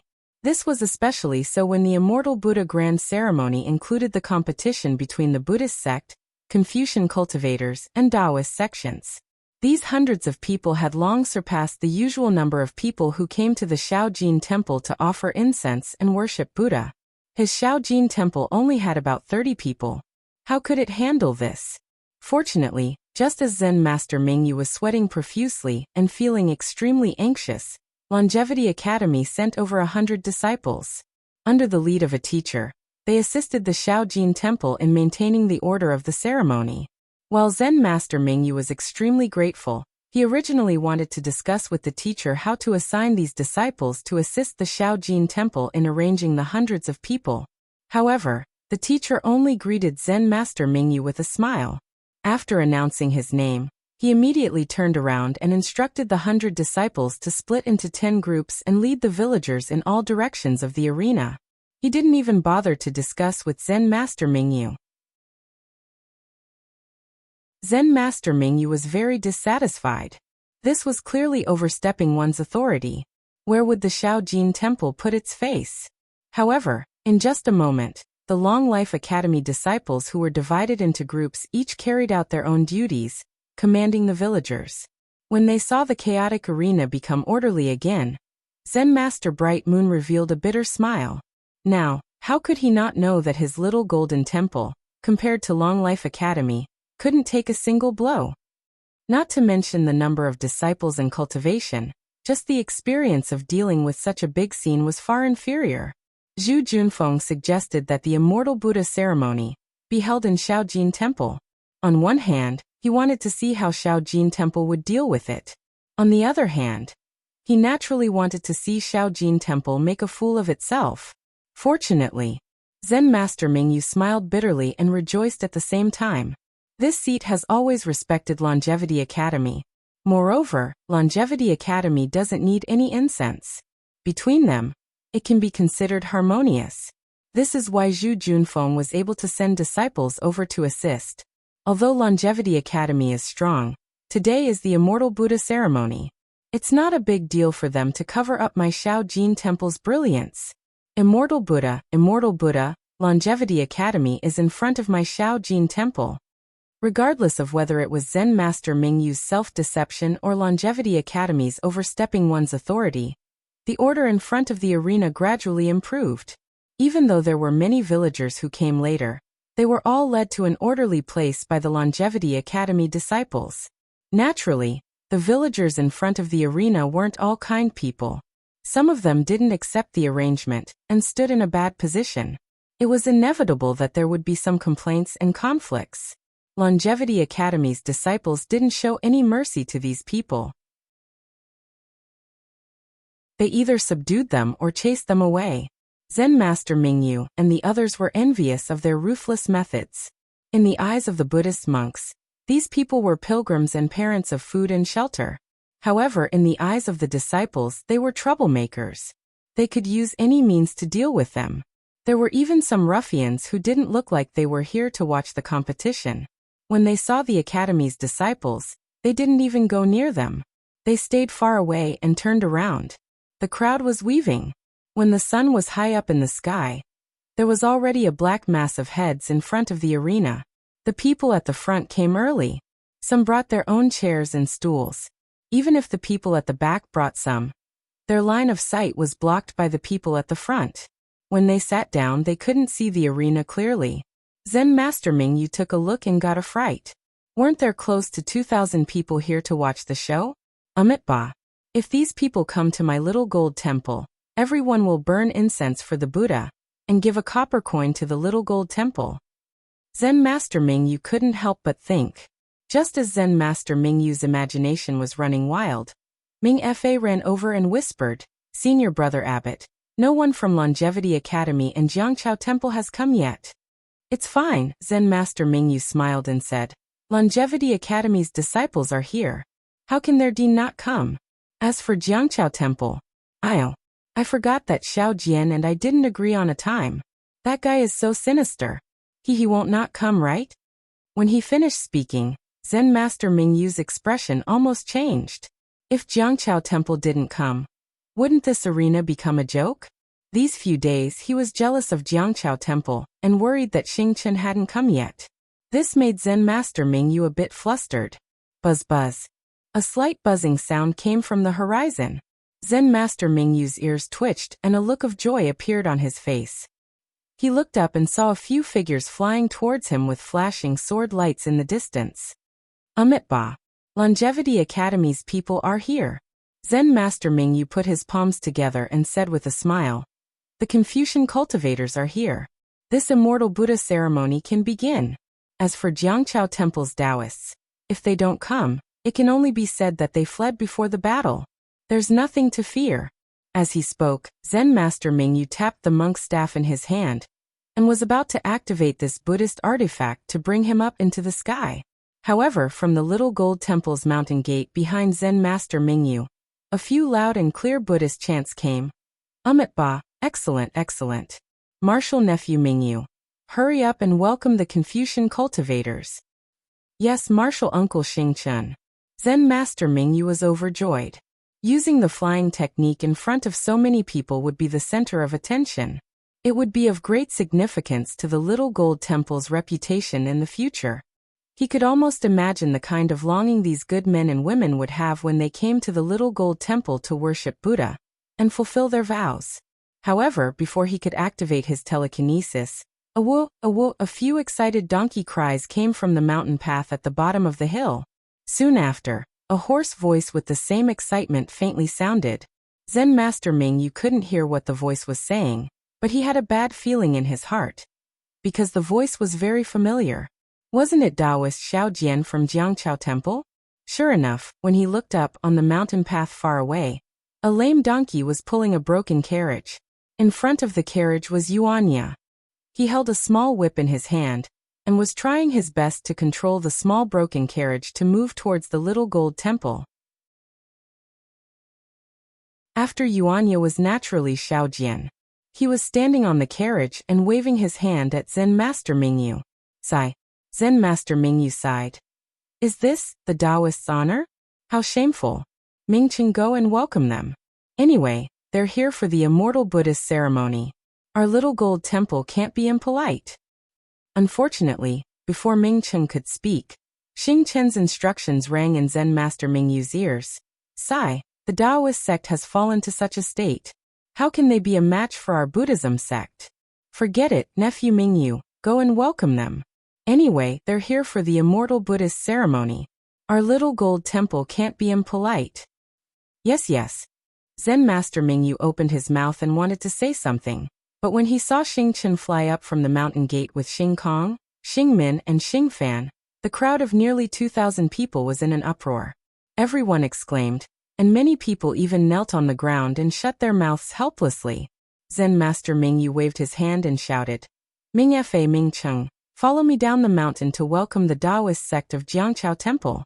When you see them in the arena later, don't hold back. Beat them into a pig's head for me. Yes, senior brother. Seeing that Zen Master Ming Yu was so angry that he spoke like that, Ming Fa and Ming Qing didn't dare to not answer loudly. Zen Master Ming Yu strode down the mountain. The mountain path that had been watered and cleaned long ago was already covered in dust after being trampled by 2,000 people, staining the lower hem of the Zen Master's brand new monk robe. The little stains were hard to hide, just like Zen Master Ming Yu's mood. However, seeing that the donkey carriage was approaching, Zen Master Ming Yu took a deep breath and passed his monk staff to Ming Cheng. He put his palms together and bowed. Taoist Xiao, I represent the Buddhism sect to welcome the Taoist sect to the immortal Buddhist ceremony of the Buddhism sect and the Confucian cultivators.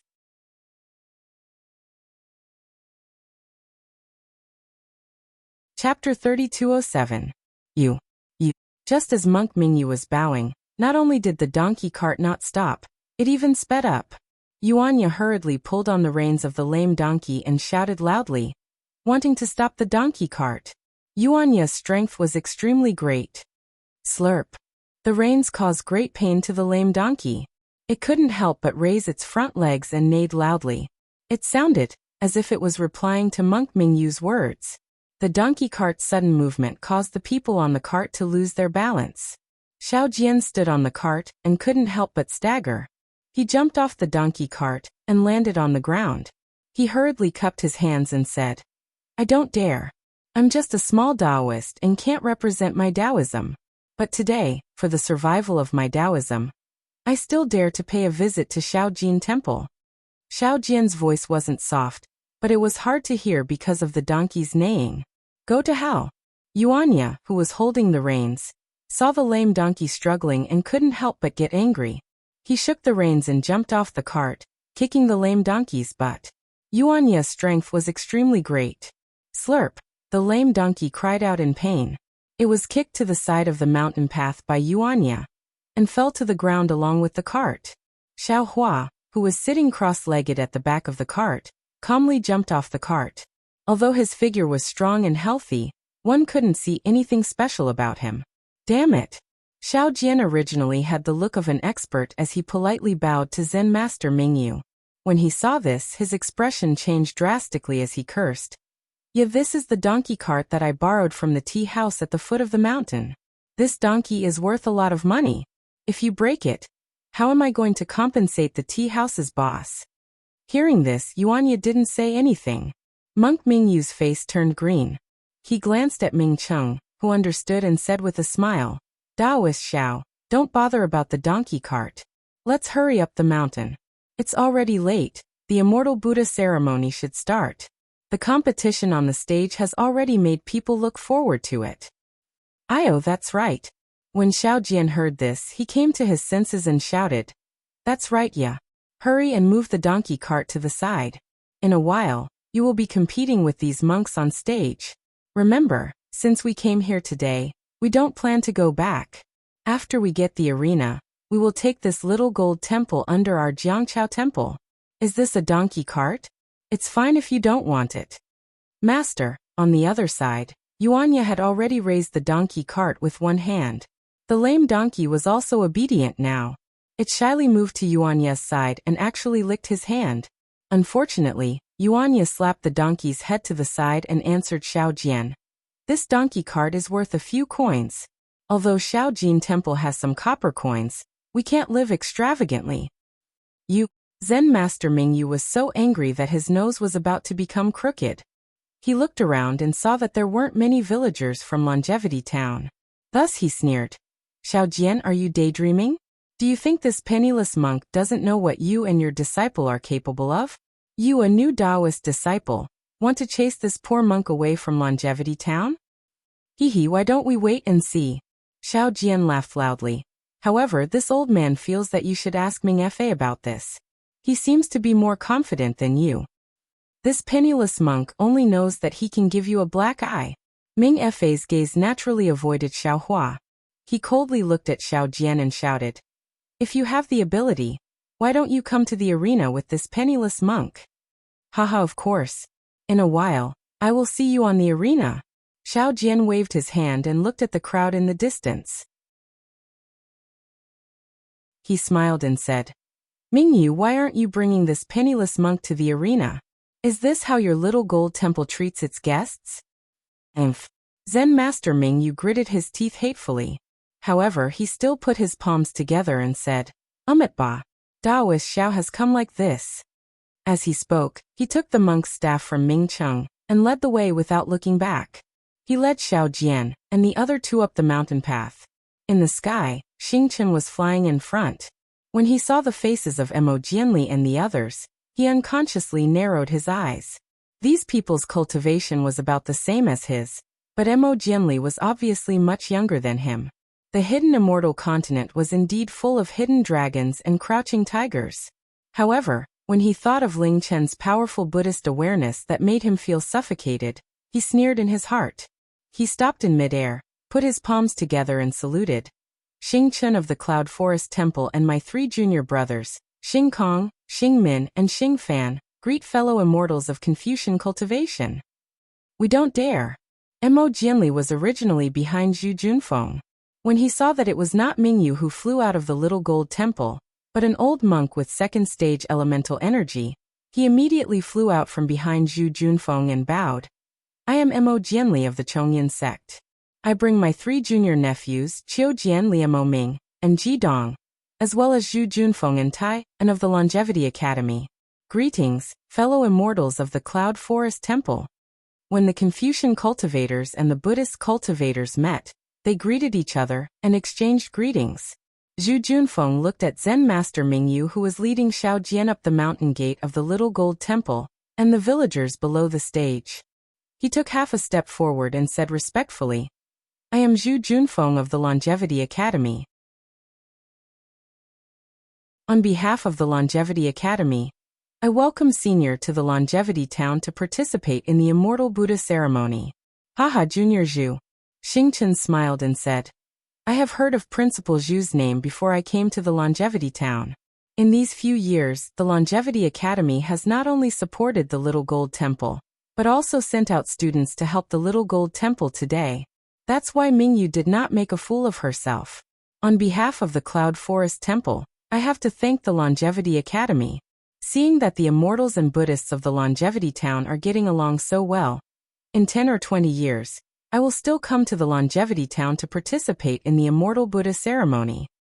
Haha, if Senior is so considerate, the the Longevity Academy will invite senior to the Longevity Town to participate in the Immortal Buddha ceremony every 10 years. Zhu Junfeng said with a smile. Yes, that's how it should be. Xingchen also clapped his hands. In the future, every 10 years, I will also ask Mingyu to send an invitation to fellow Immortal Mo. You and I will come together. Haha, well said, well said. Mo Jianli did not like to argue with Xingchen. He laughed dryly and looked at Xiao Jian, who had not yet reached the mountain gate. He waved his hand and said, Martial Nephew Junfeng, you go ahead with Martial Nephew Mingyue and hold the Immortal Buddha ceremony. I have a few words with fellow Immortal Xingchen. Yes, Junior Uncle. Zhu Junfeng agreed and cupped his hands at Xingchen and the others. Then he flew through the crowd with Mr. Tai, and then landed on the arena. Greetings, sir. As soon as Zhu Junfeng and Mr. Tai landed, hundreds of disciples shouted in unison. It was such a spectacular sight that a few people almost collapsed on the ground. Haha, you have worked hard. Zhu Junfeng was as elegant as jade. He raised his hand and gestured to his surroundings. From the looks of it, he was even more like an abbot than Zen Master Mingyu. President Zhu. A loud voice came from below the arena. I haven't seen you in a long time. I heard that the Tidal River Temple will be challenging the Shaojin Temple and the Longevity Academy today. You won't be joining in, will you? Haha, so it's shopkeeper Zhang. Zhu Junfeng glanced at him and said kindly, It's just a spar. I'm afraid it's not my turn to fight. Of course, if you need me to fight, I will not be stingy. I will not hide anything. Because my Longevity Academy is Longevity Town's academy, Longevity Academy students are Longevity Town students. This Xu is also a citizen of Longevity Town. Good, well said.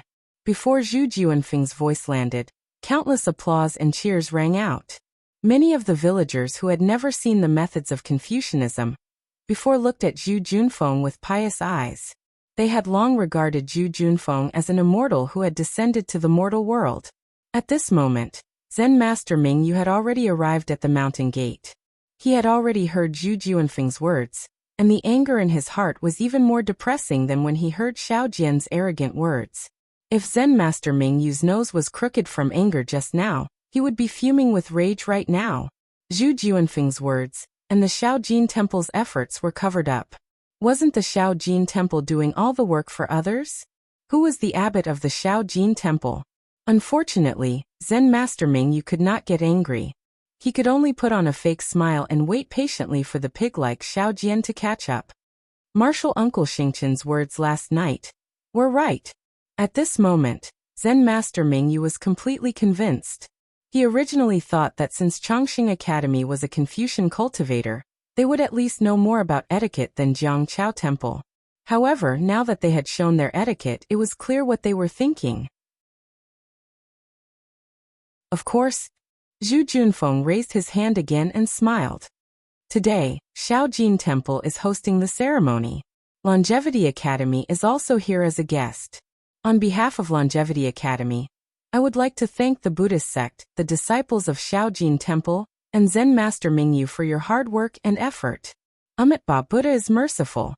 Fortunately, although the 30 or so monks' chants were not as loud as Longevity Academy's, they were still uniform. It was obvious that they had practiced this countless times. Amitabha.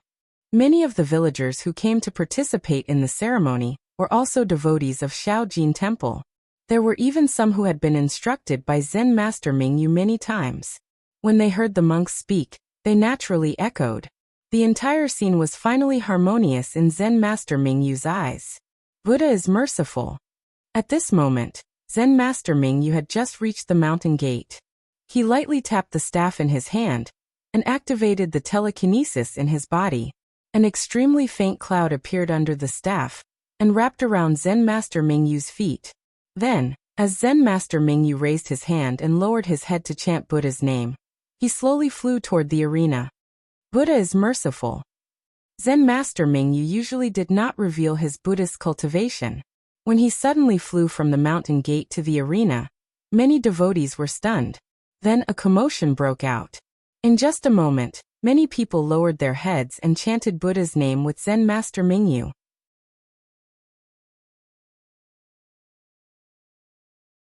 Chapter 3208. Welcome Principal Zhu and Mr. Tian to my Shaojin Temple for the Immortal Buddha ceremony. Zen Master Mingyu landed on the arena gracefully and bowed to Zhu Junfeng and Mr. Tian. Greetings, Zen Master Mingyu. Zhu Junfeng and Mr. Tai, and naturally returned the greeting.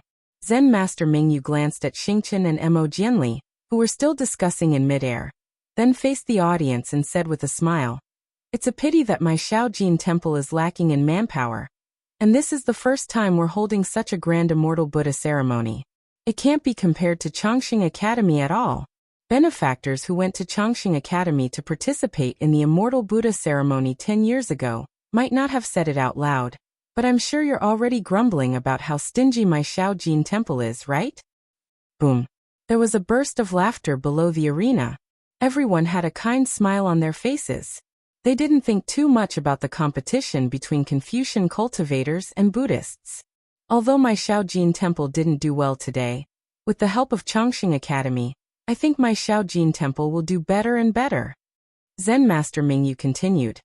After 10 years, 20 years, or even 50 years, my Shaojin Temple will definitely give all of you a perfect Immortal Buddha ceremony. Clap clap. There was another round of applause below the arena. Zhu Junfeng didn't care about Zen Master Mingyu's tit-for-tat words. He also raised his hand and clapped with a warm smile on his face. Of course, the so-called Immortal Buddha ceremony is to commemorate the friendship between us Confucian cultivators and Buddhists. This friendship was also tested in the fight against the enemy.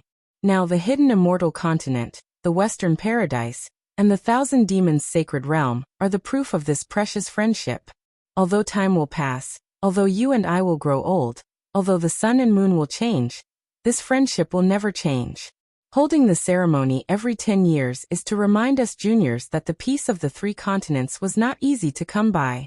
Not only must we not forget the blood, sweat, and sacrifice of our seniors, we must also work together, through thick and thin, to build the three continents into a more prosperous place. Zen Master Mingyu was not done yet, so he spoke in a loud and impassioned voice. Prosperous. High in the sky, Missouri Jianli whispered something to Xingqian while paying attention to the movements in the arena. When he heard Zen Master Mingyu say this word, the corners of his mouth twitched slightly, as if he wanted to laugh. But after a while, he forced himself to hold back and said, "Fellow immortal Xingqian, your Cloud Forest Temple has been developing rapidly in the country of Shi these years. My Chongyin sect is truly envious. Perhaps one day, your Yinlin Temple will also become a scene of prosperity." Xingqian raised his eyebrows and glanced at Zen Master Mingyu, whose face was flushed red, and said with a fake smile, "This is not because my Yunlin Temple is developing well, but because the people of the country of Shi like my Buddhism sect, and need my Buddhism sect. My Buddha is merciful, my Buddhism sect does not develop on its own, and does not feel the need of others. Only when my Buddhism sect is needed, my Buddha will be there to solve the needs of the people.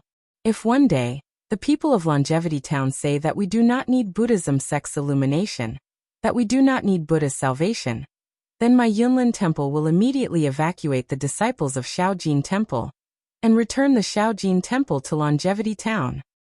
Mo Jianli only said one sentence, but Xingqian actually said so many philosophical words, he did not know how to feel. He smiled faintly and said, "Whether your Buddhism sect disciples evacuate or not, perhaps it is up to the Yunlin Temple to decide, or perhaps it is up to the Rivertide Temple to decide. Either way, it is not up to me to decide. Just now, I have already told fellow Immortal about the news my Chongyin sect received. Although fellow Immortal did not say it clearly, I feel that the news Yunlin Temple received should be similar to that of my Chongyin sect, right?" "That's right." Hearing that Mo Jianli was talking about business, Xingqian stopped arguing with Mo Jianli. He nodded and said, "I came here for the same reason as you, fellow immortal Mo. We are here because of the vague news that the monster is going to massacre the town of Longevity. Also just last night, my Shaojin Temple's disciples met with a strange thing." "What is it?" Mo Jianli's eyes lit up, and said hurriedly, "Could it be that you have found out the truth?" "Although not yet, but it is close." Xingqian nodded, and then told him about Minister Hao's family. Hearing this, Mo Jianli was stunned, and looked up with a strange expression. It was Xiao Hua, who had followed Xiao Jian to the front of the arena, his eyes fixed on the arena, and asked curiously, "Fellow immortal Mo, are you talking about this person?" "He should be." Xingchen smiled and said, "Besides Xiao Jian and Yuanya, isn't there only one person in the Rivertide Temple? Who else could it be?" "It seems that fellow immortal Mo has hidden himself well." Mo Jianli nodded slightly and said, "Although I heard that there were miracles in the Rivertide Temple, I always thought that it was caused by the elixirs that Taoist Xiao had. If it is as fellow immortal Mo said, then I have to look at Taoist Xiao in a new light."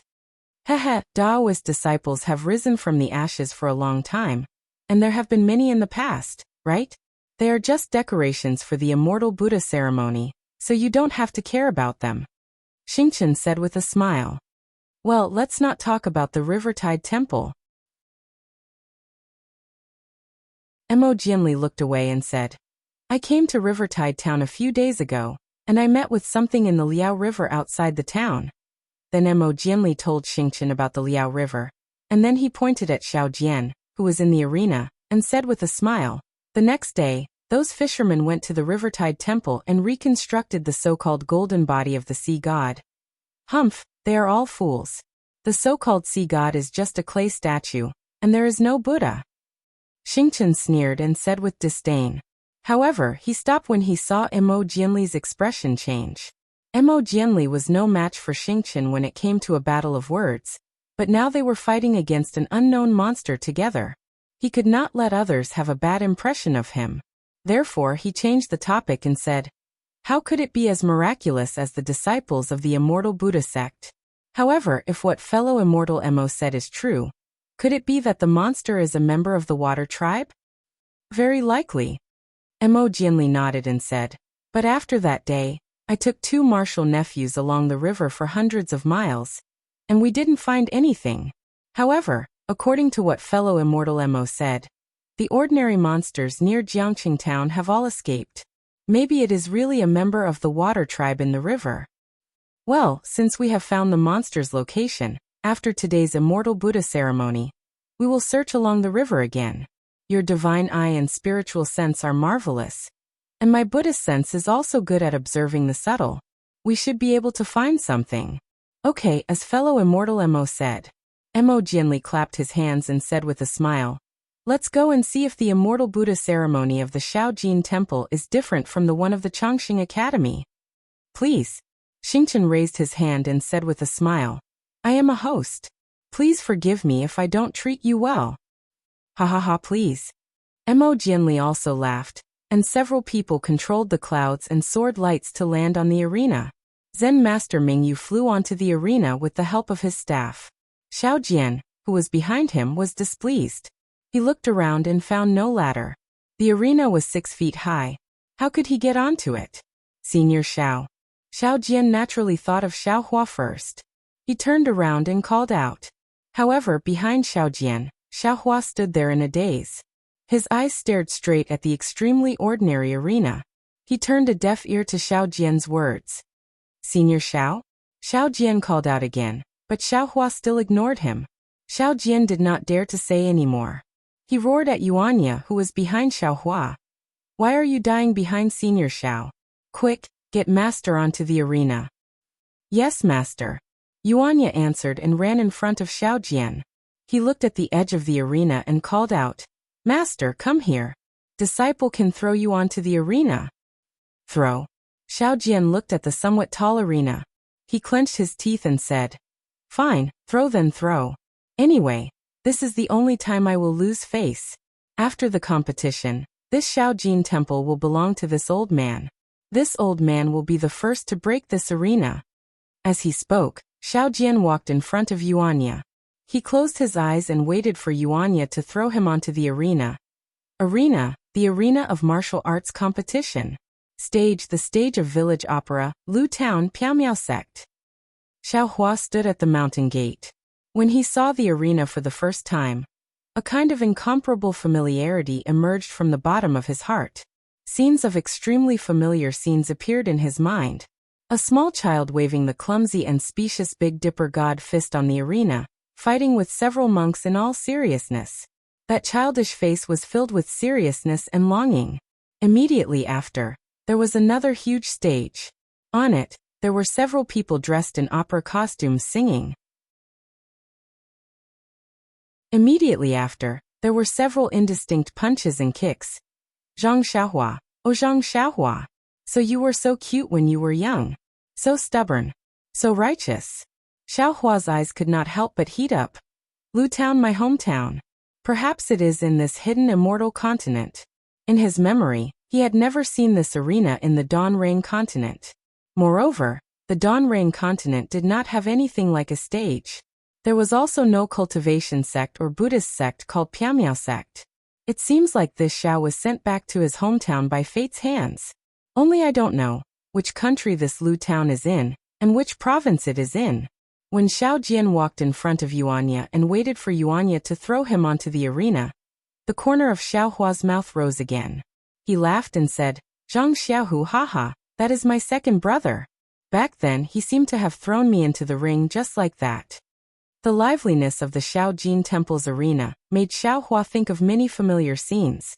Naturally, he did not hear Ming Fei's soft reminder when he walked to his side. Daoist Xiao.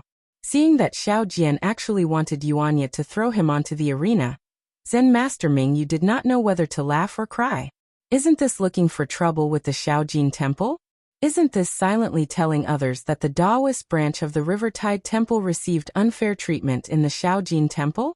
Thus, Zen Master Ming Yu hurriedly shouted, there is a ladder behind the arena that leads to the arena.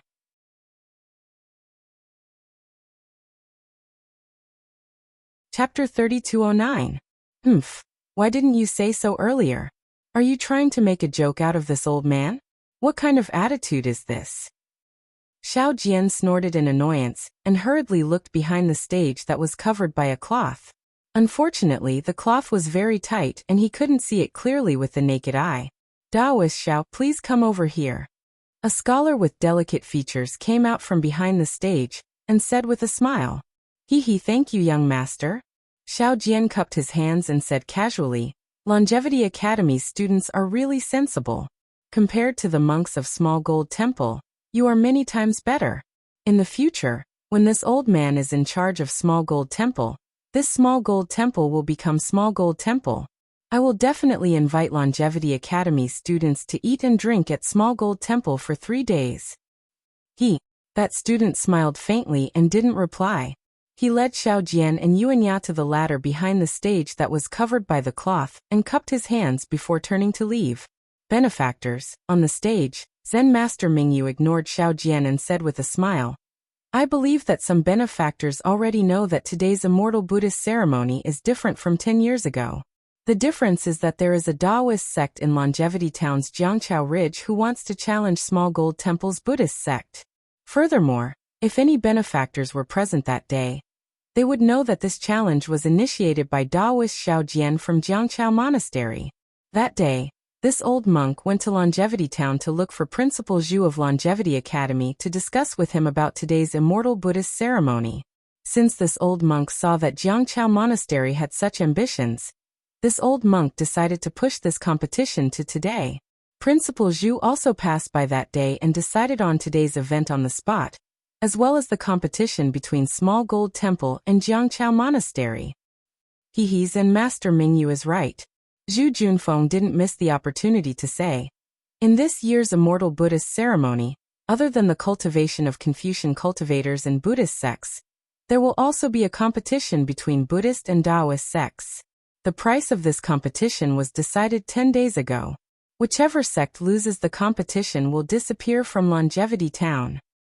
Alright. Below the stage, there were already people who weren't afraid of things getting out of hand. No matter what purpose they had, their faces were filled with fanaticism and excitement. From the looks of it, there was no shortage of people who came to watch the show.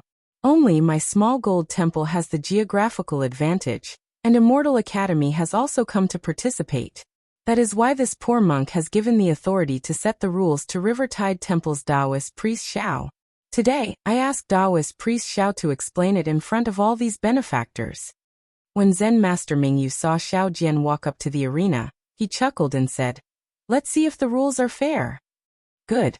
Below the arena, a few elders clapped and said, "Zen Master Mingyu is indeed an upright person.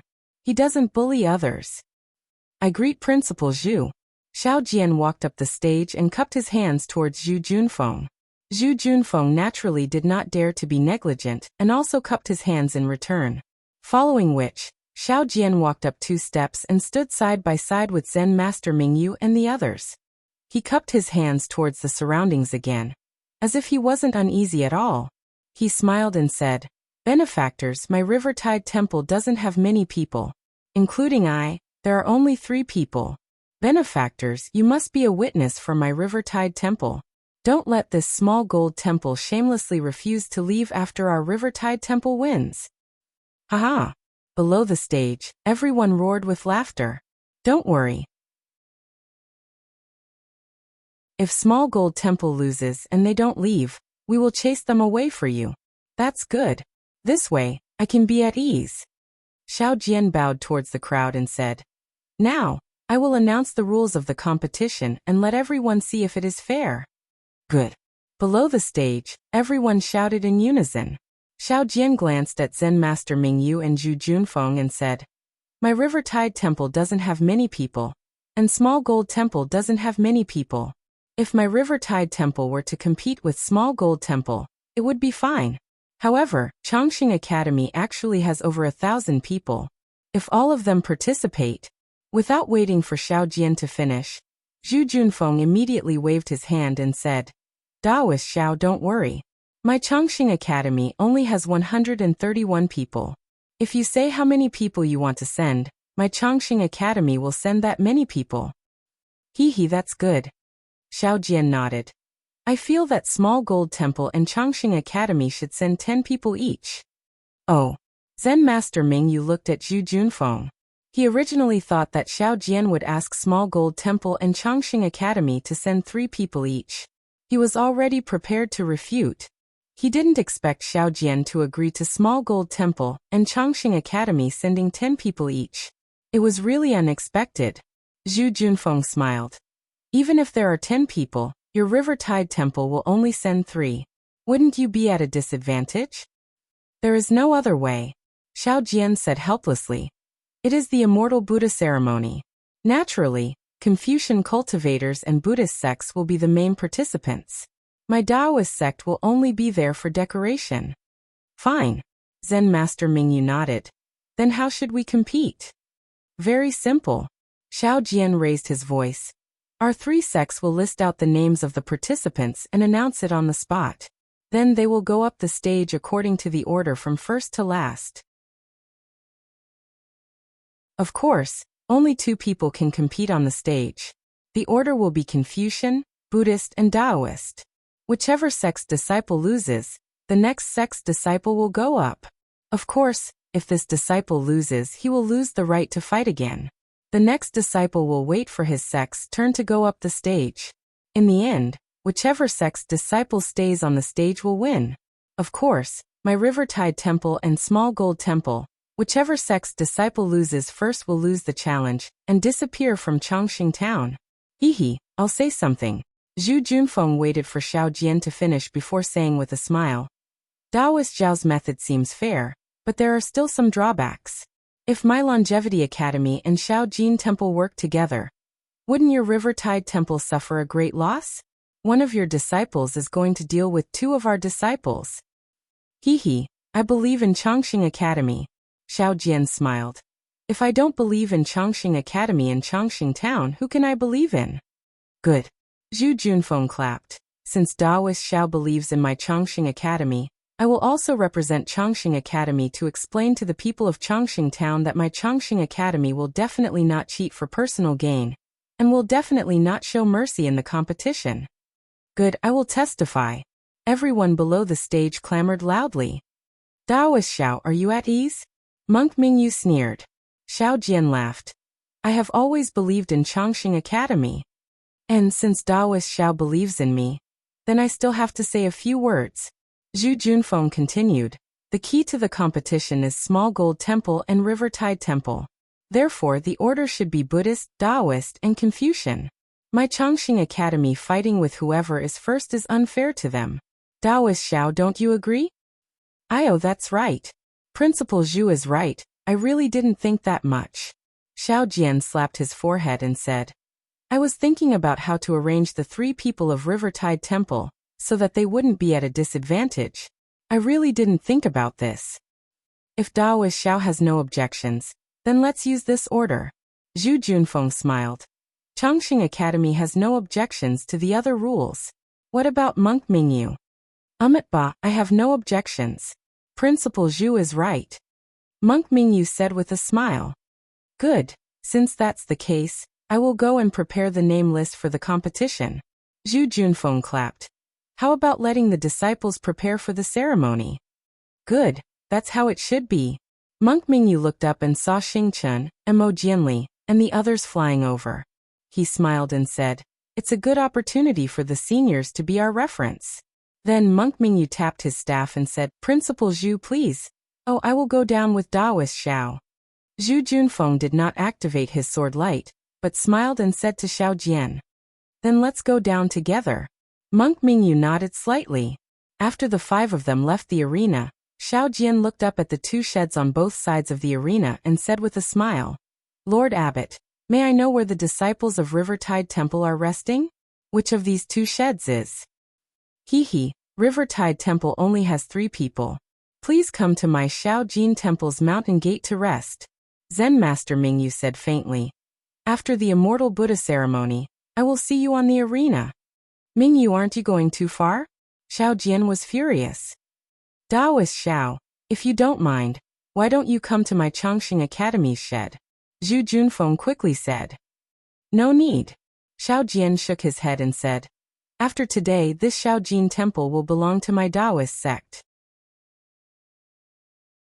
Who would have the patience to mess with the Buddhist sect now? Then he waved his hand and said to Yuanya, Yuanya, bring the donkey cart here. We can't let the rent of 3 copper coins go to waste.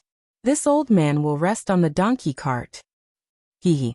Zhu Junfeng laughed and brought Mr. Tai, and to the shed under the guidance of the students. Monk Mingyu smiled coldly, and left without paying attention to Xiao Jian. Xiao Jian turned around and walked towards the Shaojin Temple's mountain gate in anger. Yuanya quickly ran towards the mountain path beside the mountain gate. That lame donkey was tied to a tree beside the path. Senior, what are you looking at? Seeing Xiao Hua standing there and looking at the arena, Xiao Jian was puzzled and asked in a low voice, what is there to look at in this arena? Is this kind of arena common in Hidden Immortal Continent? Xiao Hua asked in a low voice. Naturally, it is very common. Xiao Jian nodded and said, as long as there is a fight, it will be on the arena. Oh, then have you heard of Lu Town and Piaomiao sect? Xiao Hua asked again. Lu Town? Piaomiao sect? Xiao Jian thought for a moment and shook his head. Disciple has not heard of it. However, there are countless villages and towns in Hidden Immortal Continent. Even if Disciple does not know, Disciple can guarantee that if there are not 20 Lu towns in Hidden Immortal Continent, there are at least 10. I just don't know which Lu town you are talking about. As for Piaomiao sect, Disciple is not particularly familiar with Confucian sects, and cannot casually say, oh. Xiao Hua also did not think that he would be able to find it so quickly, and only lightly nodded his head. That's right, senior. Did you see those people in the air just now? Xiao Jian winked at Xiao Hua and said in a low voice, how was it? You're tuning in to the Dreamy Chapters YouTube channel. We're so grateful for your support, and don't forget to subscribe to join us on this incredible journey through captivating stories. Your generosity through donations truly makes a world of difference, as it's the primary source of revenue that allows me to expand and enhance this channel for you. Thank you from the bottom of my heart for being a part of this adventure.